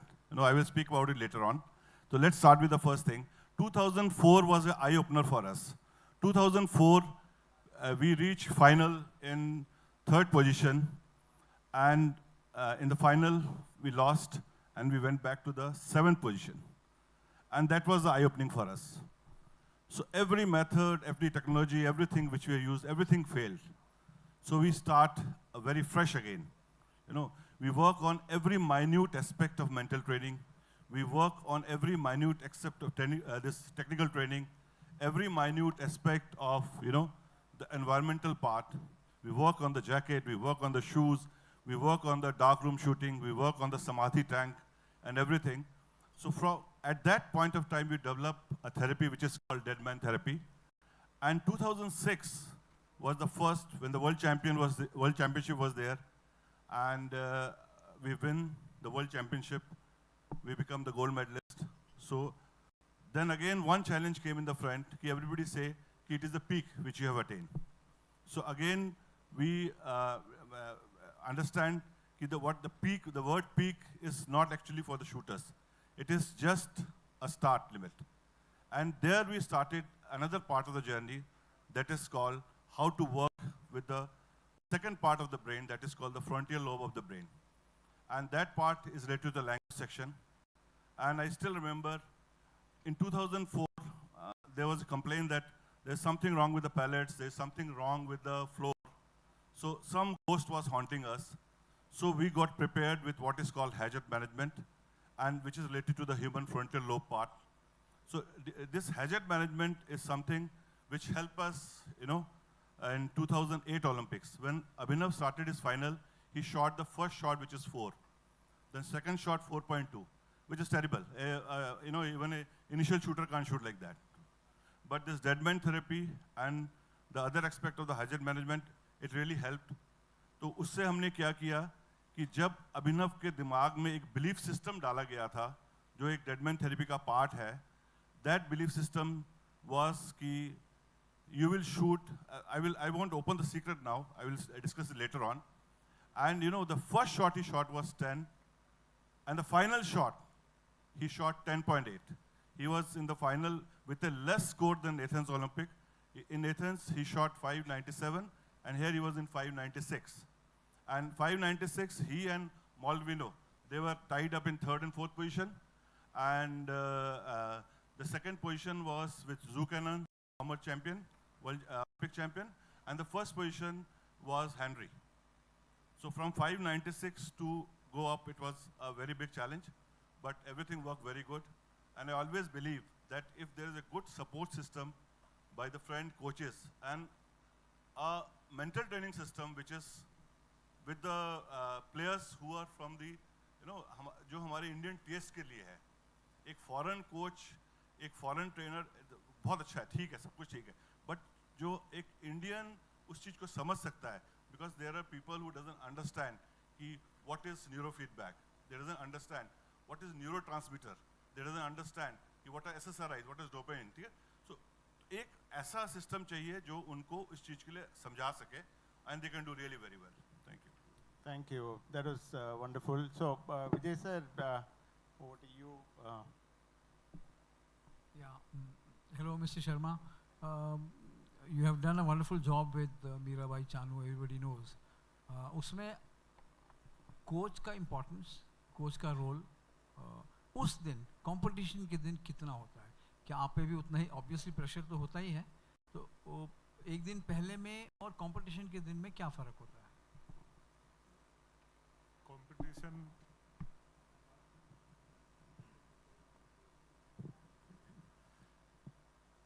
किसी भी elite player के साथ काम करने में जितना pressure player के होता है उतना ही प्रेशर कोच के ऊपर भी होता है. हम लोग 2016 में मैं आपको एक बड़ी अच्छी बात बताता हूँ जिससे रिलेटेड ये आज आपने सेमिनार किया है. 2016 रियो ओलंपिक्स में और मीरा खेलने गए थे, और उससे 3 महीने पहले हम लोग एशियन चैम्पियनशिप खेले थे. हमने वो टोटल किया था जो ओलंपिक्स में सिल्वर मेडल के लिए काफ़ी था, और 3 महीने बाद हम ओलंपिक्स 2016 में फेल कर गए. हम लोग क्लीन जर्क का एक भी अटेम्प्ट पास नहीं कर पाए. तब मुझे मेंटल ट्रेनिंग का वैल्यू पता चली कि कितना इम्पोर्टेंट है मेंटल ट्रेनिंग, साइकोलॉजिस्ट की कितनी इम्पोर्टेंट है टीम के साथ, और एक पूरा सिस्टम चाहिए आपको ओलंपिक मेडल लेने के लिए। उसमें एक साइकोलॉजिस्ट की ज़रूरत है, फिजिकल थेरेपिस्ट की ज़रूरत है, तो एक टीम वर्क है। तो वहाँ मुझे समझ में आया, और हम लोग जब दूसरा ओलंपिक खेलने के लिए गए टोक्यो में, तो हमने जो साइकोलॉजिस्ट की हेल्प ली, साथ में फिजिकल जो थेरेपिस्ट है उसकी हेल्प ली, तो हम बहुत अच्छे से परफॉर्म कर पाए। 2016 के बाद 2017 में वर्ल्ड चैंपियन बने और 2021 में हमने ओलंपिक में मेडल लिया। तो हालांकि प्लेयर को जितनी ज़रूरत है एक साइकोलॉजिस्ट की, उतना प्रेशर कोच पे भी रहता है। तो कोचेस को भी ज़रूरत पड़ती है समय समय पे डिस्कशन करने की कि हम लोग प्रेशर को किस तरह से हैंडल करें। हम लोग भी नर्वस हो जाते हैं कि जब आप कंपटीशन करा रहे हैं तो पूरी रिस्पॉन्सिबिलिटी आपके ऊपर है, कोई भी चीज़ गलत ना हो जाए। तो उस प्रेशर को कैसे हैंडल करना है, काफ़ी कुछ हम भी करते हैं उसको हैंडल करने के लिए। तो एक टीम वर्क है कोई भी मेडल लेना, एक एलीट प्लेयर के साथ काम करना और उस लेवल पे कुछ भी टारगेट अचीव करना। Thank you. I think what you're saying is that there needs to be good rapport between the individual and the coach as well, because you're saying the coach is as much under pressure like the player itself. You can't do much. You can't go on to the stage. Thank you very much. So, John, I just wanted to bring you in. You have been associated with high-performance team, both the Indian cricket team, which is doing extremely well, and also Rajasthan Royal, IPL, all teams pretty much. So from your journey with these teams, how has physiotherapy, the strength, the conditioning, fitness side evolved over the years? Just give us a perspective on the importance that's given to this at this point of time. Yeah, thank you, and thank you to Hindu and Sportstar. Just quickly, the first magazine that I ever bought when I arrived in India 19 years ago was the Sportstar, off a little roadside stand at Apollo Bunda where I was living at the Taj, and it gave me my first glimpse into sport outside of cricket. I was in India, I was brought to India to work with the Indian cricket team, but that one magazine, which still exists today, amazingly, introduced me to how many other sports there are in India were being played passionately in India at the time. Even though cricket still dominated the front pages, when you turn into the inside of that magazine, I was quite astounded by the diversity of sport in this country. And when I first came, to answer your question, we tried to look at what is going to take Indian sport on the back of cricket and on the learnings of cricket to the next level and to be more consistent. And it's one thing to have technical talent in any sport, but if you can't match that technical talent with physical capability, then there's always going to be inconsistency in performance. And I think the Indian hockey team, and we all know the story of the Indian hockey team, was probably the most technically gifted team through the generations of the last probably 2 or 3 generations. And that was because they were extremely skilled at one-on-one. But as soon as we brought in the element of fitness, then the Indian hockey started to fail away. And that's because we moved from grass to AstroTurf with the speed of the sport. So we took the learning from that into cricket to say that if we want to be more consistent, and if you look at the inconsistency of the Indian cricket team when I was there in those early 2000s, we'd win a series, we'd lose a series, we'd do okay, but there was never consistency. And I think it's more than coincidence that as soon as we started to bring the support network into cricket, bring fitness to the fore, or fitness as a non-negotiable to the fore, then consistency plays out. And Virat Kohli, for what he's done to Indian sport as a whole, he demonstrated that in order to be consistent, you need to bring fitness to the fore. And fortunately for us as a role model, cricket was then seen as the vehicle for us to spread the message of fitness across all sports. That to be consistent, to stay injury-free, and to stay performing. We use the term longevity now in sport. To have longevity in your sport, then you've got to bring this understanding that, and I'm not just talking about fitness as in being stronger and more durable there. Fitness incorporates everything from nutrition to mental conditioning support and high performance support there, internal medicine, and then we look at the S&C separately as a separate pillar as well. So collectively, building out that ecosystem is what has allowed not just Indian cricket now to stay at the top of their game and be consistently number one, number two in the world, but now for other sports in India to learn from that and demonstrate that if we bring all of that ecosystem of support to other athletes and other teams, then we are going to keep pushing ahead onto the podiums of international sport. Thanks, John. I think Indian cricket team introduced yo-yo test at some point of time, and it's controversial in some way to say, yeah, can everybody kind of participate? But it put the threshold and then made sure that best of breed, everybody plays to a different standard, which is happening right now. You said Virat Kohli was instrumental in doing it. Yeah, look, that's the one piece of it, but we always talk about technology, we talk about data, we talk about collecting information from our players and then making decisions on the back of that. But we often miss some of the really important things that Sir was just talking about there, which is the other side of sport, which is the mental side of sport, what we call the intangibles. And the greatest story of all is the Tom Brady story, the greatest footballer of all time, 6-time Super Bowl winner. He was picked 199th out of 200 in his first draft, nearly missed the cut because they were only picking players on physical data. And they weren't taking into account probably the most important thing, which is what we call the shoulders up component of sport. And they nearly lost the greatest athlete of all time out of sport. So it's so important for us to remember to what I call stitch the top and the bottom together.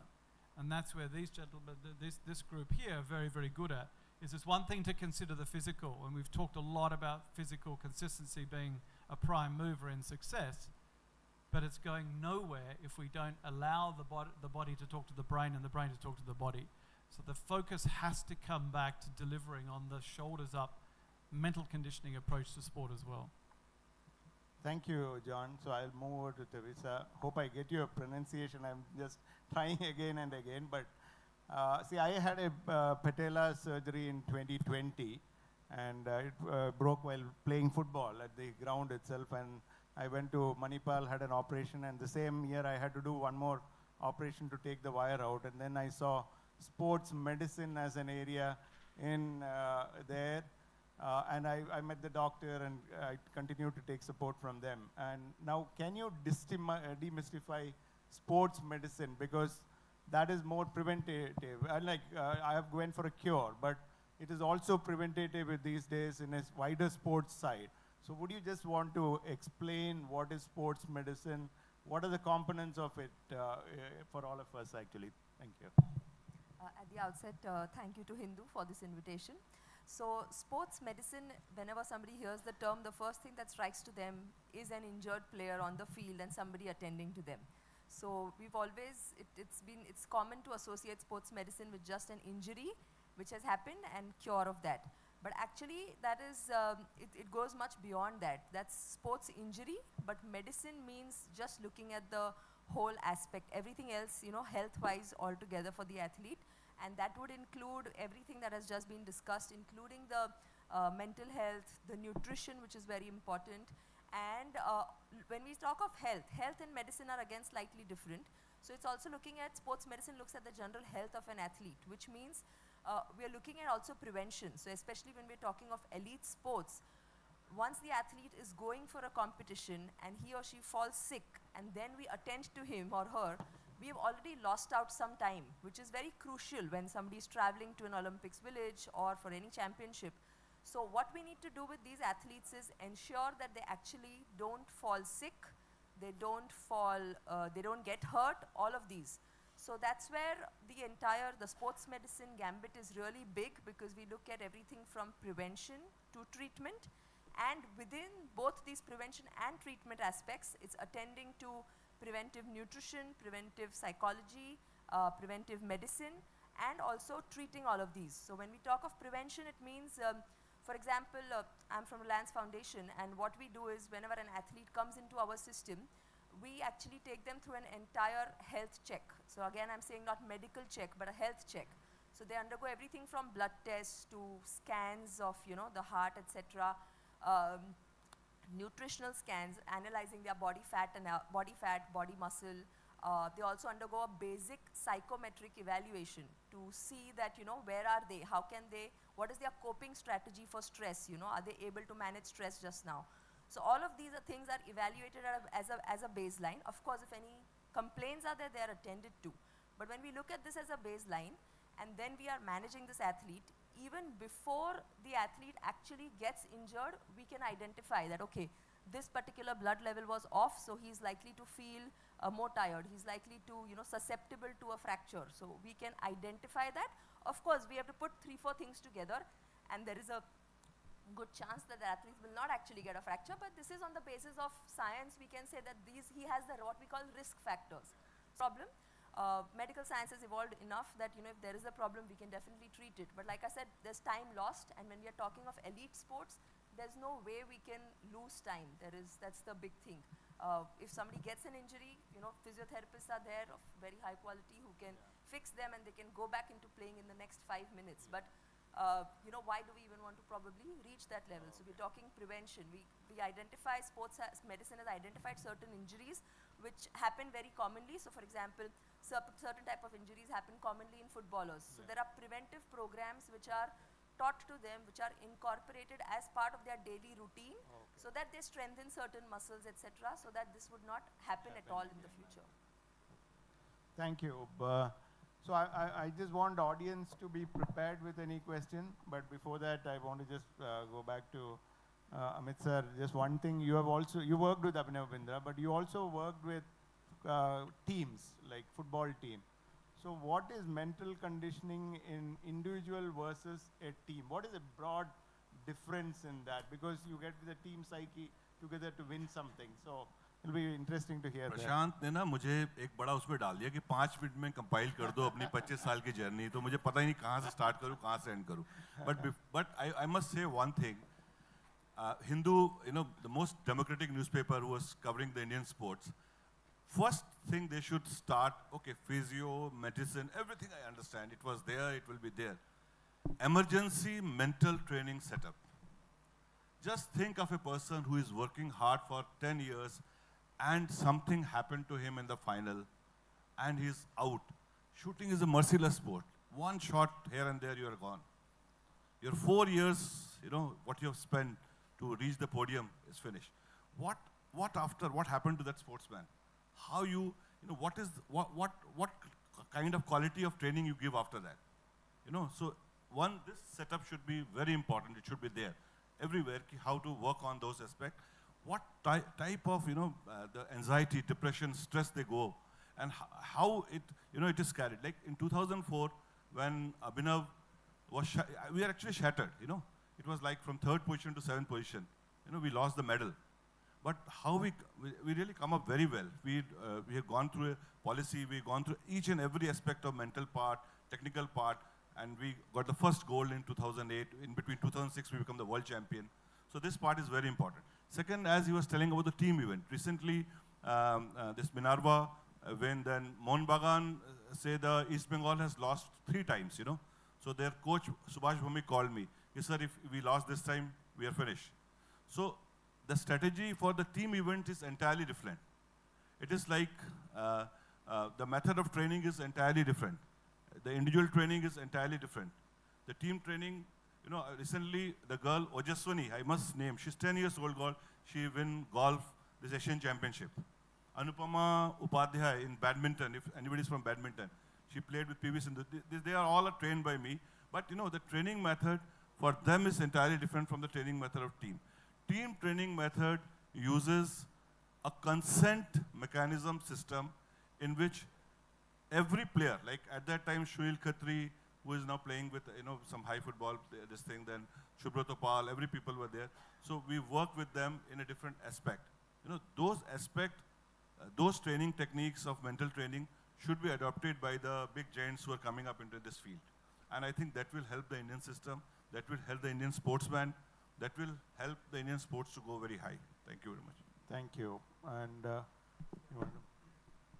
Sharma ji, इतनी देर से हम बैठे हैं, हम यही सुन रहे हैं, physiotherapist, mental coaching, all the sports science, physiotherapy, तो जो उसमें जो ट्रेडिशनल जो कोच था, जो जिसको ये सब नहीं आता है, आपको अगर ये नहीं आता है तो उसकी जगह है कि नहीं आज के उसमें, या आपको भी ये सब इस सब के साथ आपको सीखना पड़ेगा and you have to keep pace?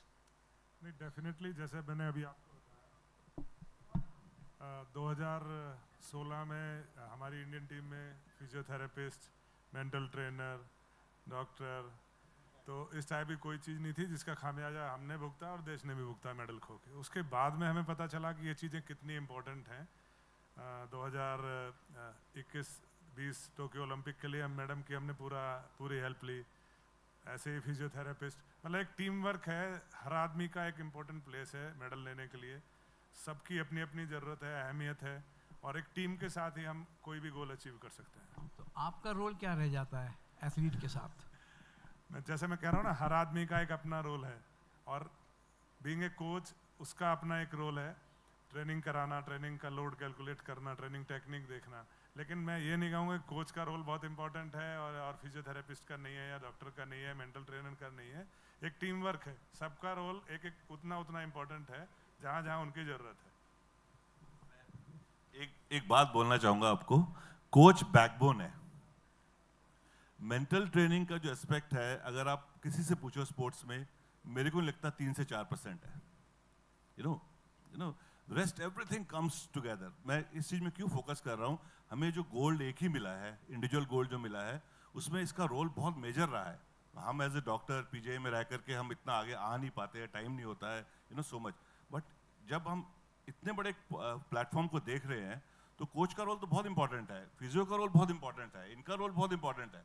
But जो 4 to 5% है, उसमें भी इन लोगों को ही रोल प्ले करना पड़ता है। They has to become a mental trainer. So mental trainer के लिए 1% जगह रह जाती है। You understand what I want to say? So पर मेंटल ट्रेनिंग का जो बेसिक कंसेप्ट है, जो the US is using, the Chinese are using, जो उनके सेपरेट सिस्टम, वो एक एक स्टेट में लाना, वहाँ क्रिएट करना, it's a very difficult area. So Japan में हमने देखा, हमारे शूटर्स बोलना नहीं चाहिए, कुछ भी नहीं कर पाए हम लोग, जबकि हमारे पास बहुत ही अच्छा एक प्लेटफॉर्म था कुछ करने के लिए। सो उस प्लेटफॉर्म से अब हमारे पास shooters, they are now training on that area. Thank you.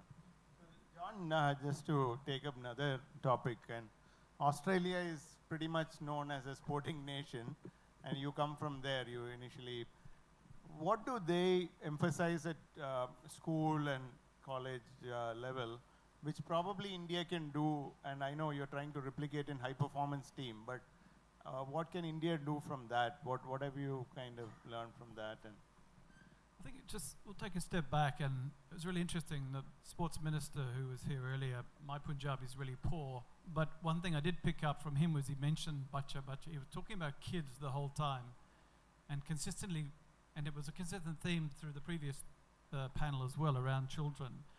And I think the question we've got to ask here is, why is it, which is different to particularly Australia, is why is it that in India, between 15 years and 18 years, we lose 82% of our competitive athletes from the system? So kids are falling out of the system, and they're falling out of the system because they lack support. And all the things we're talking about here is the support that they require, particularly injury support, medical and mental health support. So if we can find a way, we talked about broadening and one of the reasons why Australia has certain amount of success and continued success is because they have an enormously broad base of their pyramid, their sporting pyramid, which was alluded to by the previous gentleman. And what that means is that if you've got more kids coming in at the bottom that are skilled, and when I mean skilled, I don't necessarily mean technically skilled, I mean skilled in the basics, which is physical literacy and motor competence. And they're the two words you'll hear me use a lot. If kids are brought into the bottom of the pyramid through a robust physical education system, and they are skilled in physical literacy and motor competence, then you have more kids coming out the top that are going to play sport. And that is probably the primary reason. One of the other reasons is also a lot of children, and that's why particularly up north here, they're a lot more robust, is because they play a lot more contact sports as kids. They're exposed physically to physical pain. And being exposed to physical pain as an athlete is critical at a very young age, because you then you then identify what is good pain versus bad pain, and that's the start of your resilience journey. And there's better people to talk about resilience journeys than me here. But all of these things come together, but they're all learned in the playground. They're all learned in the parks, where the kids are competing through play initially, and then that transforms into a sporting competition. But what we need to do is maintain this support structure around those kids as they embrace a sport first, and then as they mature into adolescence moving forward. That is the piece that we've got to get right here, and that's the piece that I think is going to transform us from a nation that wants to bid for the Olympics to a nation that will get the Olympics. And 2036 is 13 years down the track. So what do we need to do now? What we have to do now is ask the question, who is our audience in 13 years' time? Both from the athlete's perspective as well as our literal audience. And it's the 10-year-olds now. It's the 8, 9, 10-year-olds now who are going to be our 22, 23-year-old athletes competing for medals at that time. So they're the ones that we should be targeting right now, are these kids, skilling them with what I just talked about, embracing them and surrounding them with a support structure, and understanding also that the people that are going to be watching those Olympic Games in India in 2036, who are those people, and how do we target them as well to build this entire ecosystem of support for those kids that will be competing. Thanks, John. I think you also mentioned when we were discussing in the morning, the pay package that physical education teachers gets in Australia. It's a phenomenal. So a lot of people can go into that as an... well, coaching, the coach needs to be held on the highest pinnacle, because without the coach, there's no athlete. And without a coaching structure and a coach education system in place, then there's no athletes being supported.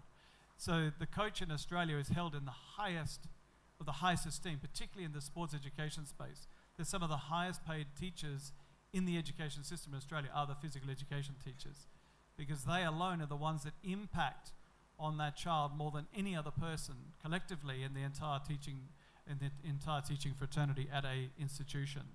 They'll impact on the outcomes socially, physically, mentally, academically, inclusion-wise. So they are put on a pedestal in the Australian education system, and rightly so. And until we start doing that here and appreciating what coaches do and rewarding them, not just commercially, but also through education, upskilling, exposure, international travel, etc., and surrounding that coach with an ecosystem of support, then I think we're always going to fall behind the 8 ball. Yeah, thank you very much. There's just one question I had about, it's a controversial one, maybe doping as an area. I think you have been vocal kind of against the doping thing, and so how do we nip this in the bud itself in terms of when does your area can do something about it? Yeah, it's definitely been a menace, and we as an organization, as a person, Reliance Foundation, we are doing a lot from the education aspect, because that's really where it has to be done, and education at every level. So not only at the elite athlete level, but at a little lower level, because probably that's where we have to sow the seeds of what this is, why, and we've done a lot of research on that on our end with our athletes using WADA, which is the World Anti-Doping Agency. They have certain tools like questionnaires. So understanding the knowledge, attitudes of the athletes when it comes to doping, it goes into certain very crucial aspects, not just understanding. When we say education, it's not just what is doping and why it is, but also it's a binary thing, two-way thing, understanding the social aspect, the psychological aspect as to why an athlete wants to do it. So I think it's not just about, so that's where we've invested as Reliance Foundation. We are doing this thing on the with our athletes and education. So reinforcing at every contact point that we get with them that why this should not be done, how this can be harmful, and the World Anti-Doping Agency has very clear points as to how why this should not be done, in the sense like it's not just wrong ethically, etc., but it's as sports medicine doctors, we also emphasize that it's bad for your health, because most of the drugs in some way impact your health in a bad way as well. So giving this education, because very often athletes, especially when they are young, in our country, especially because a lot of them also come from backgrounds which, you know, they take this up at a young age. They don't have a very high level of education. You know, they're just peers. They just learn it from. They have no idea that this could actually be harmful to their health. You know, their focus is probably just the goal. But that's where it's actually understanding that if their focus is the goal, their goal is getting that medal, then what are the ways you can do it in the right way? And that's again where we come in as, you know, a sports science team, that it's not just strength training, because strength training say has been, you know, fitness training has been there, but no. Look at the nutrition, look at medical aspects, look at psychological aspects. Within strength training, look at more scientific ways of doing it. So doing all of this, educating on all these aspects in addition to what are the harmful effects of doping and all of that. Yeah, that's good actually. So thank you. I open it up to audience. Ayon normally has a question.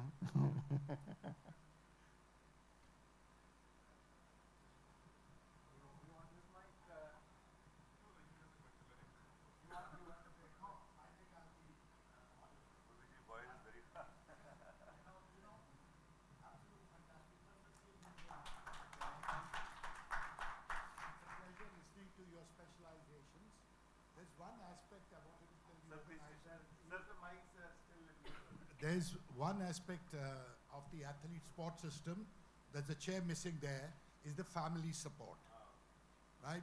It's so critical in my experience, and I've been around a long time in sport, more than 50 years, as a parent, as a sportsman, as the president of an association. So firstly, the family sport is not recognized, not acknowledged, and it's not understood. Because the mental frame of a child, it's the self-belief is rooted in your childhood and adolescence. That's where you have to start. I give you one tip. My son went on to be a world champion and a 4-time Olympian and he's been well honored, the Khel Ratna. But where I thought the criticality was, because I was in sport, and I realized that you've got to start them as a winner, as a belief. So don't introduce him to a competition, even at the school level, till you've prepared him. So when he runs or plays or jumps or shoots or what he does, it's better to set him off on a winning spree. That's where self-belief begins to happen. And then you begin to feel that nature and God intended you to be the best. So it starts from KG upwards. And that is a leadership of belief. That's very important. The second thing critical missing here in this sort of the various pegs is the role of associations. The biggest weakness in Indian sport is non-professional associations, which are running a very professional program called Olympic sport. I'm not referring to cricket. But the Olympic sports, other support system that needs strengthening is the organizational ability of the associations. They're weak. Consequently, our systems are not performing. Thank you. No, I think it wasn't a question, sorry. No. It was more of a, I just felt that those things need to be focused the next time around. Yeah. No, I think you're bang on with respect to both the areas. The first area, obviously, what the child learns at home is what they learn and kind of do everywhere. So that's important. When we were looking at the support system, I know the association in India, we can go on and on. Probably BCCI probably works well. Yeah, there are a lot of questions around that. We didn't bring that up as the support system, but it's both are very, very valid, and thank you for bringing that up. So, you had a question? A lot of questions. So, can you hear me? No, but use the mic. Sorry. Thank you. This is a little bit of a specific question, and I wanted to take it to Vijay sir and Twessa and John. We speak a lot about athlete support systems. One of the things in India, at least, that's been happening for the last, say, 4 to 5 years for female athletes particularly, is considering their menstrual cycles when you try and decide training or when you try and decide how they're going to figure out their workload management. In your experience, how has that changed with the athletes that you're dealing with? Because we see a lot of papers coming out of Europe where they're considering this as a part of, like you were talking about pain tolerance, John, particularly there in terms of how they can actually take certain periods of training or how intense a training session can be.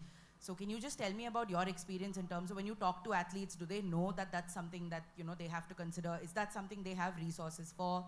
And just how that goes. Yeah, look, I think it's purely on the back of awareness and education, and that's got to be two-way, the education from the athlete's side, from the coach's side, and from the support staff side. And sadly, that awareness or lack of education it was very obvious in the support side in Indian sport. That has significantly changed in the last probably 2 to 5 years that I've seen. And it's coming from individual organizations understanding that if we want to get the best out of our female athletes, we need to understand our female athletes intimately. And often those conversations are very difficult. And certainly through the Go Sports Foundation, who I'm associated with, we have particular programs and education programs that are set up exclusively for these conversations. And so that's at a sort of a platform level within an institution. But again, until we template that and take it across a larger audience, then we're always going to be holding a number of our female athletes back. But you may have more insight onto the strategies around that. But certainly, it is an area that we are entirely focused on now for sure. Yeah, so when I was talking about, you know, the preventive aspects, so when typically we would see a female athlete, we would actually go take them through a questionnaire. So there are set questionnaires in the sports medicine arena, which, you know, you can go through to understand sports, menstrual health, its impact on each other, things like that. So we would take the athletes to that. Again, this is to identify potential problems in future, so not just attending to a problem. When it comes to attending to a problem, it's quite a mixed bag. We actually did a survey. The publication should be out shortly. Set up a kiosk, and we had questionnaires, like a short survey. We surveyed not just the girls, but everybody who came to that. So we had coaches, and most of the coaches were males, and we also had certain male athletes come in. So it was also to raise the awareness. So it was an awareness survey thing. Because coaches tend to be males, so, you know, how much have they realized can this be impacting? Did they even realize? Do they even consider this with their female athletes? So we did a survey around all of this, and from what I vaguely know, yes, it was kind of a mixed bag, but largely people they don't consider it too much. There's been a lot of research which is coming out on, are females more prone to injury at a particular time of the cycle? And I would say the research is kind of ongoing from what I have read. Like, it's not clear that no, it's definitely a high risk or it's definitely a low risk. The research is still developing, but a lot of attention is being given on the science side. Females are also becoming aware, but definitely again, because we have in India such a mixed bag of population, and especially in sports like athletics, where they come from a little, not always from a fully educated background, they need a lot more education. They're at times not even aware that they could just take a medication to kill the pain. So yeah, so so that's where contact with a medical professional helps. Not just medical professional, any staff would help, and that's where we would also educate the coaches that, you know, even they should be aware that this is a possibility, because as a coach they can obviously impact a large group of people. So it's coming up shortly. Yeah. So I think we have run out of time. Maybe final one question from anybody, pressing question? Yeah. Hi, my question is to John, or maybe Dr. Bhattacharya as well. The thing is, when you talk about handling pressure and handling failures, those are different when it comes to an individual sport and a team sport. And John has been part of franchisees that work and tournaments like the IPL, where a lot of pressure is, it's more added to what you normally have with because there's a big money involved, there's a other thing involved. So for say a young, when there have been cases when maybe a 20 or 21-year-old earning huge money, but there's a pressure to perform. So how do you handle that, both physically and mentally, to ensure that you handle those pressures and you handle those failures and again come back stronger? Yeah, really interesting, and one of the reasons why these conversations come up is because we're seeing younger and younger athletes entering our system, which is a good thing, but high-performing athletes at a much younger age now coming in, and so therefore we have a responsibility to support them. At the end of the day, they're still minors, they're still growing, they're still developing mentally, physically, and everything.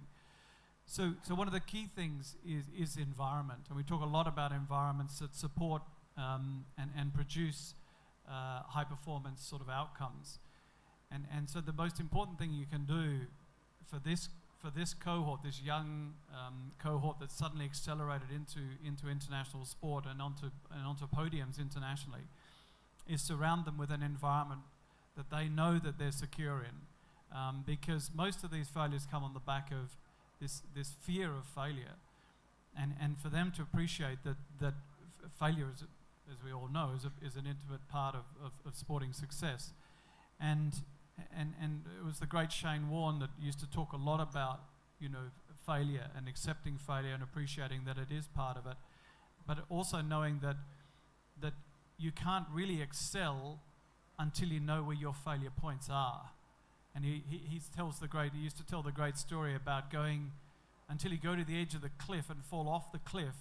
You actually don't know where the edge is. So you don't know where your failure points are until you experience it. He said, it's okay to fall off, because then now you know where your performance, either physical, mental, whatever performance barrier, you now know where it is and where it exists. So you then can push to that point. Prior to that, you were never able to push to that point because you never knew where it was. But when you do fail, he always said, and you fall off the edge of that cliff, you need somebody, your team, to then catch you when you fall off the cliff and to throw you back up onto the edge of that cliff again. That was the missing ingredient, and that's the piece that these kids need, is that environmental piece, the support piece, your team support piece. And that is why one of the key people now in our international dressing room are the people sitting next to me with these skill sets. So they can build those environments, help us to build those environments of support, appreciating failure as part of sport, and the greatest success stories come out of failure stories.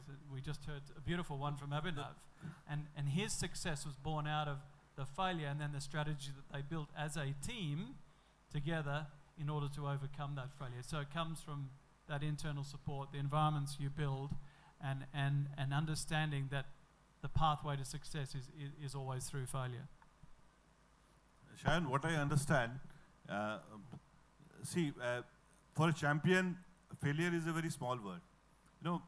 Let me ask you a question, very simple, one question. You have a plan A, and your plan A fails. So what is the next step? You go to plan B and plan C? So this is the one thing in mental training, there is no plan B and plan C.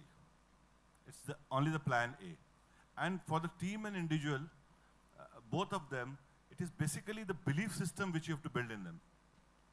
And the belief system is something which is so strong, which correlates your mind. There's a difference in brain and mind.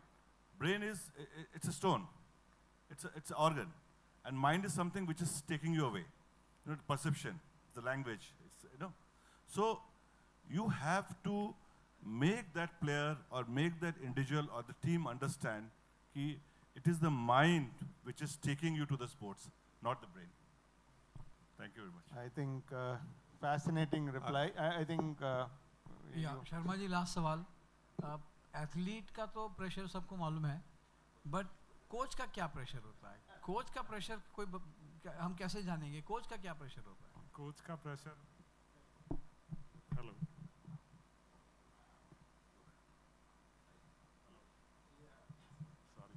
Coach के ऊपर पूरे player की पूरे 4 साल की मेहनत coach के ऊपर होती है कि अगर मैंने कोई गलती की तो प्लेयर की 4 साल की मेहनत खत्म हो जाएगी. तो उससे ज़्यादा प्रेशर क्या हो सकता है कोच के ऊपर, उसको मैनेज करना. हमें भी ज़रूरत पड़ती है मेंटल ट्रेनर की, हम भी पूछते हैं कि किस तरीके से बिहेव करें. और ये सच्चाई है, बोलने के लिए नहीं है, मैं सच बोल रहा हूँ. मैं खुद जो मीरा की मुग्धा मैडम है जो साइकोलॉजिस्ट हैं, मैं रेगुलर उनसे कंसल्ट करता हूँ कि मुझे भी डर है कि कहीं मेरे से कोई गलती ना हो जाए, तो मुझको तैयार रहने के लिए क्या क्या करना पड़ता है. And that's just one point of that is that we talk about support staff. support staff who support teams and athletes, all of us.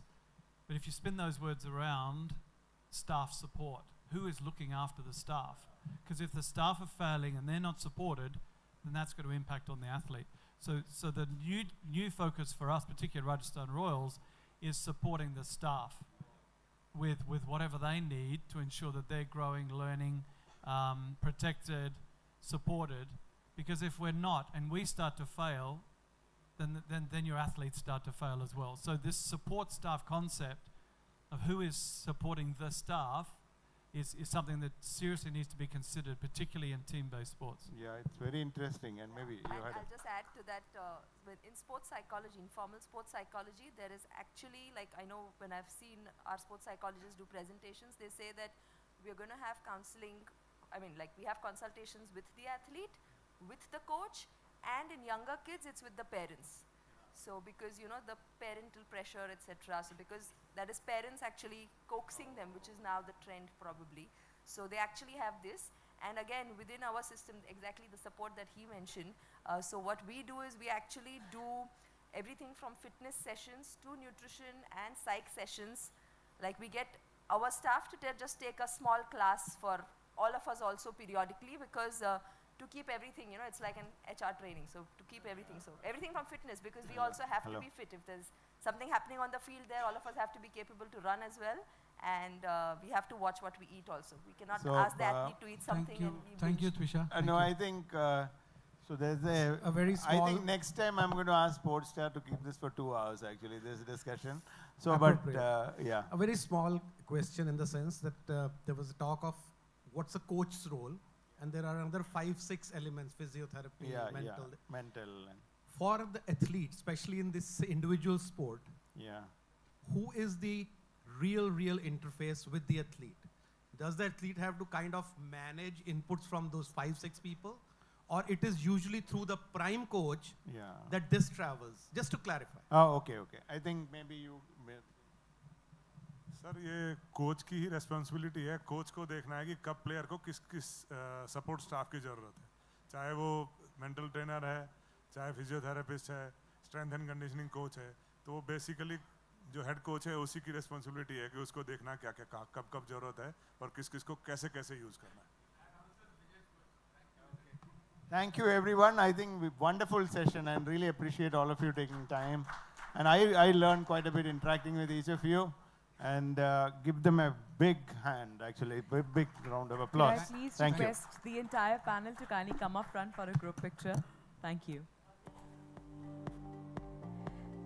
And also requesting Mr. Prasant to kindly do the honors of presenting a small token of appreciation to the panel on our behalf.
Now, we've established that clapping is good for our heart and for our brain to help us focus better. Thank you so much. Thank you.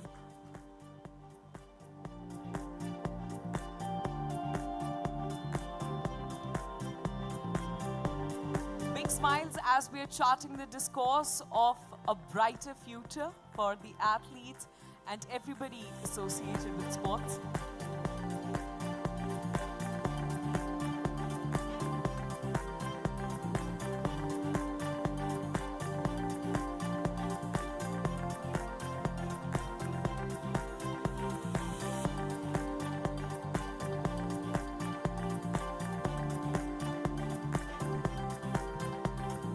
When we talk about sports, one of the most important aspects is skill building. Thank you for the lovely music.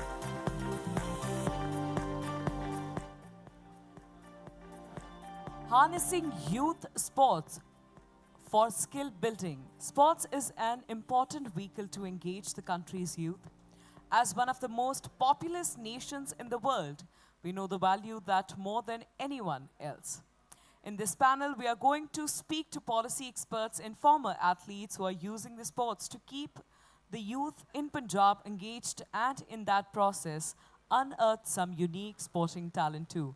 Ladies and gentlemen, joining us on stage is the moderator for this particular session.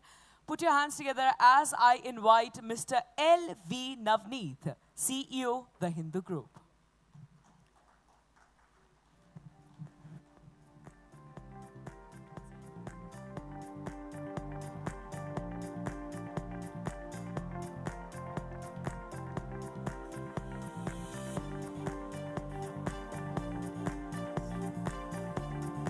Good afternoon.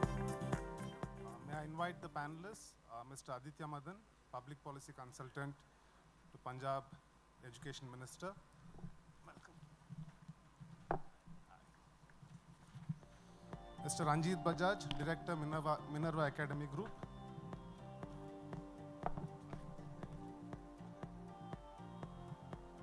Mr. Ranjit.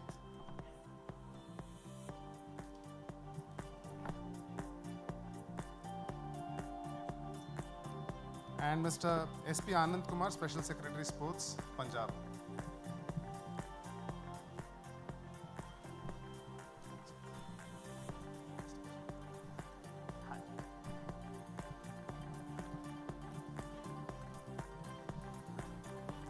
So we'll be talking about harnessing youth sports for skill building. We have about half an hour and we'll try to wrap it up within half an hour. We are running short of time, but our allocated time is half an hour. I'd request each of the panelists to keep their responses to 2.5, 3 minutes so that we can get in a lot of questions from the audience as well. I'll straight jump into the panel. Start with Mr. Aditya Madan. You're part of the committee that drafted Punjab sports policy in July 2023. Could you talk us through what goes into the making of a sports policy and how much of it is it youth oriented, since we are speaking about youth?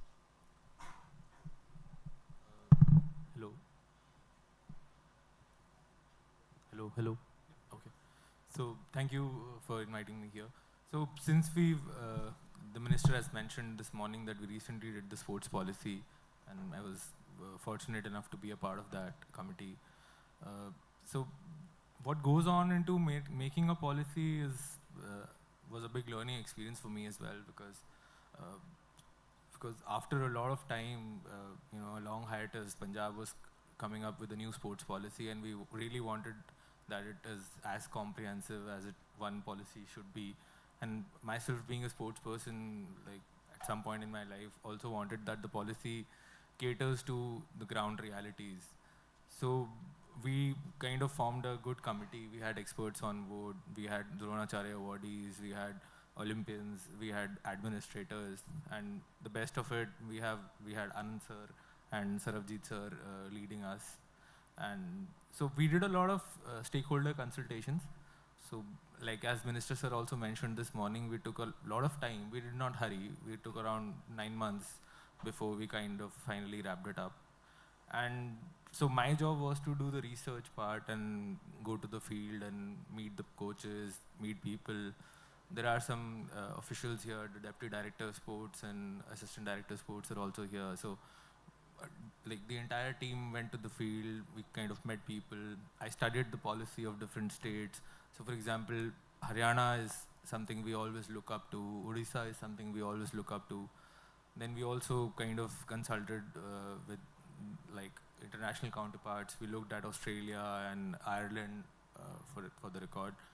So I mean, the kind of problems we used to face when I was an athlete, when I was a footballer. So I did not want that the same should be there.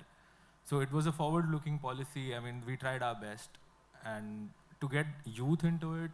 So like I already mentioned, that we kind of consulted a lot of youngsters also. So I'll come back to you later with a question on the sports code itself. Moving on to Mr. Ranjit Bajaj. So Minerva Punjab Academy is quite well known for the talent it scouts and develops. What are the key metrics that need to be focused on to ensure that budding talent that come to the academy go on to translate the early promise into greater success over the long term in their careers? Thank you so much for first having me here and to be on this august panel with, especially with Aditya, who have been really working, like he's been saying that he's been going there and doing this exactly. This is the first time the Punjab Sports Department has actually done that, and the results will follow. So it's never, with sports, you got to understand that it's never, no matter what sports, it's never overnight magic. You have to, it's like a plant, you plant the seeds, and depends on how well you take care of the plant, you'll get the kind of fruits you deserve. So that this is a start, so this is a very good start. I would say, because my game, what I'm focusing on is football, and in India, especially for the last 40, 50 years, there's been a huge downfall. Now, so there's no set standard for what boys were supposed to do, and like Aditya has done it for Punjab, we looked at world's best practices. Because again, sports is sports because it's not rocket science. And you don't need to be a rocket scientist to understand what it takes to succeed. We need to be providing, first of all, a safe environment for kids and a world-class infrastructure along with world-class facilities and coaches. And like you said, the athlete support system has to be fantastic. So when, like Aditya was saying, in his time or my time before that, there was nothing known as a support system. You were out there on your own. And unfortunately for the kids at the grassroots level, it's still the same. See, you win an Olympic medal, you win or a Commonwealth Games or whatever, Asian Games, or you do very well in some sports. Support system will come automatically there. So they are not the ones who need the support system because they've got there, okay, and they will manage because they've got to the top level. Where you need to have an athlete support system is right at the grassroots. And unless you provide world-class facilities, not to the world-class athletes, to the grassroots, you will never have world-class athletes. I also have a follow-up question for you. All of us are aware that you're heavily invested in youth sports, and your sides have also won top honors in international tournaments. I'd like to hear from you, what role does exposure to such global events play in the development of young players? Sometimes it could be motivating, sometimes it could be overwhelming. So what is the role of exposure to global events at a fairly early stage in the lives of an athlete? I think it's huge. That's a very pertinent question because, again, when we keep on talking of exposure and friendlies and tours, it's already for established athletes so that they can probably improve that 0.0001%. You give the same exposure to 10, 11, 12, 13-year-old kids, their improvement is not 0.01%, their improvement is 10, 20, 30%. Because that's how much kids' exposure towards or getting the right exposure at the age means to them. Like there was a gentleman here, Gurbir sir, who talked in the last panel and said a question, not a question, just a comment that you've got to make them believe from day one and only put them into the sport where you know they're going to be winners. It all comes, 90% of all sports is here. So the difference between world-class athletes, people think it's genes, it's not. It's here. Unless your mind believes no matter what you do, you cannot do it. It has to start with here. So with our boys, because we saw that no one's doing it, we took it on ourselves that India is going to get to the World Cup in 2034. And when I say that, I don't have a doubt, even one single doubt in my mind. We're going to get there. Despite and in spite of our state associations and our federations, we are still going to get there. So the plan cannot be that, okay, we'll get there if AIFF supports us, SAI supports us, India supports us. No, your plan has to be like Dr. Bhattacharya was saying, plan A. Plan A has to work.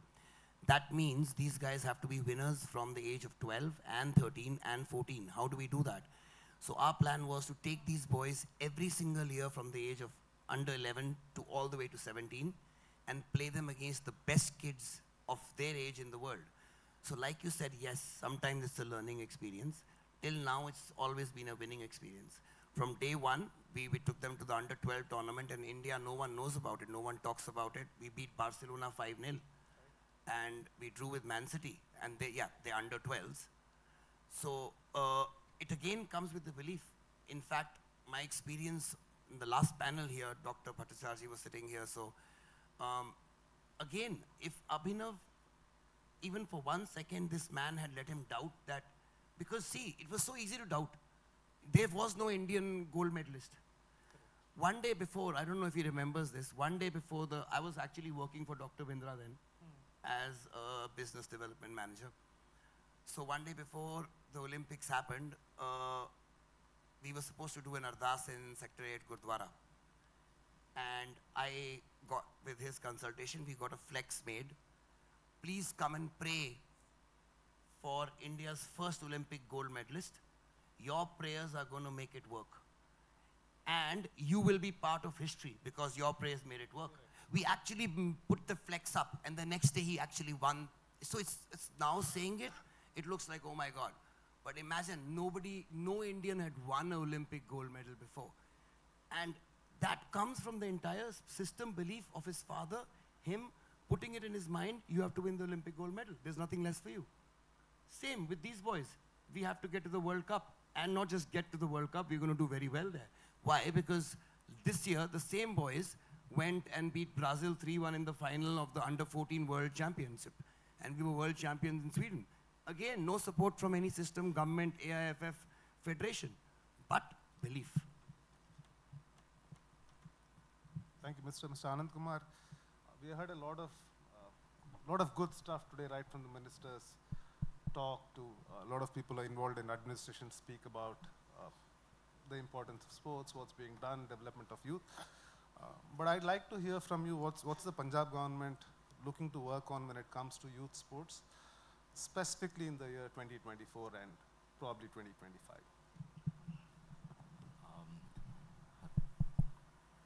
Thank you. First of all, I take this opportunity to thank the Hindu group and the editor Sportstar for giving me the opportunity to be a panelist here.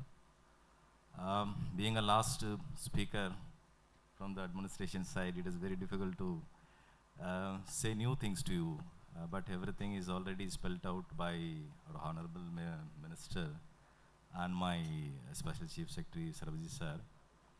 And I'm in the department for the past 1 year, and Aditya, he was, initially he mentioned,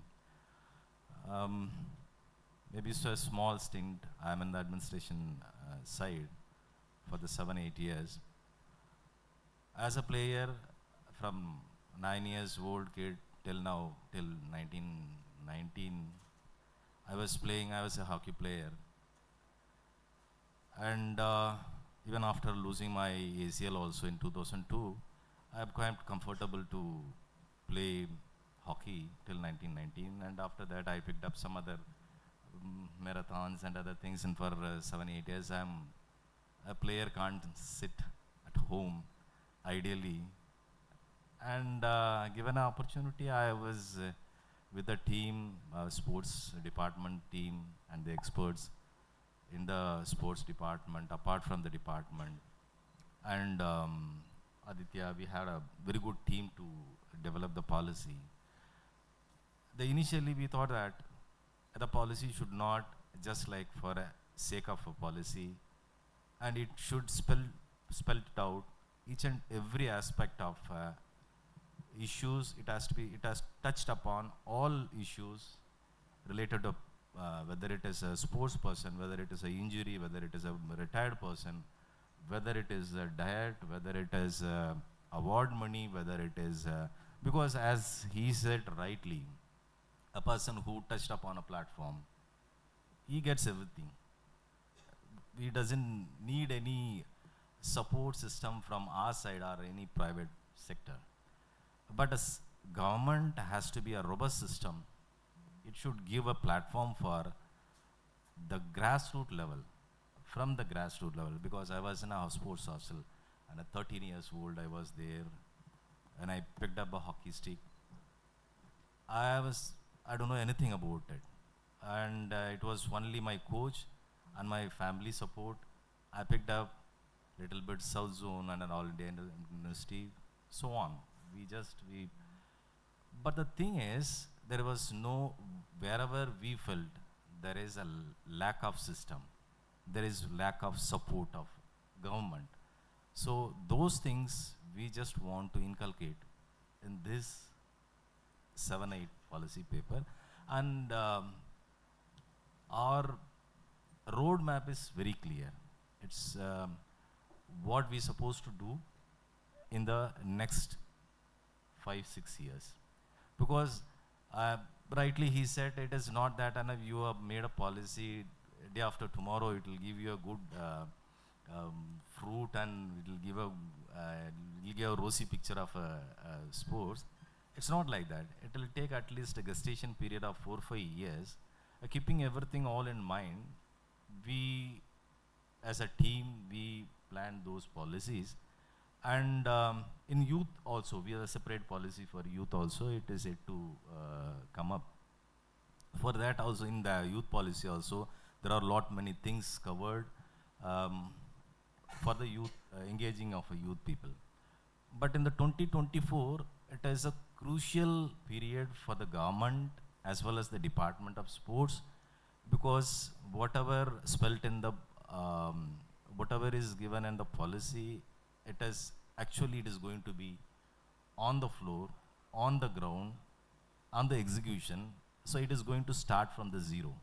So whenever you start anything from the zero level, definitely you have some kind of a teething issues, and hope we will get away with the teething problem in forthcoming days. In 2024, we have a lot of targets also, like establishing a new nurseries, coach appointments, supervisor, and infrastructure as well. And this is the right season, right time, because the policy came in the month of August. So this is the season where actually the events used to be, the tournament, championship, everything is going to be actual number of awards and our actual number of medals, which is going to become yet to come. So we are all eagerly waiting for that, and finger crossed. 2024, we hope we will do our best, and we have a roadmap also, the government also with us, and the government vision, it is so clear. So we don't find any issue to cross that goal. Thank you. I know you went last on this question, but the next question will start from you. I have a common question to all of you, and this is with reference to, Ion spoke in the morning about why we do these conclaves. So at Sportstar, we do the Sportstar Aces Awards, which is to recognize elite athletes. We do the conclaves because we believe we are in a unique place to get key stakeholders to solve for sports for the country, and that's the reason we do it. And out of these conclaves emerge white papers that we hand over to the governments, and we believe they become useful documents to shape government sports policy.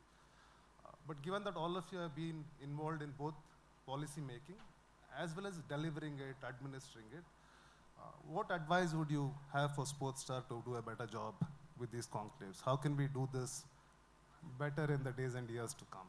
And please be candid, tell us what you think.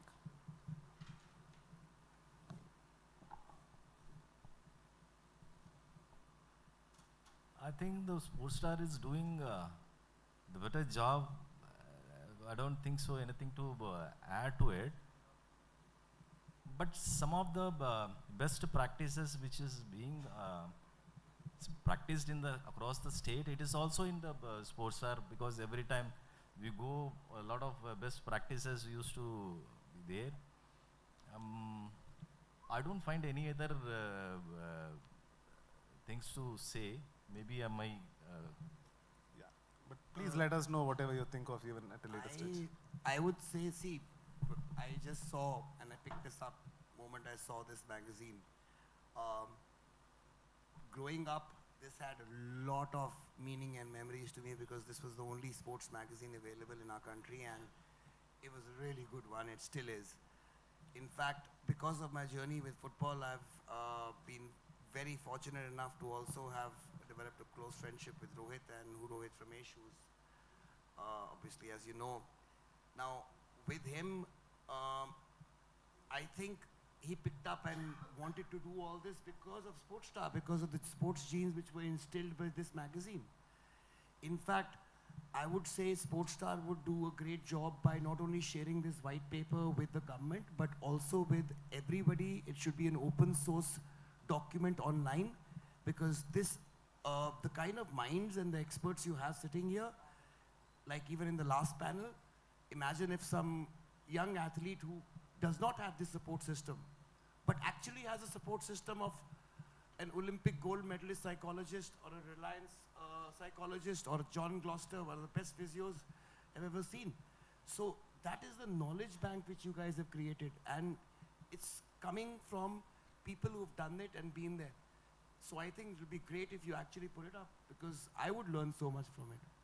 Thank you. That's a lovely, lovely insight. Thank you.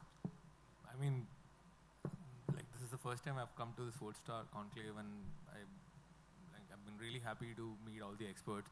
Something which you could do better is getting more grassroots sports stars to be recognized at such platforms. Because when you come to Punjab, there's a lot of young stars who are coming up, and we have shooters who are under 14 and they are world champions. And then, like, in his academy, you will find people who are playing for the Indian team as well. So I mean, getting such youngsters, and if they are on the stage and getting a picture clicked with the minister, it's a big confidence boost for them, because when we were footballers and athletes, we could never get this opportunity to attend such events. So that's one suggestion. And probably also you could also invite some more academia, and we have like a sports university also in Punjab, Maharaja Bhupinder Singh Sports University, Patiala. So I mean, getting some academicians also to have conversations about. I think, Aditya, this will be a nice time to get a guarantee from them that you better be coming to Punjab every year and doing this, because you brought it on, yeah? No, thank you. Thanks. Very valuable feedback. I have one more question to each of you. If you could keep the response to about 2 minutes, then we'll get in a couple of audience questions as well. We'll start with Mr. Aditya again. You and other senior members of the sports committee also drafted the sports code. There was reference to it in multiple panels today. And I think, and I don't know if I'm absolutely right, but I think it's probably among the very few cases where feedback of public was taken into account. What are some of the key suggestions that came from the public that's incorporated in the sports code? So the happiest man with the sports code is sitting next to me, because he's been a crusader for getting the associations to work for the development of sports and not for themselves. So me and Ranjit, we've been discussing for a very long time that how there's a lot of corruption in associations and there's no district unit. So we also had a panel talking about women in cricket. So these are the things that now are falling in line when the sports code is going to come up. So yeah, and I also forgot to mention that for the sports policy also we did a public consultation. We opened it up for the public. We got a lot of, I have like a big file at home which I had to read with a lot of suggestions which came from all across, not just in Punjab, from India, and we have a lot of diaspora as well. So people sitting in Canada also were sending in suggestions that Paji tusi aa kar do ji, MA kar do ji. So I mean, and it makes me really happy that we could reach out to people and we could inculcate some of the responses that we got. And I would always run up to Anand sir and Sarabjit sir, and I mean, kudos to such nice officers. I mean, he's a specialty secretary, he's not here, but he's one man who would be like, just walk into my room and say whatever you have. And that's something I really enjoy about working with such an administrator, that he gave me that confidence that I could always speak my heart out. The sports person in me would speak, not the policy maker. So that kind of helped shape the policy in a way that, you know, it will benefit the sports persons. And about the sports code, we are trying to kind of implement the national sports code that, you know, we see a lot of problem happening with the wrestling federation, and we see wrestlers sitting on dharna and everything. We don't want such things to be happening in Punjab. And we want that sports persons elect who is going to run the association. So starting from the block level to the state level, we have given the power to the sports person that if you are a footballer, if you are a district champion, you can vote. Nobody else can vote. And we've also reserved some posts that only sports persons can become, let's say, secretaries. So this is in the sports code that we are trying to come up with. Not only that, in fact, it's revival of sports. So Aditya, I don't know, and sir, this is for everyone because all the Punjabis will understand what I mean. It's again like parents control if whether you're going to be a sports person or not. And if you're going to go for a game where the future is just suppose earlier it used to be that 10 people in the Indian cricket team were earning good money, everybody else was just a journeyman. Then it became all the Ranji guys were earning money and everybody else. Now it's the under 19s, under 16s making good enough of money. So any parent who's being asked, should I send him to IIT or should I make him an IPL cricketer? It's a bloody equal choice. And in fact, going towards the IPL side. And when sports does that, that means it makes parents think that yes, this kid, if I focus on this, it can do it now. We've got new appointments in the level of PPS officers or PCS officers for sports winners.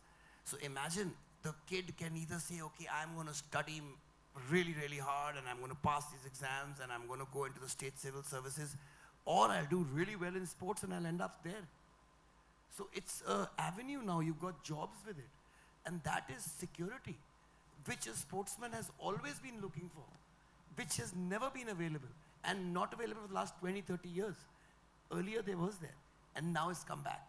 Now you'll see great revival in all the sports, especially come on guys, Haryana has not done well because they have better genes than us. They are part of us. They're exactly the same. They have done well because their policies were better. And that's all we needed to change. Now our policies compare to theirs, and you'll see the revival of sports again in Punjab. Fantastic. Mr. Anand Kumar, we have spoken about this in bits and pieces. In the morning, the minister spoke about how the hubs for nurseries are chosen using data, and which is quite fascinating. I want to revisit a question we have spoken in bits and pieces. If we need to catch them early, as we say, it's important. How does Punjab procure talent from across the stage at a very young age? Is there a district feeder system in place? What's currently happening to get really young people into sports?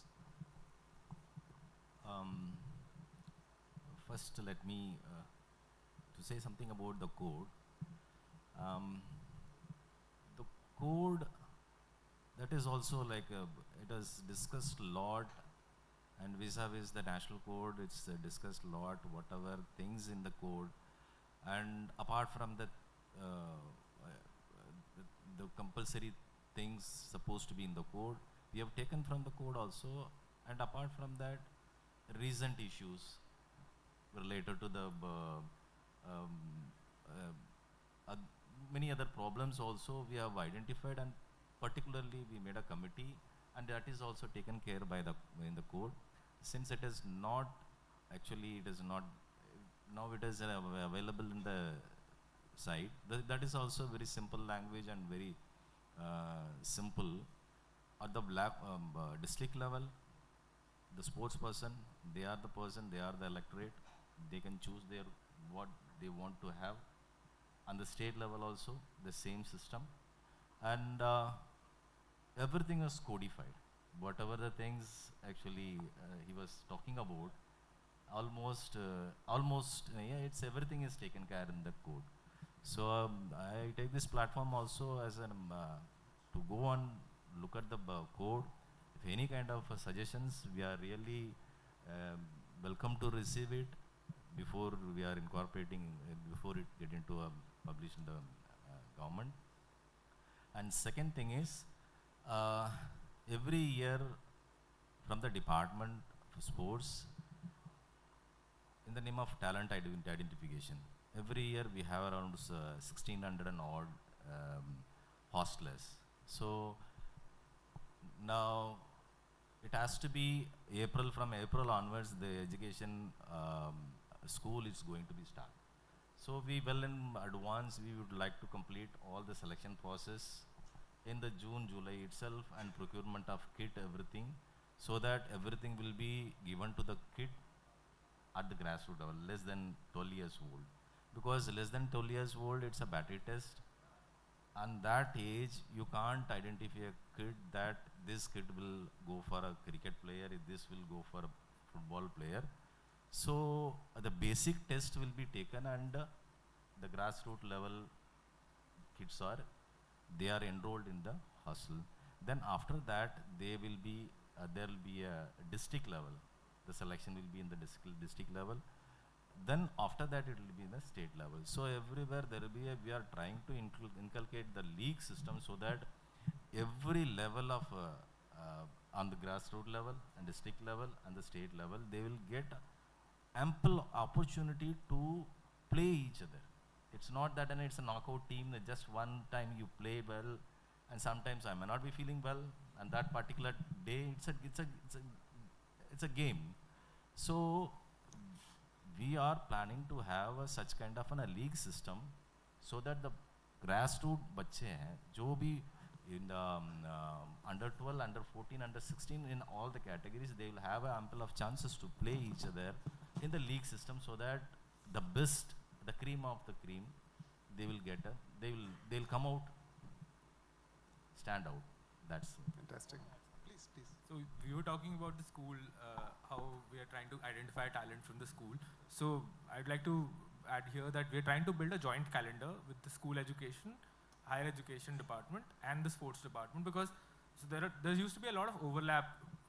There's a zonal tournament going on, and there's inter-university going on, and there's an open championship going on. So now what we're trying to do is streamline everything and kind of follow a process where a kid can focus on one tournament at one time and not miss out on opportunities. And there is also a lot of importance given to sports now in the school education department. So we're soon working on infra, and like our education minister announced a few days back that there'll be a shooting range in every district coming up in the next few years, and there'll be a swimming pool in every district. So these are the things that we are trying to also work on, that we give the basic infrastructure to far-flung areas also. Otherwise, what happened was that there used to be no swimming pool in a district like Mansa, let's say, which is like the southernmost district of Punjab. But there's a lot of talent there. So we're trying to also club sports and education together. To add to him, last Kedavadan Punjab, in which we have learnt many lessons. It's not that everything we have doing, it's a last, the participation also it is rose to 3 lakh to 4 lakh, 4.5 lakhs, the participation also.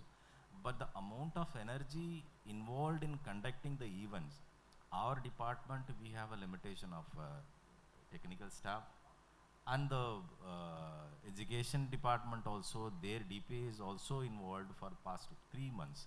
It was like from September, October, November, it was completely, everybody was engaged in the Saturday, Sundays also. Both aside, they are spending their energy as well as the expenditure also. Considering those issues, so now we are planning to have one calendar in which, because the participant is 95%, 98% the school kids only. So it will be a duplicacy of knockout matches, and unnecessarily it's a financial burden also from an administrative point of view. It's a financial burden also. So now we are making a calendar so that we will save the energy also and resource also. Fantastic. The way we sync our individual devices, which increases efficiencies, we're building a calendar to sync everybody's priorities. Should this have been a longer panel of 45 minutes? Yes. But if our editor allowed us 30 minutes, Should we end on time? We must, because discipline is important in sports.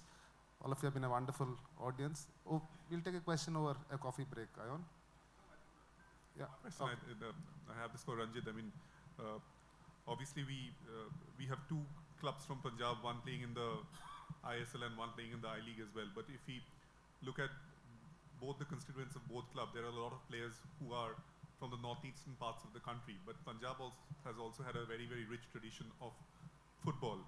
I mean, do you think that tradition of football is dying in the state? Or, I mean, what do you think is the future of football, of Punjabi players again coming to the forefront? Very, very good question, especially being in Punjab. And I think this is great that you asked me this. See, when I played football for India, under 19, and after that, when I was 18, 19, played Santosh Trophy, played Nationals, and at that time, JCT had shut down.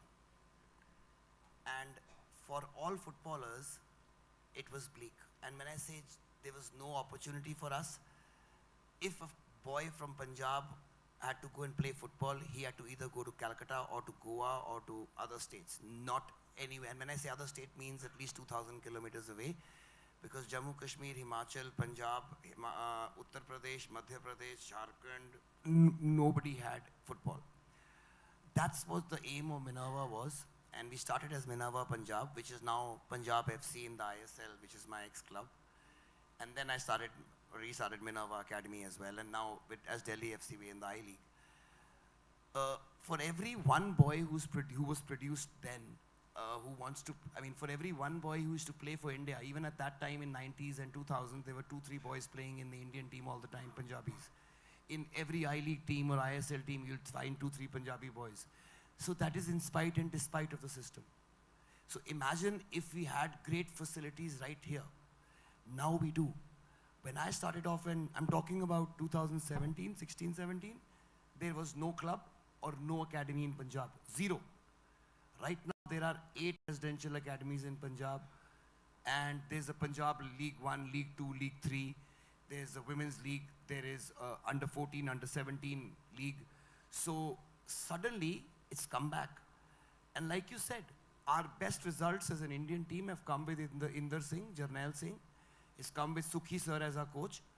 And the last time, we thought Punjab can never do it again. JCT won the I-League against Mohun Bagan, East Bengal in 1990 something. 21 years after that, Minerva Academy did it again. And we beat Mohun Bagan and East Bengal. At that was time they were playing there. And it was just fact. At that time, we had 30% of our team. Imagine if we actually have academies and we start putting these, because people keep on saying Indians lack physicality. Oh my God, Punjabis don't. So we really need Indian football to start doing well here. So since we're talking about culture, I would want to add here. So just a anecdote I want to share. So during the Under-17 World Cup that the India hosted in 2017, so I was the team liaison officer for German national team. So when they came for a recce, and during one of the group matches, the first match that we played, there was a crowd of more than 20,000 in the ground. And the coach and the players and everybody were flabbergasted. They were like, "Itne log Under-17 match dekhne aa rahe hai." And trust me, when you go to Malpur, which is the cradle of football, and where we have 2 Arjuna awardees coming up for football in Punjab, the evening games or the club matches have like more or less 5,000, 10,000 people coming out and watching matches. And there are cash prizes being announced by local businessmen, and such is the culture. But like he rightly said, that since JCT shut down and there was a huge gap, and kudos to him for starting Minerva, and I really hope that JCT could also, turn out tomorrow, or Reliance Foundation starts something here in Punjab. But we have the culture, we have the emotional bandwidth that, we are passionate people, Punjabis. But somehow the connection is missing, and we're trying to build that.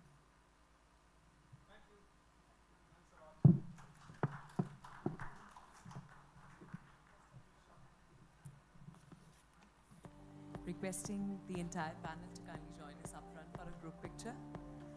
And we believe that the entire country can learn from Punjab's experience. Requesting Mr. L.B. Navneet to kindly do the honors of presenting the token of appreciation to the panelists.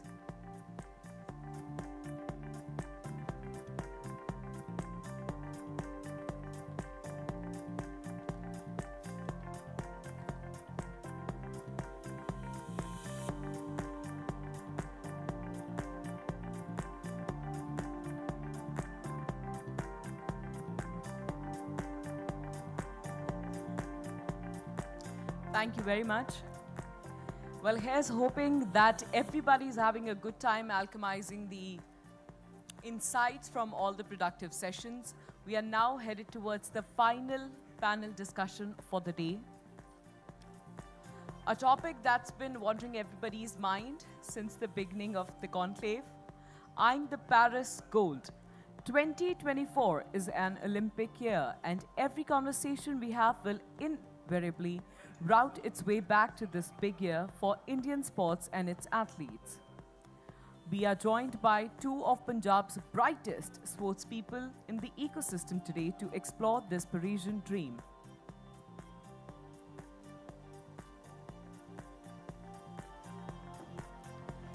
And as we move forward to explore the Parisian dream, ladies and gentlemen, joining us on stage is the moderator for this particular session. Please put your hands together as I welcome Ms. Uttara Ganesan, Senior Assistant Editor, Sports, The Hindu.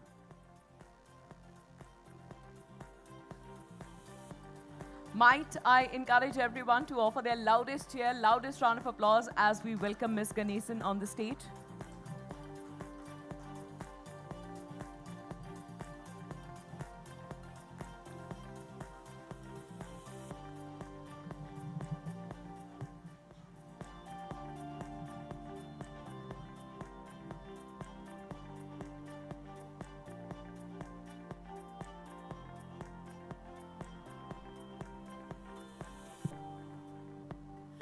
Hello, am I audible? Hello, hi. I know it's been a long day, but we can just start off with the final session, the most immediate session, if I can say, because it's about 5 months away from whatever all of us have been hoping for and dreaming of. So I'd like to welcome, first of all, Hardik Singh, Vice Captain of the Indian hockey team, the FIH Player of the Year, Olympic bronze medalist, and at 25, he's not just one of the senior most players in the team, but the man on whom a lot of hopes rest if we have to win another medal in Paris. So, welcome, Hardik. And we have Sift with us, Sift Kaur Samra.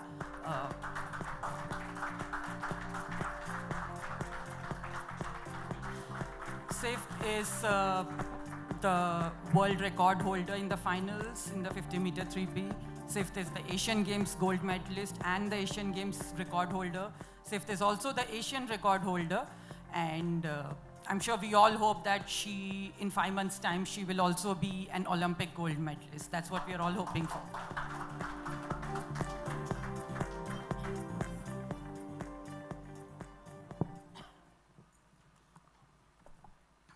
Welcome, both of you.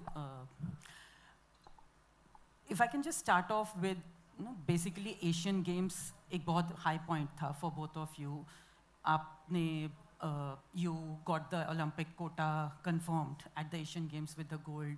You set all these records at the Asian Games. So if I can just ask you to briefly tell us how it's been from then to now in the last 4-5 months, professionally, personally, in terms of training, in terms of your performances and competitions. Just tell us briefly about the last 4-5 months, and then we can take on from that. So I think Asian Games has changed my life, and not thinking about the world record. So I was not knowing that it's a world record. Media told me that it's a world record. So I think after that, yeah, we have to focus more on the sports, but it was really good. I think कि जब हम hockey में Asian games के बारे में बोलते हैं, हमारा मेन टारगेट यही होता है कि Olympic qualifiers, and we just think about gold medal. और कई बार जो हमारी लोग होते हैं वो बोलते हैं कि एशियन गेम्स हॉकी के लिए बहुत इजी होता है, बट आई गेस उनको याद नहीं है कि जब से एशियन गेम स्टार्ट हुई है इंडियन हॉकी ने बस अभी तक 4 गोल्ड मेडल जीते हैं। तो एक काफ़ी हमारे लिए भी एक बहुत ज़्यादा हेक्टिक टूर्नामेंट होता है, बट हमारा मेन टारगेट यही होता है कि गोल्ड मेडल हम लेकर आए और ओलंपिक के लिए हम डायरेक्ट क्वालिफाई करें।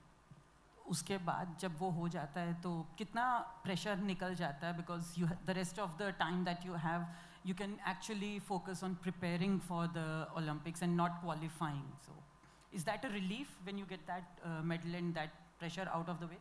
फॉर श्योर मैम, होता ही है मैम, बिकॉज हमारा ये होता है कि ज़्यादातर कि हमारे को ज़्यादा टाइम का एडवांटेज होता है।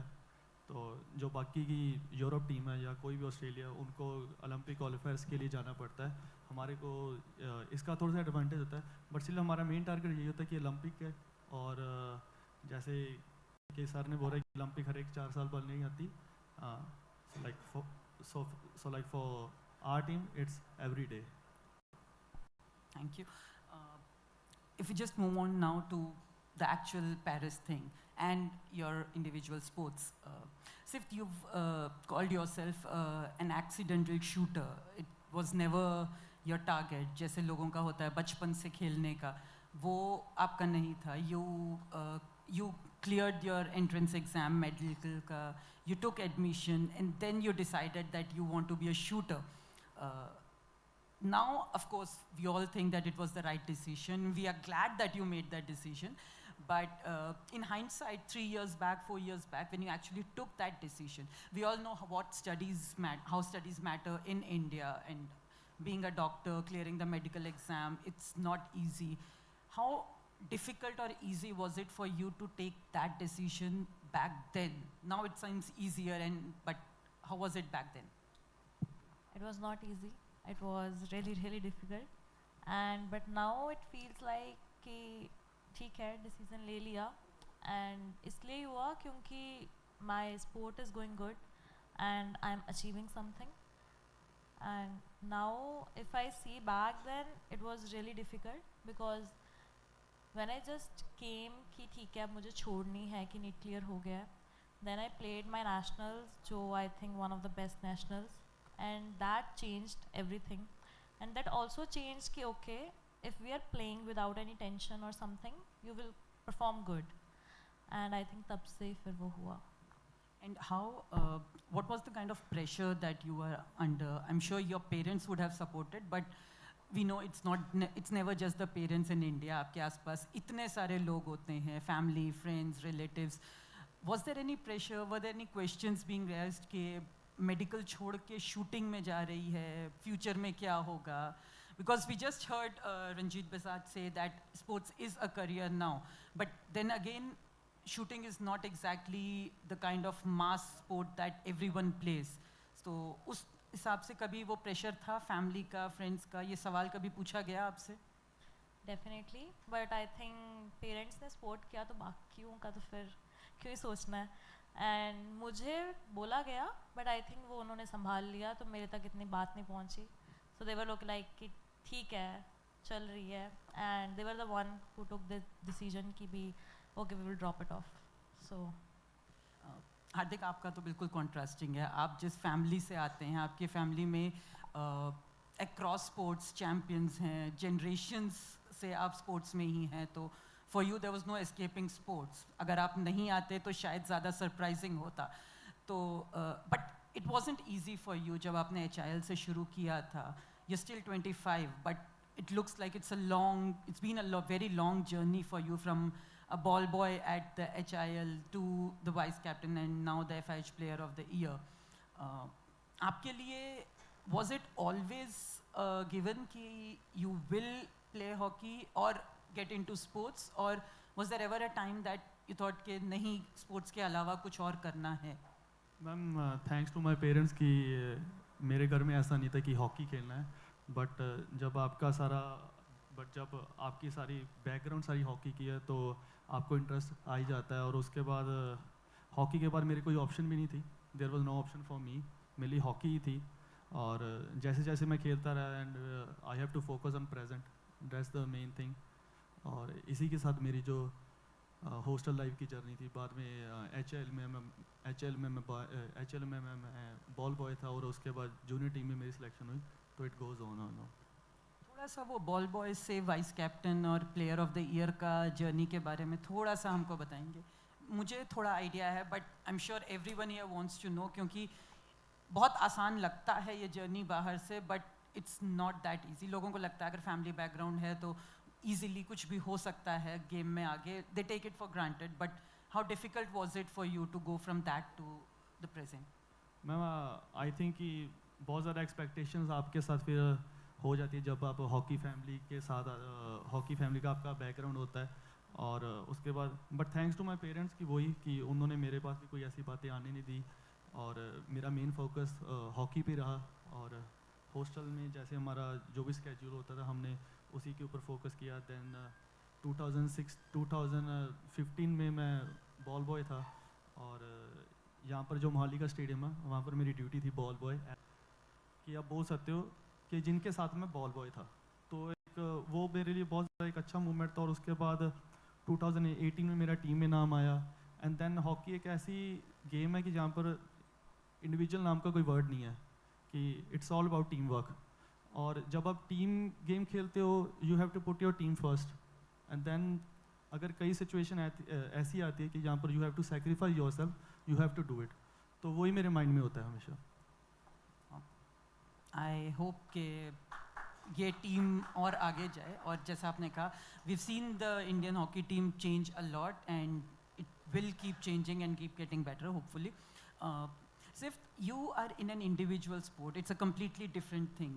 If Hardik's in a team sport where he can never think about himself, you are in a sport where you have to block out everyone else except yourself. तो आपने जब मेरी आपसे एशियन गेम्स में भी बात हुई थी, आपने कहा था कि you think but you still don't think when you're there. You think about the technique, the process, your own shooting, but आप scores या competition या final target के बारे में नहीं सोचते हैं।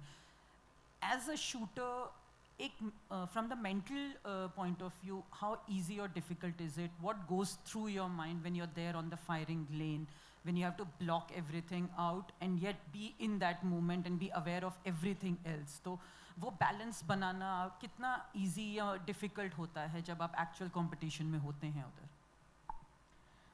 वो सबका जैसे personally अलग अलग होता है। For me, it's like कि अगर मेरे thoughts आ रहे हैं, so I allow them, but at the side I have to think कि ठीक है मैं मैच कर रही हूँ और मुझे उस पर फोकस करना है जो मैंने ट्रेन किया है। एंड बहुत बार होता है कि यू आर थिंकिंग कि शॉट बाहर ना चला जाए, but then here when comes कि भी आपका मेंटली कितना स्ट्रॉन्ग हो आप, और आपको फिर वापस अपने उस पॉइंट पे आना पड़ता है कि नहीं okay you are going somewhere out, come back to the shooting. तो होता है, बहुत बार होता है कि हम करते करते इतने फ्लो में चले जाते हैं कि हमें पता ही नहीं चलता कि हम क्या सोच रहे हैं। तो उस पर हम फोकस और कर रहे हैं कि rather than that 60 shot match आप हर में उसी जगह पे फोकस रहो, and it's little difficult but trying. I am sure it sounds very easy the way you said, but जब आप वहाँ होते हो I am sure it's not that easy to bring that balance. Sounds easy to say it, but I'm sure it's very difficult to actually do that.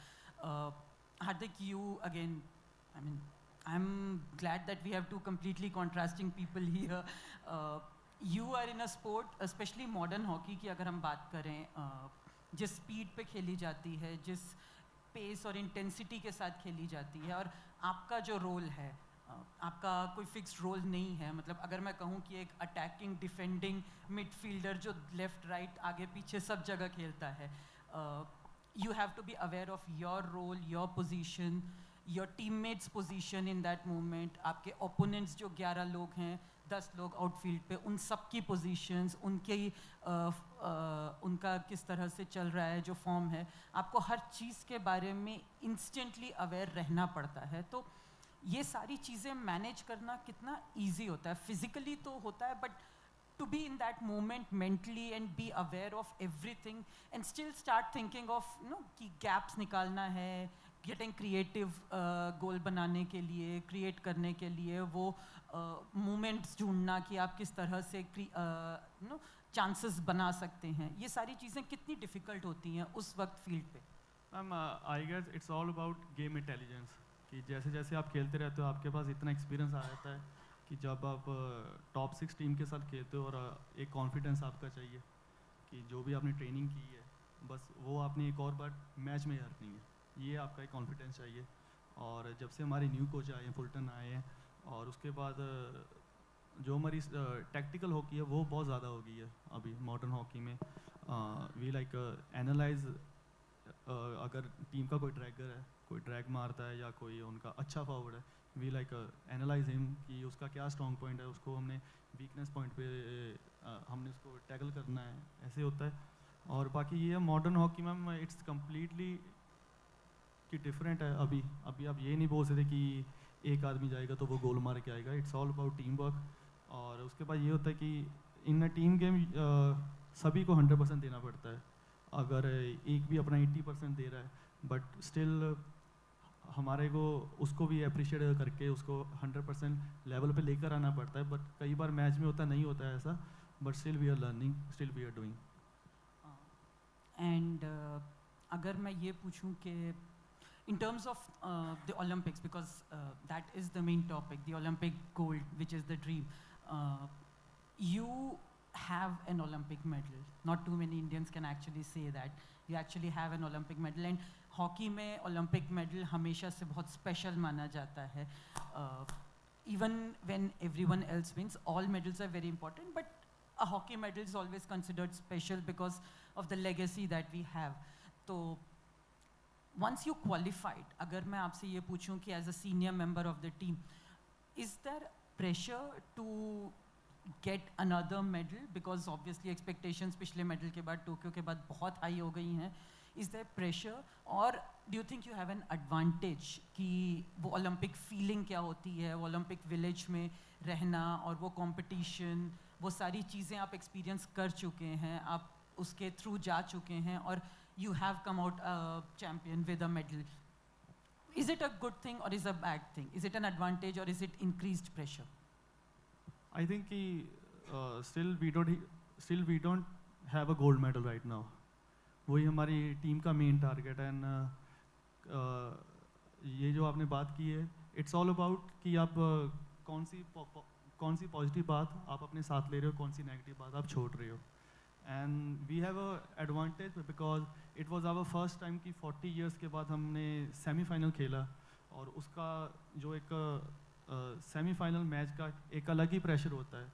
But right now we know कि कैसे उस match को हमने handle करना है और उसके बाद हमने फाइनल खेलना है, तो एक काफ़ी एडवांटेज है हमारे पास। और ये भी है कि हमारे पास एक्सपीरियंस साइड भी है, बिकॉज लास्ट टाइम ओलंपिक्स में वी हैव अ 9 डेब्यूट कि हम 9 लोग थे जिनका फर्स्ट ओलंपिक्स था, और इस बार आई गेस कि 10 हम लाइक वी आर 10-11 प्लेयर्स कि जिन्होंने पहले ओलंपिक्स खेला है और सेमीफाइनल खेला है और हार्ड लाइन का मैच खेला है और पोडियम पे फिनिश किया है, तो एक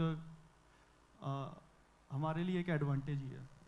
और पब्लिक का प्रेशर कि ब्रॉन्ज आ गया तो अब इस बार अब सिल्वर आएगा या गोल्ड आएगा सीधा, वो प्रेशर कहीं ना कहीं बैक ऑफ द माइंड रहता है आपके, या as a player you learn to leave things in the past and then move on? Is there pressure ever? Ma'am वो तो मैम होगा ही होगा मैम, इट्स इंडिया मैम, है ना। जब आप जीत जाते हो तो लोग बोलोगे हम आपके साथ हैं।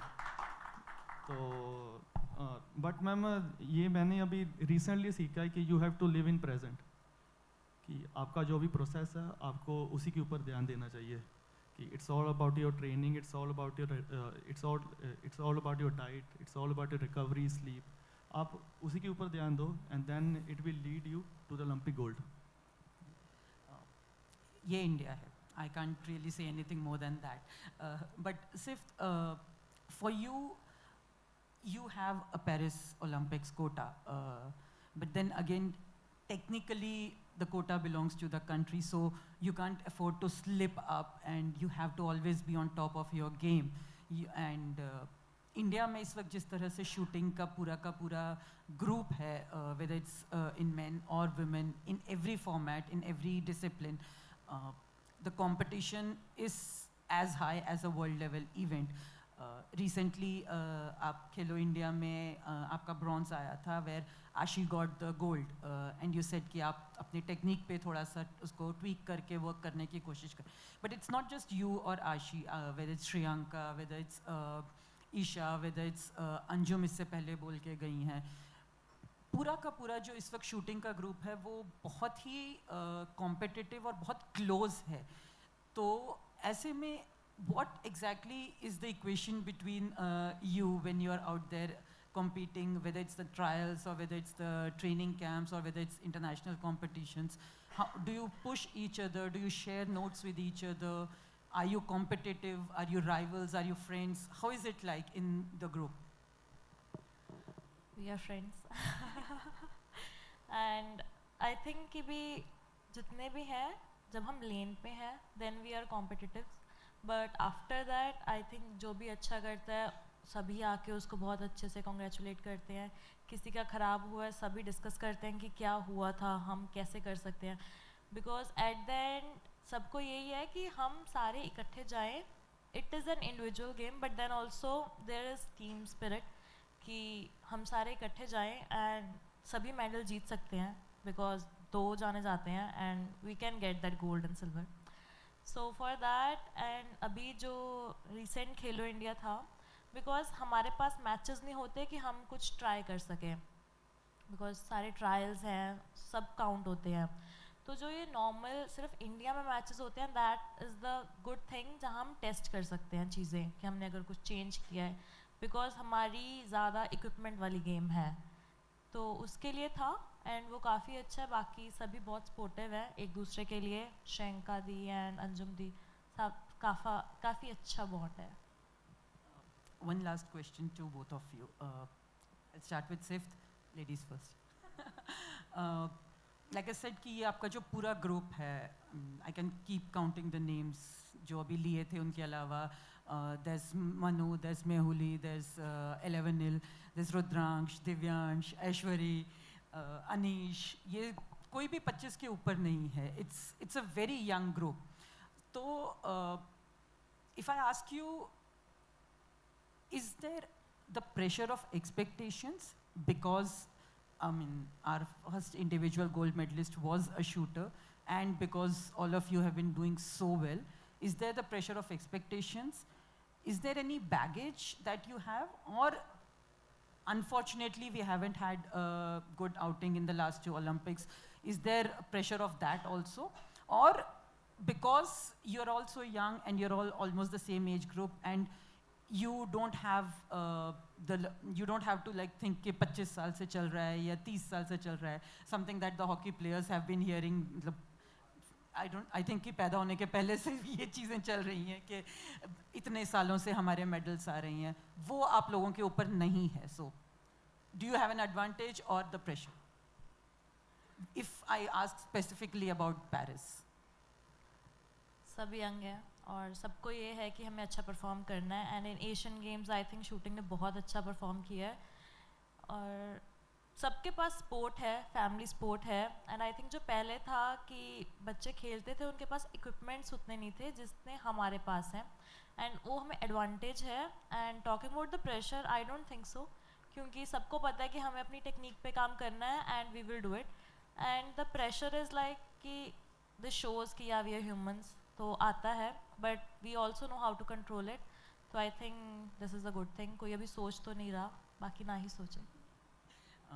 Hardik, the Paris dream, अगर मैं पूछूं एक सेंटेंस में तो क्या कहोगे आप? Gold medal.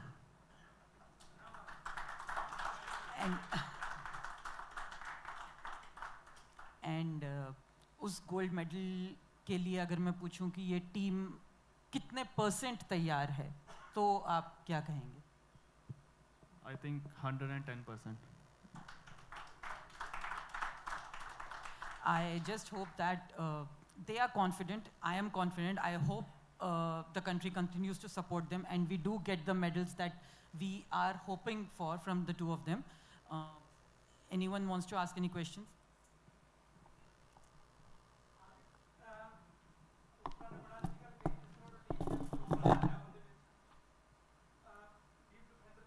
ਅਟੈਕਿੰਗ ਡਿਫੈਂਡਰ ਖੇਡਦੇ ਹੋ, ਪਰ ਸਕੋਰ ਸ਼ੀਟ 'ਚ ਤੁਹਾਡਾ ਹਮੇਸ਼ਾ ਨਾਮ ਨਹੀਂ ਹੁੰਦਾ ਜ਼ਿਆਦਾਤਰ, ਤੁਸੀਂ ਆਪਣੇ ਲਈ ਟੀਮ ਲਈ ਖੇਡਦੇ ਹੋ। ਉਹ 2 ਗੋਲਸ ਬਾਰੇ ਦੱਸੋ ਜਿਹੜਾ ਤੁਸੀਂ ਇੱਕ ਕੁਆਟਰ ਫਾਈਨਲ ਦੇ ਵਿੱਚ ਕੀਤਾ ਸੀ, ਇੱਕ ਬ੍ਰੌਂਜ਼ ਮੈਡਲ ਮੈਚ ਦੇ ਵਿੱਚ ਸਕੋਰ ਸ਼ੀਟ ਤੁਹਾਡਾ ਨਾਮ ਸੀਗਾ, ਉਸ ਬਾਰੇ ਜ਼ਰੂਰ ਗੱਲ ਦੱਸੋ। ਅਰੇ ਭਾਜੀ ਮੈਂ ਵੀ ਹੈਰਾਨ ਹੋ ਗਿਆ ਸੀ ਗੋਲ ਮਾਰ ਕੇ।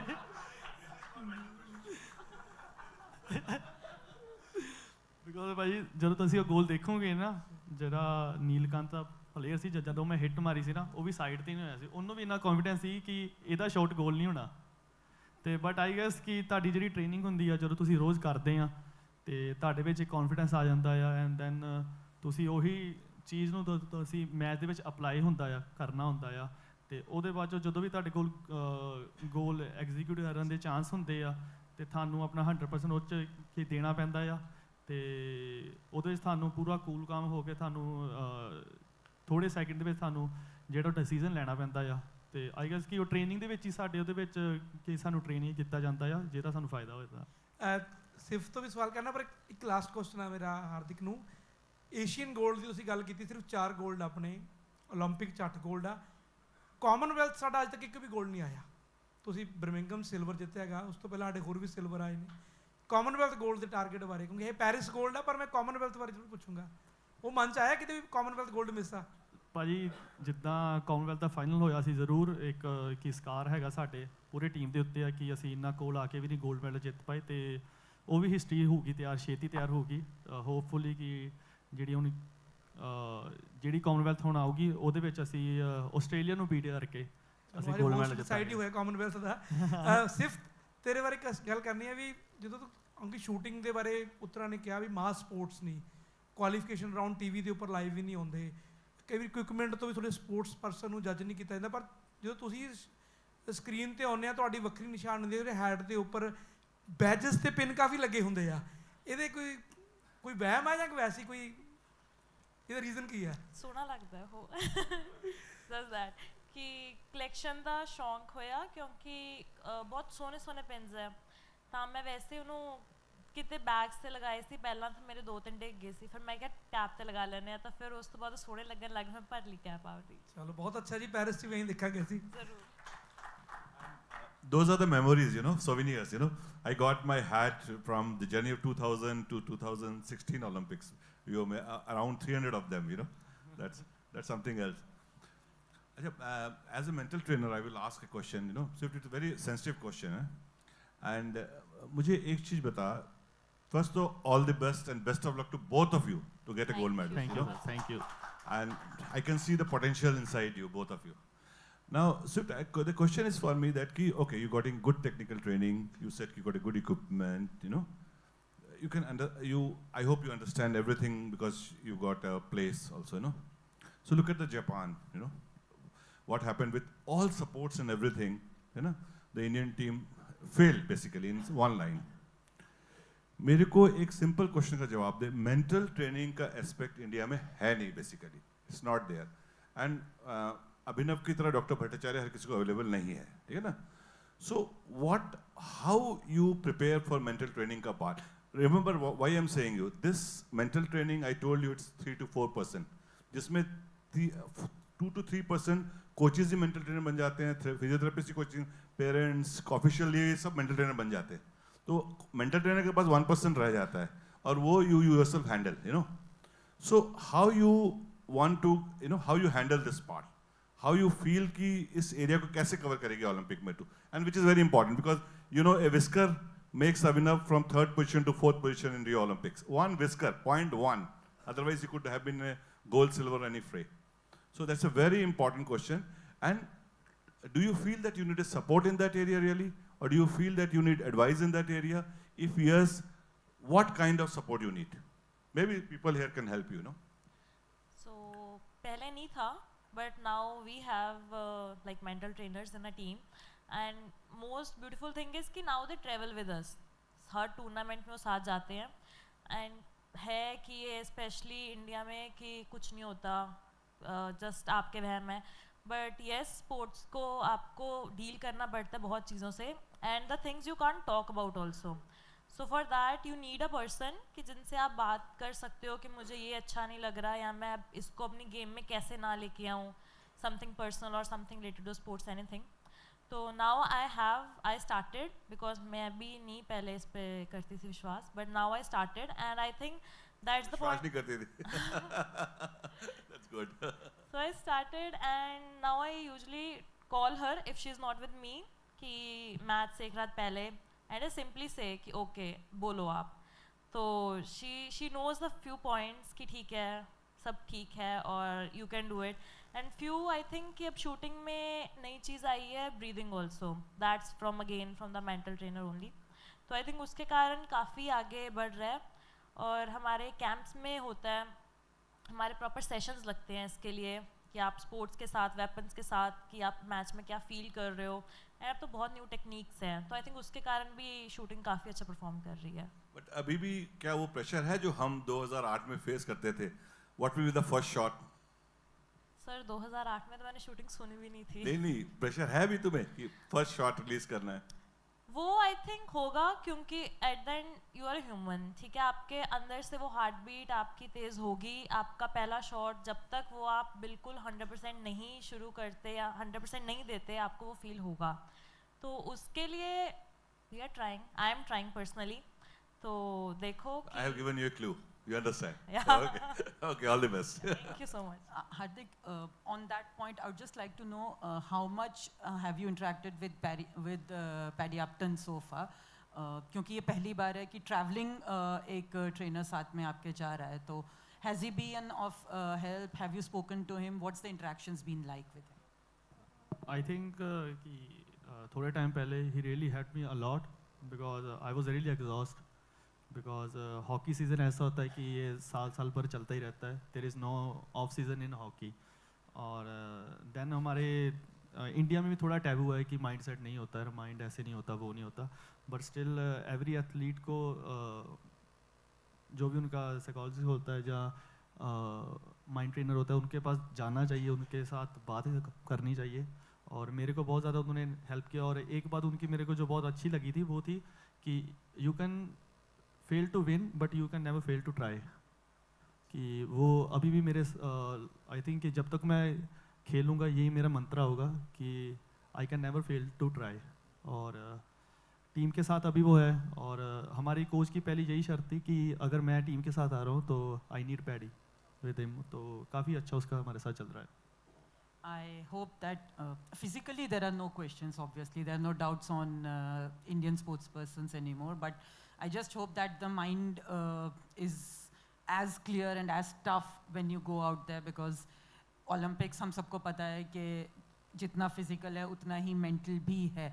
It's not just another competition, it's the competition. So just hope that these things help. And जुलाई अगस्त, जब तक अगस्त ख़त्म होगा तो आप लोग जब वापस आएंगे वहाँ से तो हमें कम से कम 2 गोल्ड मेडल दिख रहे होंगे.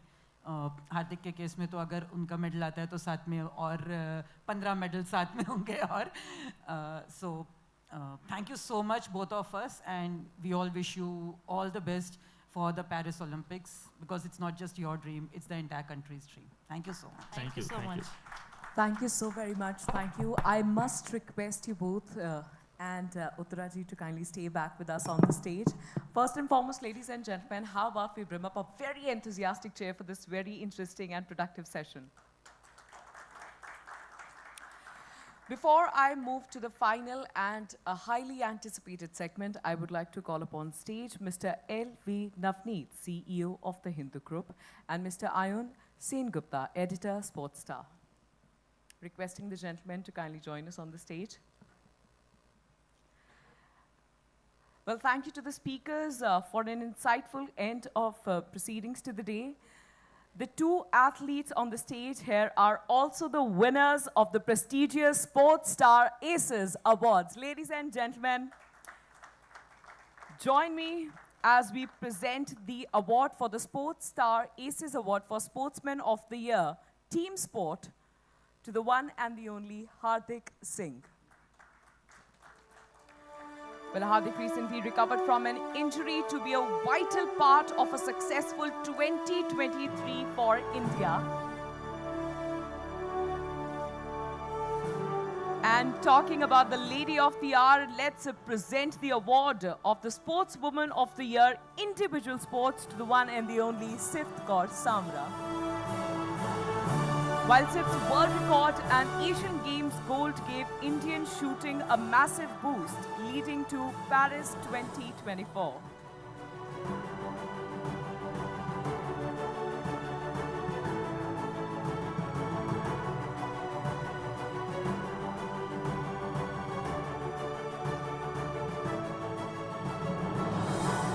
And why so much stress on talking about the mental health of the players? Because they do not just carry the weight of their expectations, but an entire nation.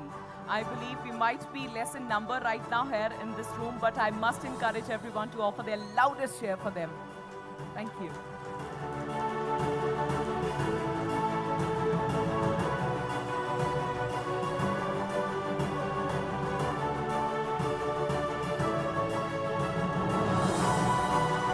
Very much. Thank you. And as I mentioned before, this is the final segment. But to thank you all and to deliver the vote of thanks, ladies and gentlemen, I'd like to invite Mr. Satish Mendon, National Head Sales and Events, the Hindu Group.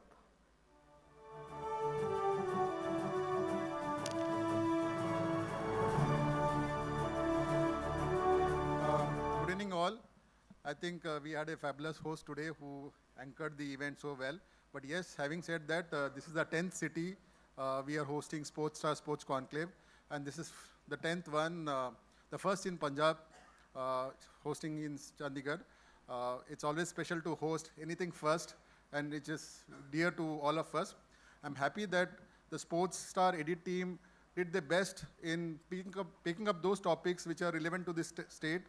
I'm sure these topics, what we had in the day-long panel discussion, is going to help the KPMG, our knowledge partner, in putting across a white paper, and probably this will help the state government in drafting the sports policy. Having said that, I would like to also thank the sports minister and all the panelists who attended, who came and graced this event. Thank you so much for that. Event of this scale definitely need a lot of collaboration and partnership. My entire editorial team from Sportstar, who've been fabulous, trying to pick up, doing the fabulous job on this entire curation of this event. Thank you, Sportstar edit team. Also my colleagues from the sales, who could line up a huge list of sponsors as you can see on the back. Also like to thank the regional team here, Vinit Jetli, Mohit, and Amit, who did a fabulous job ensuring that we have a successful day here in Chandigarh. Also like to thank my events operation head, Sagar. Sagar, great show on this event. Finally, event of this scale definitely need sponsorship funding, and these are our sponsors. I'd like to thank my sponsors, starting with Social Cause Partner, Hero We Care, Hero Motocorp CSR Initiative, our associate sponsor, Indian Oil, our Great Tech sports partner, who is the sports infra partner, our knowledge partner, KPMG, and NewsX, our telecast partner. Do continue reading Sportstar and Hindu.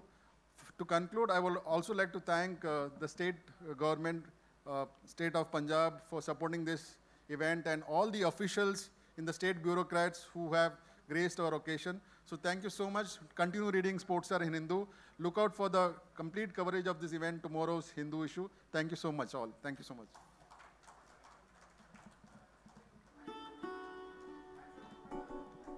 And with the same, it was a collective effort that made this conclave a success. Big thank you to everybody out there. With the same, this is your host, Sahibjeet Kaur, on behalf of the Hindu Group, saying goodbye. Thank you. Have a lovely evening ahead.